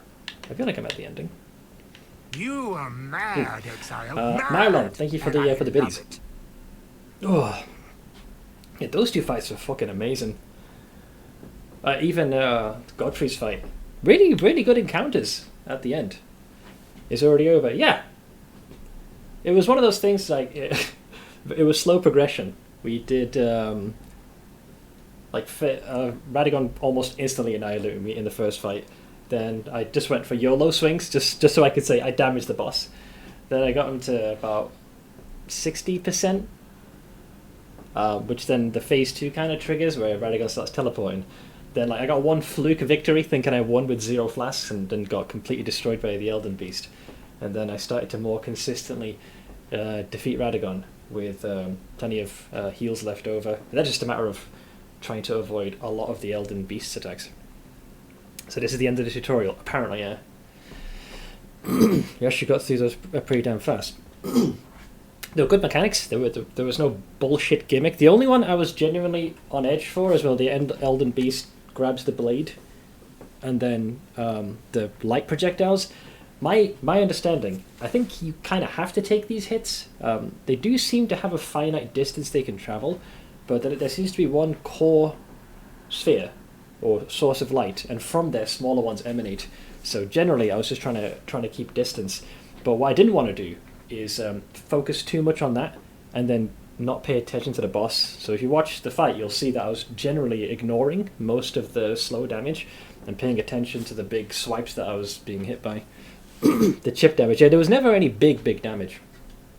Yeah, it's another boss stream. I think I killed him.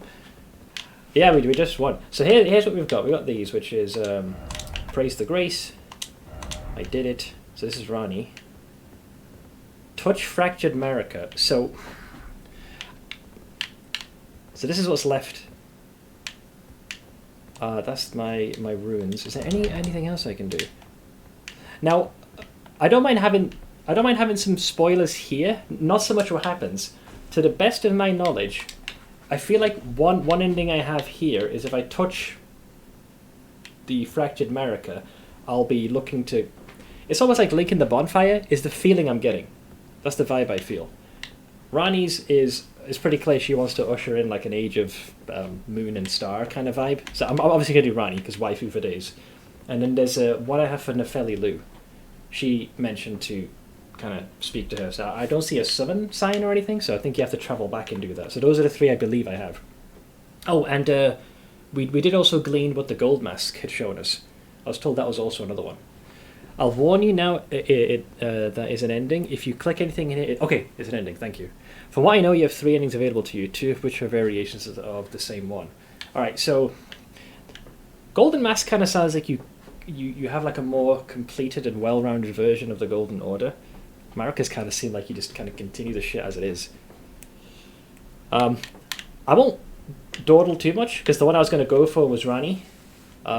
So... What do you guys think? Is it time we wrap this up? We finish the run. How long did it take me? My theory crafting is like 215 hours. I bet you 15 of those was just me just theory crafting back and forth. Alright, I think it's time. Let's alright, I'm gonna at the very least remove this from my head. In fact, you know what you want to do? I'm gonna wear my original set. My hero set. It's how we began. I shall embody my Badlands attire as the good Lord intended.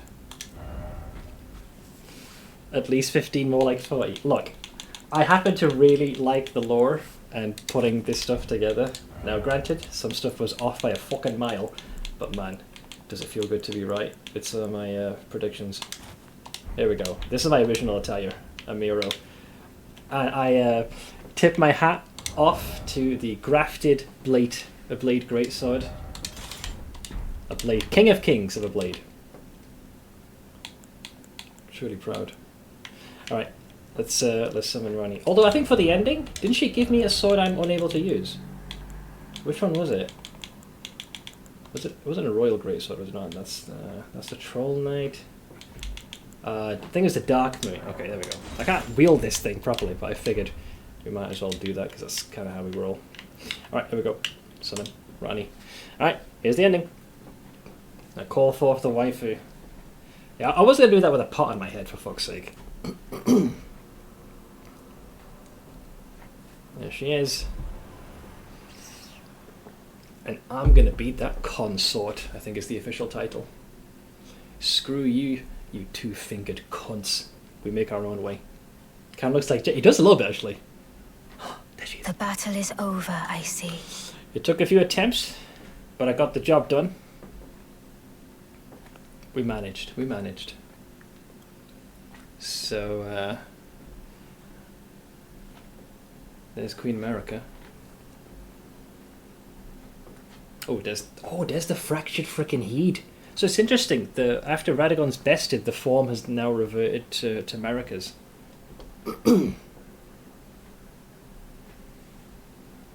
Now, Rani's mother was Renala. So what was this? Like a stepmom?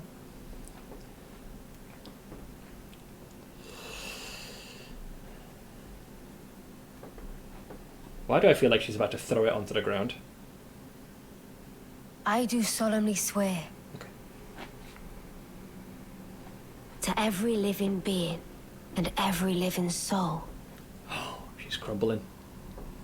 Now cometh the age of the stars. Yep. 1,000-year voyage under the wisdom of the moon. Praise the moon. Beginneth the chill night that encompasses all, reaching the great beyond. You hear that, Greater Will? Go fuck yourself.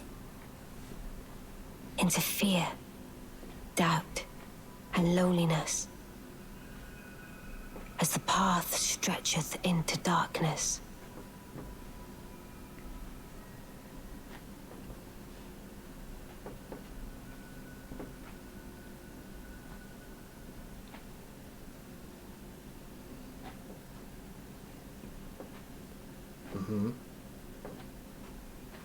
We're not going to blow up the moon. We're going to praise the moon.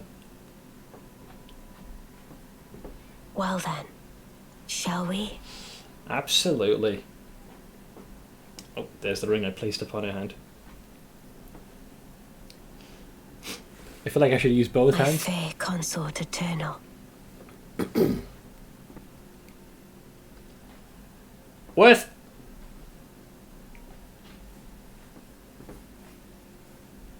Achievement unlocked, Age of the Stars. There you go, guys. 215 hours it took me. Oh, what a fucking game. What a fucking game. Dude, those boss fights at the end. Oh, bella. They're so well done. Makes up for some of the more frustrating ones like Melania. There was no fucking horseshit, one-hit bollocks mechanic. Like, every one of those bosses could take a significant chunk of my health with a single blow, like half. Easy. Maybe if I partially dodged it and was hit by a shockwave, maybe like 25%, but at no point did I feel like, man, this is bollocks, or man, this is unfair. Like, all those fights were solid. You see why we said she's harder than the end boss. Yeah, by comparison, I'm not going to say they were a joke, they were certainly a challenge, but I never got that sense of it wasn't insurmountable. Yeah, it was a really good game, man. Fun fact, there's evidence to suggest that Rani's dialogue in the cutscene was somewhat mistranslated, making her come over as more evil than intended. Yeah, when she started talking about, loneliness, I was definitely getting more negative vibes.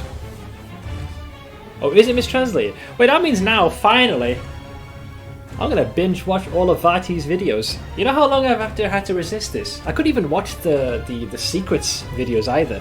Every single fucking time recommended, I'd be like, nope. I had to literally choose don't recommend this channel. So I'm not sure how much I've got to watch. So at this point, I don't really mind some of the spoilers. Scroll up a little more for another in case you missed. Oh, sorry. Rani's ending, despite being an alternate ending, has a bigger achievement completion than the base ending. I guess we all like our moon-based waifu. Linear is hard because she heals. Yeah, the fight extends. There's also the waterfowl attack, which I know there is a way to dodge it. It is quite difficult. I think it's probably for me one of the hardest attacks to dodge. The best I could do was dodge like the first 1.5 of the barrage, block the next bit, and then avoid the final part, which was far more consistent. Well, while it did heal her, it did the least amount of damage to me and healed her the least as well. It was the best compromise I could come up with, especially with this big lumbering sword. Take waterfowl away and Melania goes from an infuriating boss to difficult and manageable. Either waterfowl or the heal's the biggest thing because it does extend the fight. But I can see why that was a thing. Yeah, I appreciate that she was a side boss. These bosses though, Godfrey, I don't know. Part of me thinks they should have given him a second health bar. That second form is Horaloo. That's some good shit. Part of me wishes that he had more health on that one. Despite me just barely eking out a victory. It probably would have taken me longer, but I would have loved to have had more time to properly assess his attacks. It's such a brilliant increase in his difficulty, because he starts from stomps and attacks that are generally like cone based or more localized, to suddenly like the stomps are like the whole arena, and his attacks go from that calm, measured and calculated swings to just, it really mixes it up. There's like this primal ferocity to his attacks, like some big delays or quick like swipes at you, and then there's like 2 or 3 different versions of the throwing attack he has as well. I think they nailed that one. What am I playing next? I don't know. I'll be honest, I was about 70% convinced that after I bested Godfrey / Horaloo, that when I entered into the Earth Tree, I thought I was going to have to do another, like I thought it'd be like a Halig Tree situation. I was quite convinced that was going to be the case. That I was going to run through that network. But when I saw the Stake of Marika, and then the messages saying boss ahead, I figured it would have to be Marika / Radagon. I was almost expecting it to be the beast in the spell. The Elden Star, because it mentioned that came down, so I thought maybe that was a thing guarding it, which technically it was, but it was phase 2. Waterfowl's not a good mechanic for a boss in this game, maybe a faster paced game with better dodge mechanics like Bloodborne. The thing I feel what is deceptive about Waterfowl is what hits you and what is perceived as the slashes, because there's a lot of them, so it can make the attack look almost impossible to dodge, but I've definitely, at least on 2 occasions, was able to avoid it. It can be done, but the window is really short. I have the week off, play Valheim.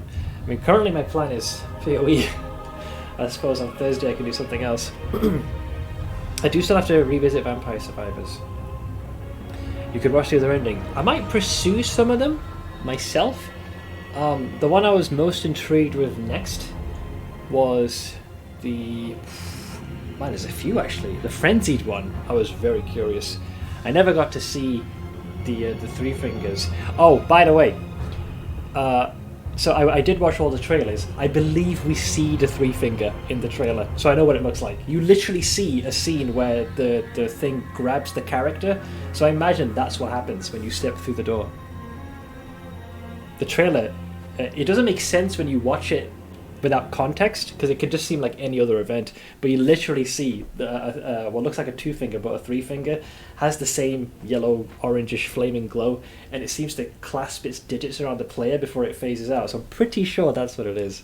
So I'm a little annoyed. I kind of sort of spoiled it, but it's fine. I imagine you'll be back on PoE Saturday. Yeah, very much so. The trailer shows a lot when you've played the game and understand. Yeah, there's a lot if you rewatch it now. Did Seth ever figure out the story for the lady he healed who was infected with Scarlet Rot? Yeah, we got the conclusion of that in the end. We can also binge all the combat animations. I have watched a few, but I'll be more than happy to go through that journey with you guys, because the few that I saw were so well done. You can tell, right? This motherfucker has absolutely played the game. Very much so. They're short, concise, and absolutely hit the nail on the head. Fuck, I was not expecting to finish the game. Not today. I'm not gonna lie, there's a small part of me that's a little disappointed that when I entered the Erd tree that there wasn't a Halig tree scenario. Like a sub-dungeon extra area. I thought I was gonna have to fight and then reach some like a deep central chamber, like the core of the Erd tree. I thought I was either gonna fight up or fight down, and then the room we saw when you enter, that's when we would see that. But no, this is right at the base of the tree. So there was lore that Vike was supposed to be the Elden Lord, but he got corrupted by the frenzied flame. That does make sense because if I understand correctly, wasn't he?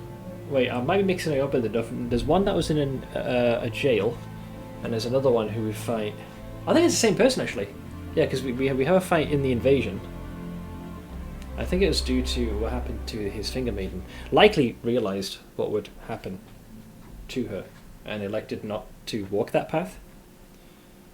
And then, whether, much like, when we saw Shibriri, trying to convince us that we can spare Melina and instead embrace the frenzied flame. Let chaos take the world. Vike wasn't supposed to be Elden Lord, he simply got the closest to becoming one out of all the Round Table Tarnished. It sounds like he was definitely a prime candidate for it. Perhaps they wanted to have a Halig tree situation, but had to rush the ending a bit, and it became a bit of a boss gauntlet. I don't mind. It did surprise me, though. I can't think of many instances in Elden Ring where it's been that many bosses, because it's Godfrey into Horaloo into Radagon into Elden Beast. That's like pretty intense. A lot of tricky encounters that you have to kind of memorize in quick succession. Yeah, Bernal, I believe, is the one I was getting confused with.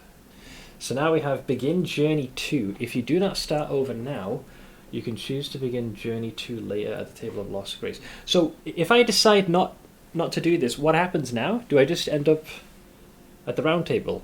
Like, I'm not in New Game Plus. I'm still in the overworld. I'm not sure what happens here. He got the giant flame cauldron, and after learning about the sacrifice, he likely tried to find another way and fell to the influence of the Three Fingers. That's what I think as well. A lot of his equipment seems to denote this, that he was very much on a fast track to become the next Elden Lord.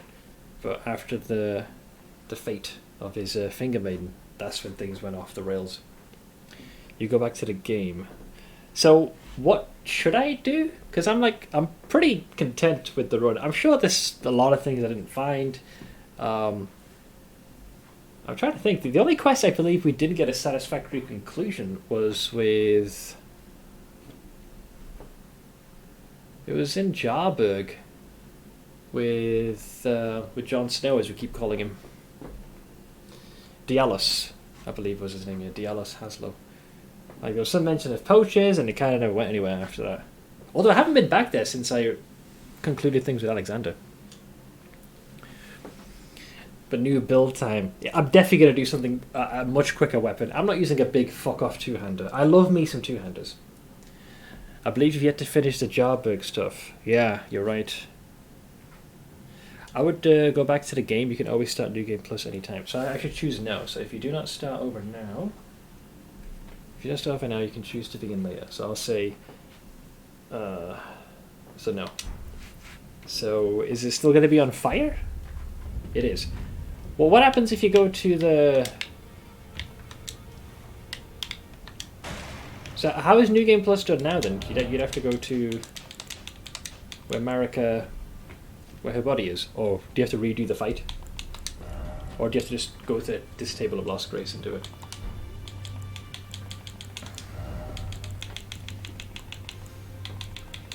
Holy shit, man, I got so much stuff on me. Oh, okay, you can do it straight from here. Cool, cool, cool.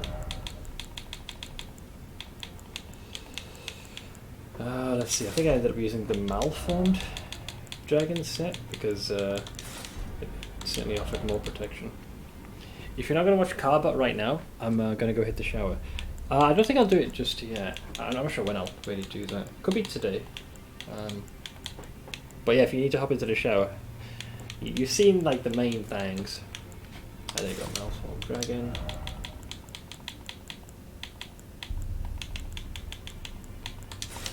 I didn't get a remembrance today, is it? I thought. Oh, I did. Oh man, yes, please. I need to learn more about this. Elden remembrance. Isn't that kind of heresy? Because like things are carved into the Erd Tree. Well, I guess they're separate. Remembrance of the Elden Beast hewn into the Erd Tree. The power of its namesake can be unlocked by the Finger Reader. Alternatively, it can be used to gain a great bounty of runes. It was the vassal beast of the Greater Will, and living incarnation of the concept of order. Yeah, also had a lot of limbs. Definitely enough small legs. So now the question is, so educated guess, if we hand this in, we either get, we could get its sword, maybe? Maybe the Onion Ring spell? Or maybe the one that does chip damage? Or the Rain of Light from above? Let's see what we get. I'm curious. Oh, it's neither. Wait a second. You get Marika's hammer. I thought it was Radagon's. Interesting, because Radagon was the one that was using it, but it was shown in the trailer. I think one side it was showing it being fractured, and the other it being repaired. Stone hammer, made in the lands of the Newman. Oh, it's been the lands between. Outside the lands between, the tool with which Queen Marika shattered the Elden Ring, and Radagon attempted to repair it. Alright, I feel vindicated. The hammer partially broke upon shattering the ring, becoming splintered with rune fragments. Unique skill, Goldbreaker. Leap up high while suspended. Wait, this is the fucking the airborne slam. Leap up high and while suspended in midair, imbue the rune shard with light before smashing it down hard onto the ground. The heroic of Radagon's signature attack. Yeah, that's when he kind of goes airborne. He's like, you know, brings down the gavel. Oh, there you go. Yeah, you do get the sword. So sadly, no Elden Beast related spell. Sword wrought from the remains of a god who should have lived a life eternal. So Marika in this case, because when the Elden Beast emerges, it kind of pushes the body down and then draws from it this blade, which interestingly does share a bit of a visual resemblance with something else, which I'll show you in a sec. Thoughts on what the weapon portends are many and varied. Some consider it the mark of a great sin or a sign of great devastation. Some think of it as the end of an age, while others the beginning. Unique skill, Wave of Gold. Imbue the sword with bygone golden glory, then fire it at foes. A wide golden wave fans out forwards, sweeping through all enemies caught in its path. So I'm not sure which one this is, because there's one where it was done in 4 sweeps, and there's one where it's one big kind of semicircle type of attack. Hey, yeah, I'm going to go with the hammer, because I love this weapon, it's awesome. Do everything else. No Marika or Radagon related gear. Where is that very majestic looking mallet? I can actually use this. What the fuck? Oh, it's because I ended up raising my faith to 20, so I actually have the means. Oh yeah. Oh yeah. Okay.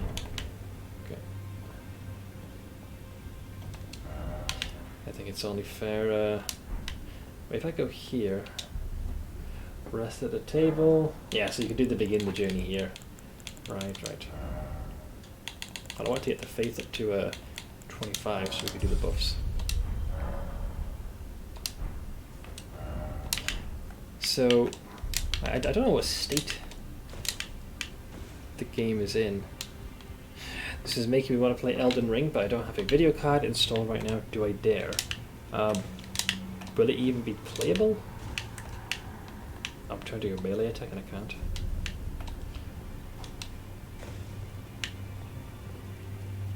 Wait, was that always here? Enter Colosseum Combat. This the PvP stuff, I think. I just realised this. I never noticed that was here. The statue of Marika just chilling. Okay, so you're going to remark upon my glorious victory or not? Now, No. Okay, didn't think so.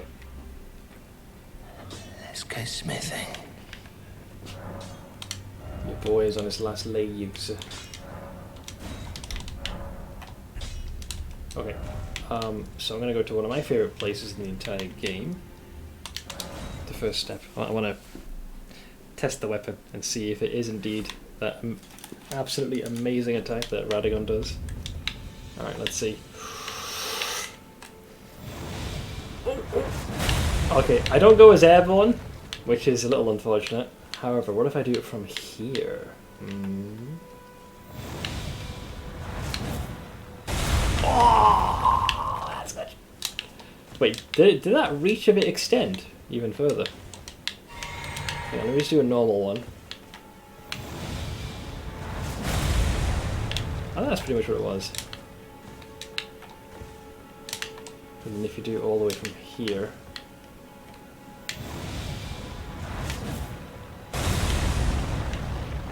Yeehaw!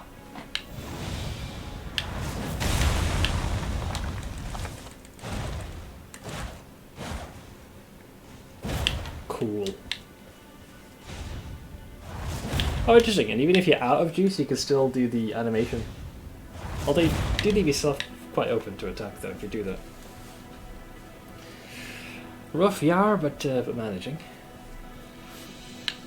We actually just completed Elden Ring, or at the very least got the roll credits. I haven't entered the New Game Plus part, but yeah, there was some pretty interesting encounters we found ourselves partaking in. So,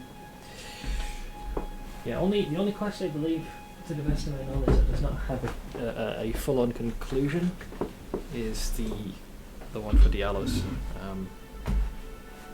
I wasn't getting much in the way of progression. There was talk about poachers and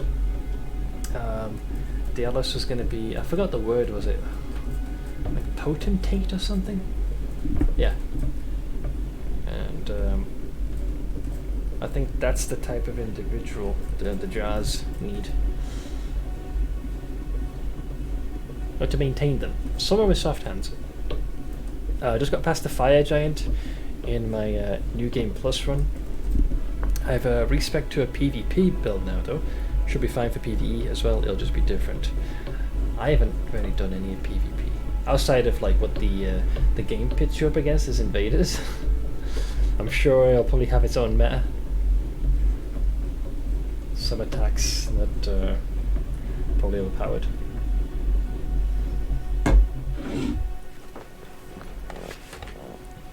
So what I'm gonna do is re-equip the blade that has carried me thus far. Whoops. And saunter over to Jarberg, which was where was it? Somewhere over here on the side. Yeah, here we are. Oh, he even changed his title. He's now referred to as Potentate Dialos. Etsy store is on vacation. It is officially done. But just remember guys, Ash does have her own store, so orders can still be placed through there. I believe, have I invoked this command? Wait a second. Is it supposed to be full name? Oh, there we go. Okay, it took a while for that to kick in, I was worried. But there you go, you guys can still place your orders there. That's right, I'm giving you more work to do despite you putting your store on the shelf.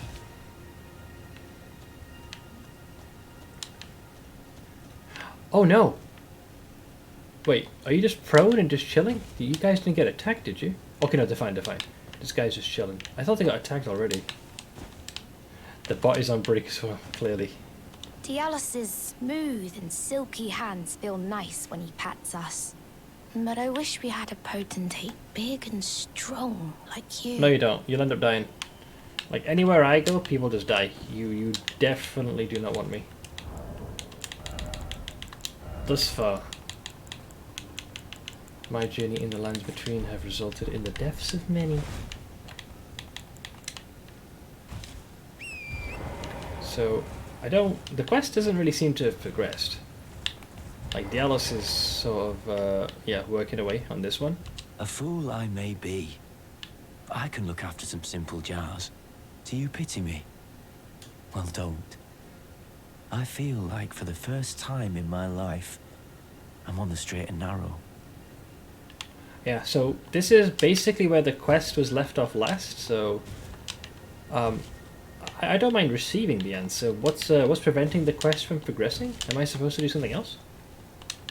I think you run the risk of her keeping on trying to burn herself out just to spite you. It's not a competition.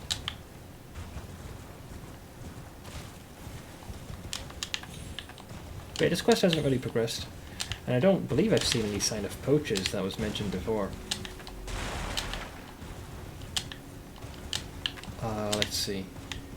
So there was this here, where there were a bunch of graveyards.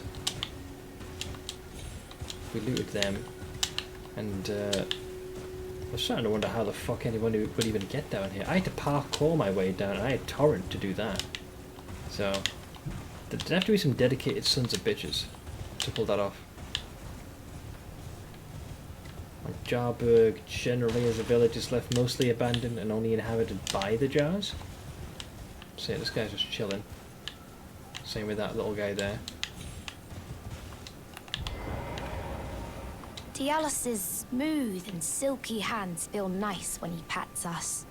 But I wish we had a potentate big and strong like you. Fudge. I do a lot of things out of spite. Spite is much of what fuels me as well.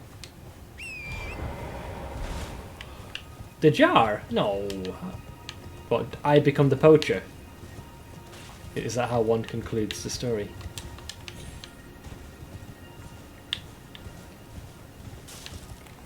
But yeah, I don't seem to be able to progress this. No warrior ahead, but hero ahead. Oh god, he's totally dying, I can already tell. Why is it always lonely sword? A fool I may be, but I can look after some simple jars. Do you pity me? Well, don't. Yeah. So, a bit of assistance here, guys. How do I conclude this quest? As far as I'm aware, I'm not supposed to go to any particular location. I've already concluded Alexander's quest, so I thought it might be tied to that. Like, I have the shard, so Alexander's no longer part of the equation.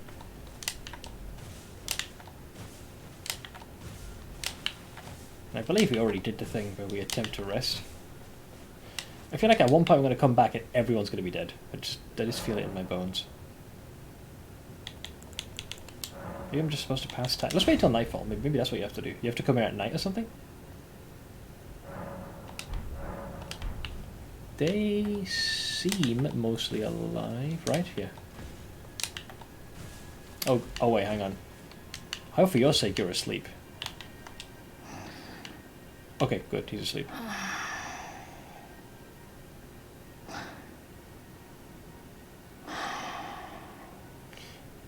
No wonderful, Dios.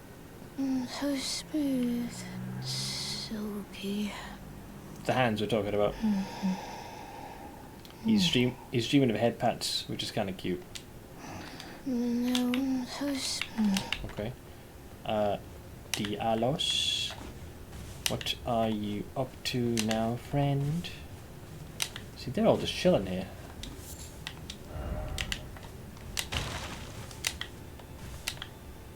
No, it's pretty much the same. A fool I may be, but I can look after some simple pity. Yeah, I think this is the reason I never finished the quest to begin with. Because I couldn't really figure out what to do next. The reason I visited here initially was because I couldn't find Alexander, so I figured I'd just come back to Jarburg, and then all of a sudden Dialos is like, what the fuck are you doing here? You're a long ass way away from home. Yeah, generally most of the voice acting in the game here has been solid. A couple of misses here and there, but generally pretty good. So guys, I need some help here. How do I progress this quest? I feel like I'm at a point I can accept input from you heathens now. You need to go to the mountaintop of the giants. I do? Any place specific? I've already eliminated his brother, if that's what it is. Completed that contract. It was over here at the, I think it was the Shack of the Lofty or some such. Part of me just wanted to approach him wearing his brother's armor. Be like, where'd you get that? Found it? Yep. I found it. Totally.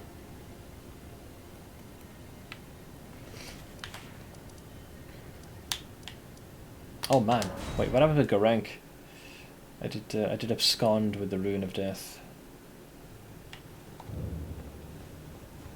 Nope, he's still playing coy. He's still playing coy. You little shit. Go to any spot and then back. Oh, so you have to kind of raise that kind of flag to show that you've been there. I'll just pick, yeah. The Ancient Snow Valley Ruins. How's that? So I'm in the mountaintop of the giants. I've already been here. Maybe I didn't return here after dealing with Alexander, which might be the case. And then I just go back to Jarberg. Yep, that was literally his line. I must consume more.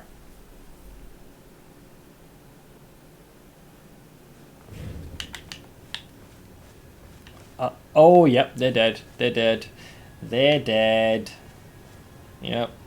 So in case you're wondering, the only real hint you have to go off here as to why, obviously they said poachers, and I've killed a few of these living jars, but you get this. A fragment of a living jar hardened after its death, used for crafting. Such fragments command a high price due to the magical power locked within. This leaves the living jars unfortunate targets for poachers, which is basically what happened here. So they're now dead. So, wait, you're still alive? I guess it's the jar ban? Oh, cuz. Hey. I'm glad you came. But we're fine now. Dialos fought the poacher, though quite a lot of us got broken. Ooh. You made the I jump. won't cry though. I'm a warrior jar. Aww. A warrior. Exactly, just like Alexander. Exactly, head pat for you. The tale of House Hoslow is told in blood. That's the kind of warrior I want to be one day, cuz. Okay, even if I'm scared, I'll still fight to protect everyone. I really didn't want to hear that frickin' the house frickin' motto. Frickin' House Hoslow. The tale of House Hoslow. It's told him, yes.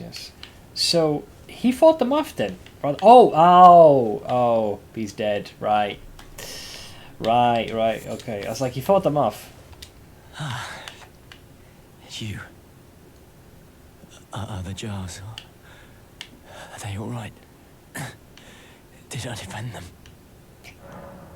I'm afraid. Okay, the guy's about to die. I do pity him. Technically, one's alive, so yeah, you defended them. Then all is well. This fool proved his worth in the end.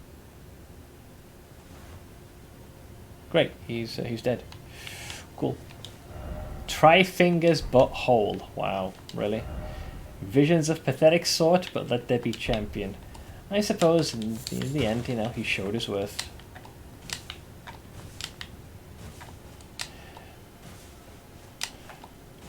Oh, I'm guessing when I reload. Will you move on? The tale of that's the kind of warrior. Yeah. The happy ending. He one, he dies, which is excellent, and second, he at the very least departs feeling like this has some modicum of meaning. Okay, so what stuff do you leave behind? Oh no! Wait, okay? So I can already see what's happening. The Jarban is already scooping up Dialos and gonna carry him with him, I assume. Oh, you gotta weaken yourself with that. The tale of House Hoslow is told in blood. Oh no. That's the kind of warrior I'm going to be. One who protects everybody. Alexander II is about to be born. The tale of House Hoslow, that's the... I'm gonna shatter him. I swear to God, at this rate. And I'm guessing I rest again, because there seems to be a little progression element to it. So, okay, I figured. So this literally resolves itself with each visit. Any more Elden Ring on Thursday? No, I'm done. I've done the run. Oh, here we go. So what's left? Ooh, I wonder. No, because I got the full armor set, so you wouldn't get another one.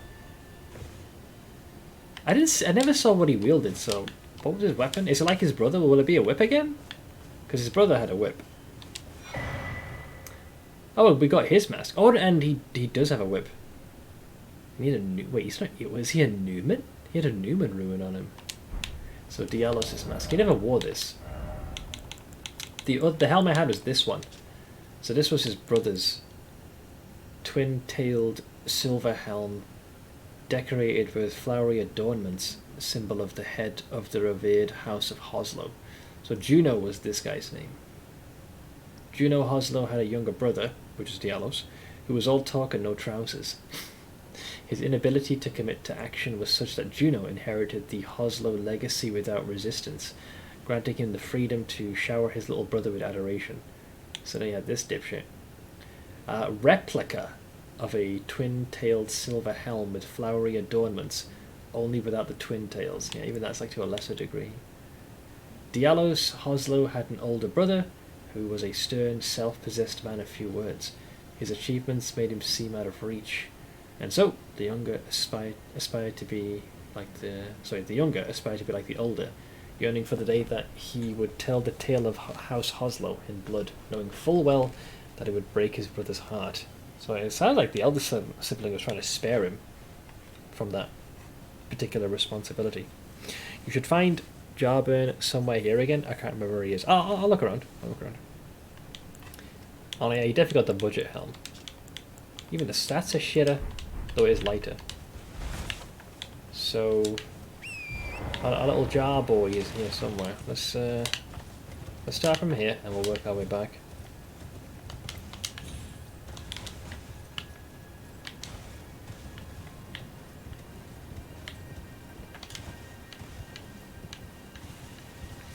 I think you were meant to travel back to the village every time you spoke with Alexander, which is why there is so much reloading for progression. I don't mind if this is how the quest progresses at all.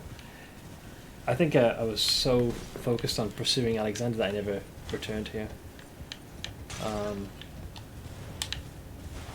What's next Thursday going to be? I might just do like PoE, like normal. Like I only dedicated that time slot because I was very close to the end when I started streaming PoE again, like super close. We had a few loose ends to tie up in crumbling Farah Missoula, and there's a series of boss fights.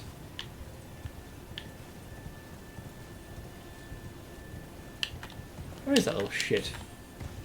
Oh, hang on, let's think of this logically. He's been filling himself up with the Fallen. Maybe he's gone to the graveyard? Kind of fattening himself up. Taking them with him on his journey or some such, I think, maybe. Or not. It's a lot of reloading because it happens in the same place and does not move around the world. Yeah, I don't believe I had returned to the mountaintops, like, since I concluded everything there. I thought I revisited there once at least.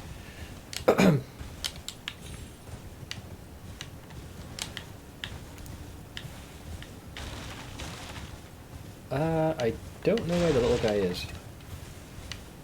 Oh wait, he's fucking hell, man. He's right back where he's supposed to be. I thought he moved, so I never checked where he normally is. Thanks for coming back, cuz. I've been thinking.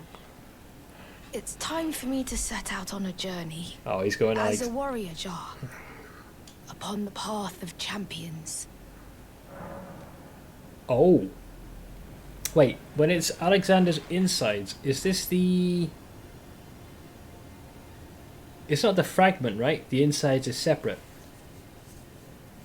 Pretty sure. I don't mind giving up the fragment if that's the case, but I think the insides is different. Pretty sure. I'll give the insides. Wow. Cuz, are these insights from Uncle Alexander? Thank you. 'Cause I'm a warrior jar, so I need to be strong. I can really have them, right? I Yeah. understand. I'll get strong. Strong enough. I deserve to have Uncle's insights. I do find the whole little leg kicking thing kind of adorable. I don't think I'll see you again. When I set out, warriors are supposed to work alone. Goodbye, cuz. And thanks for everything. I'll never forget you, cuz. It's okay. I'll never forget you. Toxic jar culture. Alright, let's rest, and now he's going to disappear. So, does he leave something behind as a parting gift, I hope? Yes, he does. Alright, make it worth it. It better not be just a cracked pot or the other version of them. Oh, it's going to be, I can already tell, man. Time for comfort. Companion jar. Oh, it's a talisman. What the fuck? Educated guess? Probably just boost the damage of crack pots or something like that. Probably.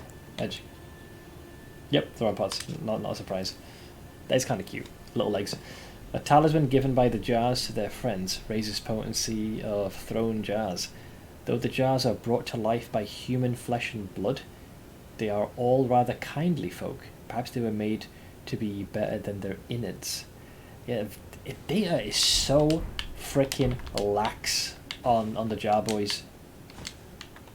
We know they carry around the insides, but there's very little information to discern kind of how they're brought forth. Like, they speak of a potentate, and that they prefer someone with soft hands, so I get the sense that they are moulded and crafted, but what I don't understand is how a consciousness and a personality is imbued, and what other purpose they serve outside of just containing the insides.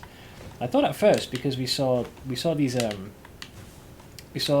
larger pots near the minor Erd trees, I thought perhaps they were used to perhaps mule over the remains and the bodies of fallen for maybe like Erd tree burial or some such, but it's so minimal, the information on them.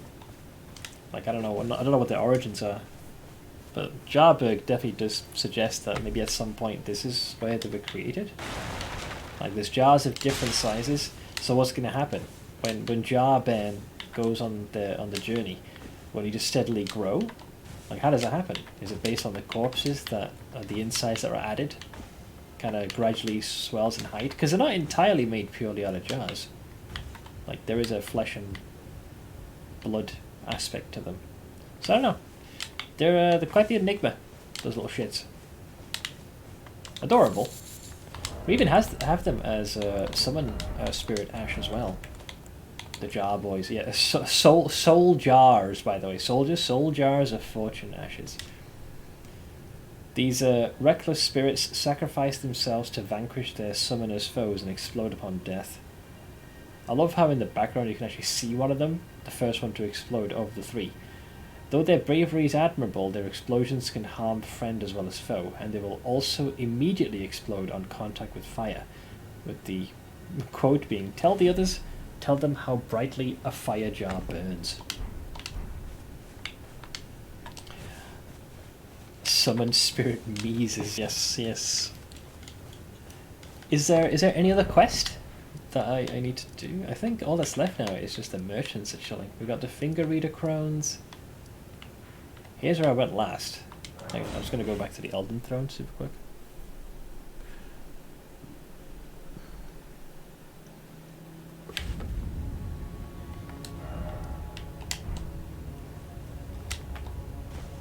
So, what happens now when you walk through here? Because surely they wouldn't allow you to re-trigger another ending, would they? Oh no. Wait, why are they doing this? Wait, could I pursue another ending then? Oh no, hang on, I can't walk through the fog gate. Okay, I was about to fucking say. So you're essentially sealed by the fog gate. I thought they may allow you to pursue those particular endings, but no. Hang on, the only one still standing, I just realised, is Bok, the seamster. Unless they want to kill him off as well.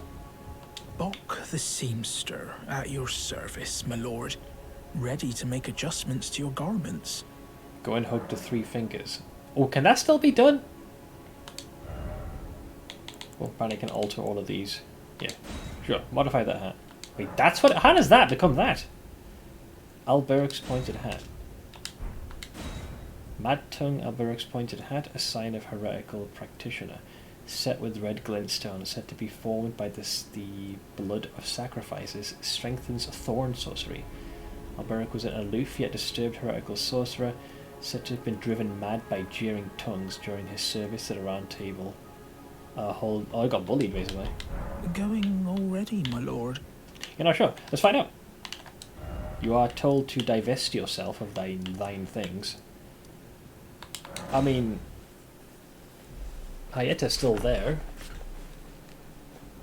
So, this is interesting. Okay. So you're supposed to remove all this stuff? I think you're supposed to... I'm not sure if it means get rid of the talismans. Let's just say we do the whole thing. Okay, I'm wearing nothing.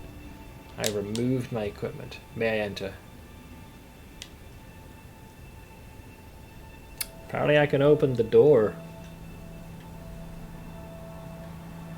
I do have the needle, Michaela's, to hit the undo button, but I believe I'd have to go to Farm Azula to not suffer the downside. Let's see what happens. I'm curious.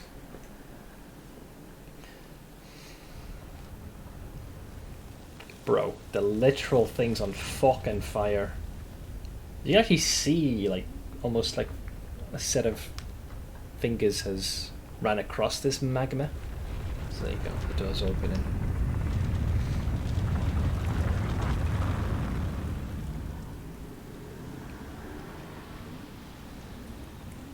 So, we see what we saw in the trailer? Here we go. So now, initially, it will look like a 2-finger, but you'll see the 3rd.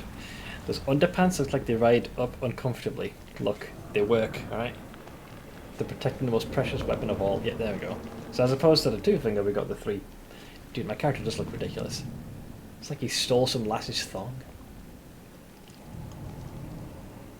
That's a really good amulet. Yeah. Here we go. So... Oh god, trembling with anticipation. So this is, you would normally do this if you were looking to just burn this whole motherfucker down. So this is what we saw, the part we saw in the trailer, I think is like this bit that's about to happen, I think?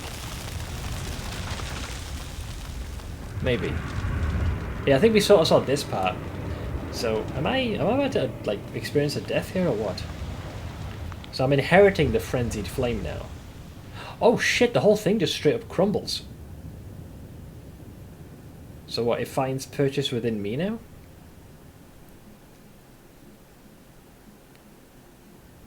Oh, you can even see the burned scarring as well. Dude, look at my eyes. Yeah. Visions of chaos and then tranquility. Anything else in here? So it was just chilling here in this tiny chamber the whole time.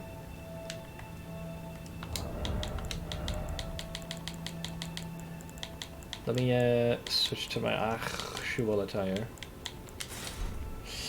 Are the fingers in you? Well, it looks like they tried finger butthole. They followed the instructions that chat has for the longest time.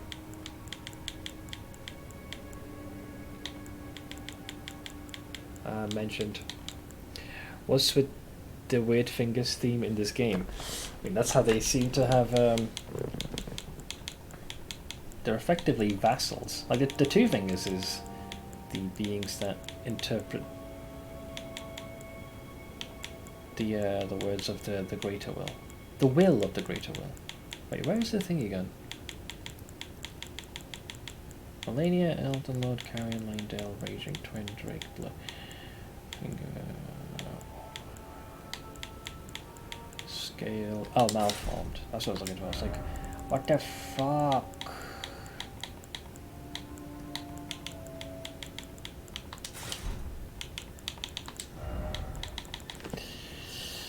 What's the linky link here, Dariux? You can change the game difficulty in the settings at any time. I've had that. I think Devil May Cry did that once to me in the older game. I kept losing, and it was like, oh, you can turn on some super easy mode. I was like, you motherfucker. What next? You're gonna have me use the weapon like, here comes the great sword, open up. It's like, who the fuck do you think you're talking to? Stupid video game.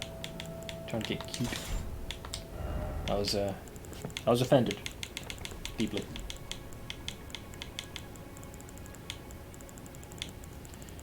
What am I doing here? Oh, the seal is what I'm after. There it is. Okay, so I got all my gear again. Oh, I can't switch this out. So, now we speak to Hayeta. So, you happy that I've inherited the frenzied flame? The flame of chaos has nestled within you.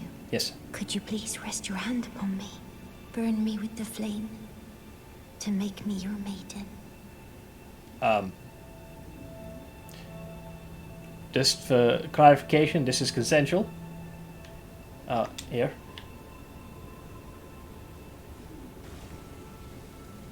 Oh, it burns. My eyes, they're melting.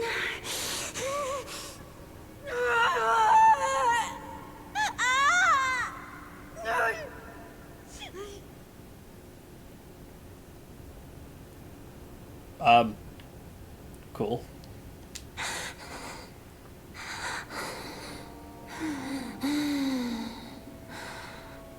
Thank you. I have touched them. The words of the three fingers. It only cost you your As eyes. your maiden, allow me to divine them. That chaos. All that there is came from the one great. Then came fractures, and births, and souls. She sounds The happy. greater will made a mistake. Torment, despair, affliction, every sin, every curse, every one born of the mistake. And so, what was borrowed must be returned, melted all away with the yellow chaos flame, until all is one again. Right, so that's that. It's literally burn everything is the vibe I'm getting. Those who gave me grapes howled without words. Grapes means eyeballs. Saying they wished they were never born. Become their lord. Take their torment, despair, their affliction, every sin, every curse. No pressure. And melt it all away. As the Lord of Chaos, no more fractures. No more birth. Dude, I thought for a second she was gonna... Wait, is she... Oh no, it is happening. Really? Really? Frenzied Flame Seal. Frenzied Flame Stone. So... Is she still... I can't tell. Hang on. Hang on. Let me rest. Shut up, I'm not mainless. No, I'm mainless. Dude, this game fucking sucks, man.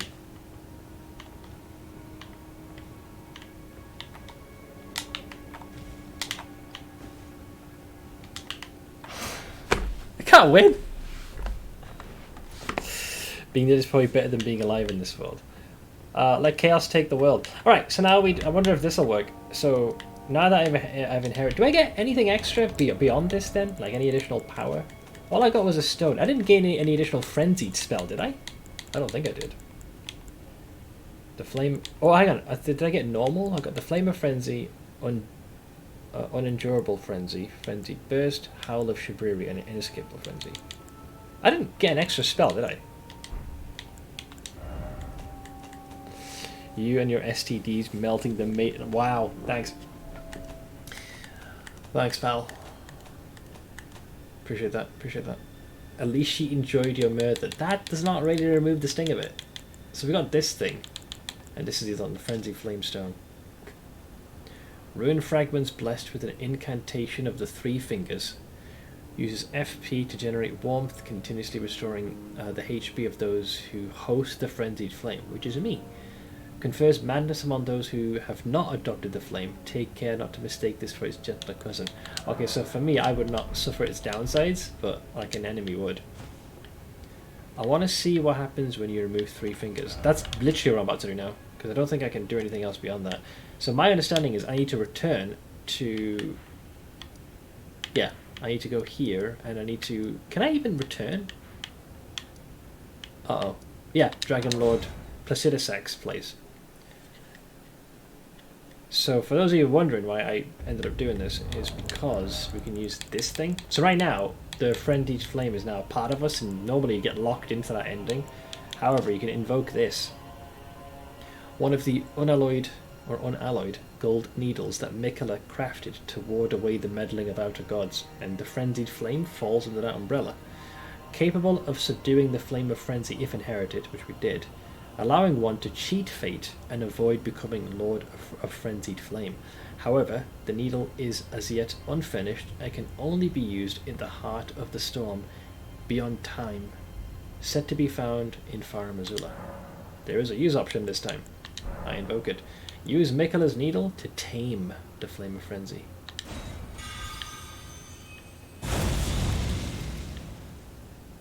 Okay, so I get all the pros and none of the cons of the contract. So I basically found the loophole. So I don't know if anything else fundamentally changes, but I'm no longer bound. So it's just literally use it, and you seem to see a depiction of the Helix tree flash up for a hot second.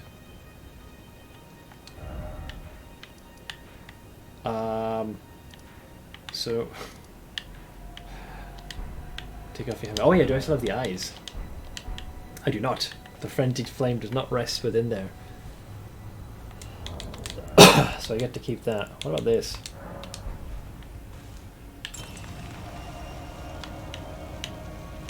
So that's obviously still the same. Now, would I have accrued madness if I still had it? Because I've tamed it.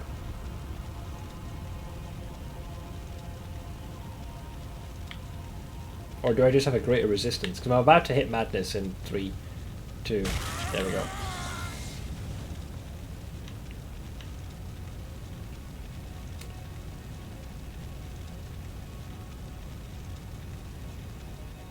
Yeah, so it doesn't really seem to do...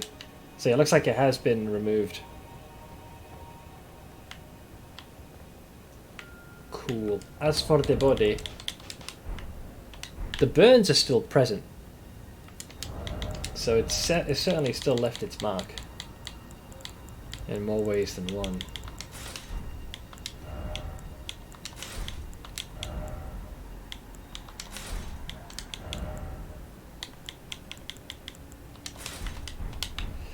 But yeah, that was pretty much it. Damn. So yeah, that was quicker. I thought there might be an extra cutscene that I was going to play, but it was literally just use the consumable and you're good to go. Nothing else was needed beyond that.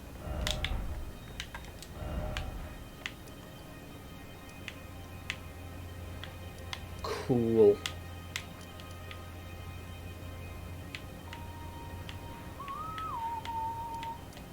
Isolated was Millennials. Yeah, then all that's left on the map now is, like, aside from Bok, the folks back in the round table hold, Garank, the merchants, and the finger reader crons. Every other last fucker is dead, or has been somehow adversely affected by my presence in this hellscape. What a shit show.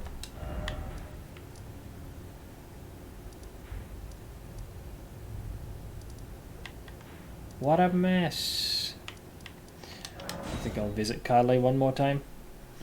Our journey's pretty much started with our first vendor. With this little Santa Claus attire. Hey buddy. Ah, it's you again. Always a pleasure. Care to purchase anything? Sure, I'll buy your entire stock. Why not?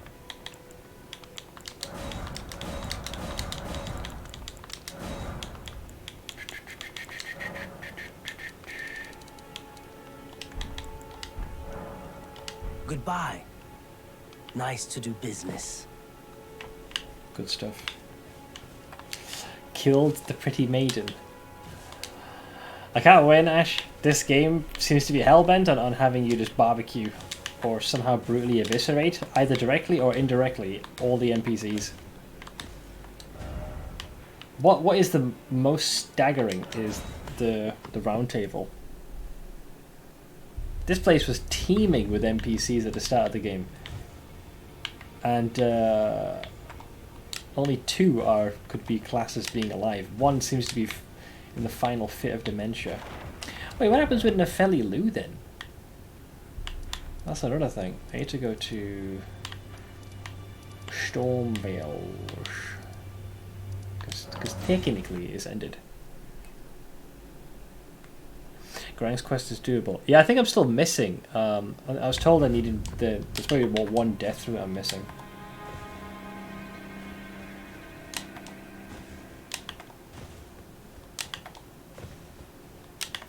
Alright, they're still chilling. I will remain to summon the storm, but your guidance and your fight surely lie elsewhere. That's pretty much the same. Yeah, so I guess once you can't like trigger another one.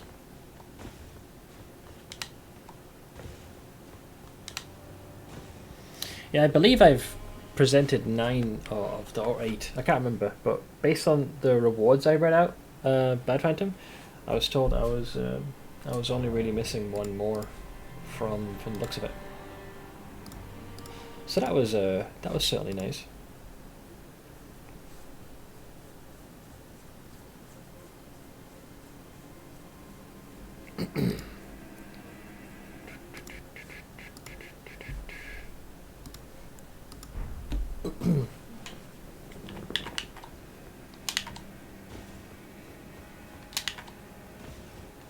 But yeah, I think I'd be done for the time being. Cool. Final tally, factoring in any additional bells and whistles. 2 hours and 16 minutes. I'll take it. I am quite pleased with myself with that. Oh, God Almighty.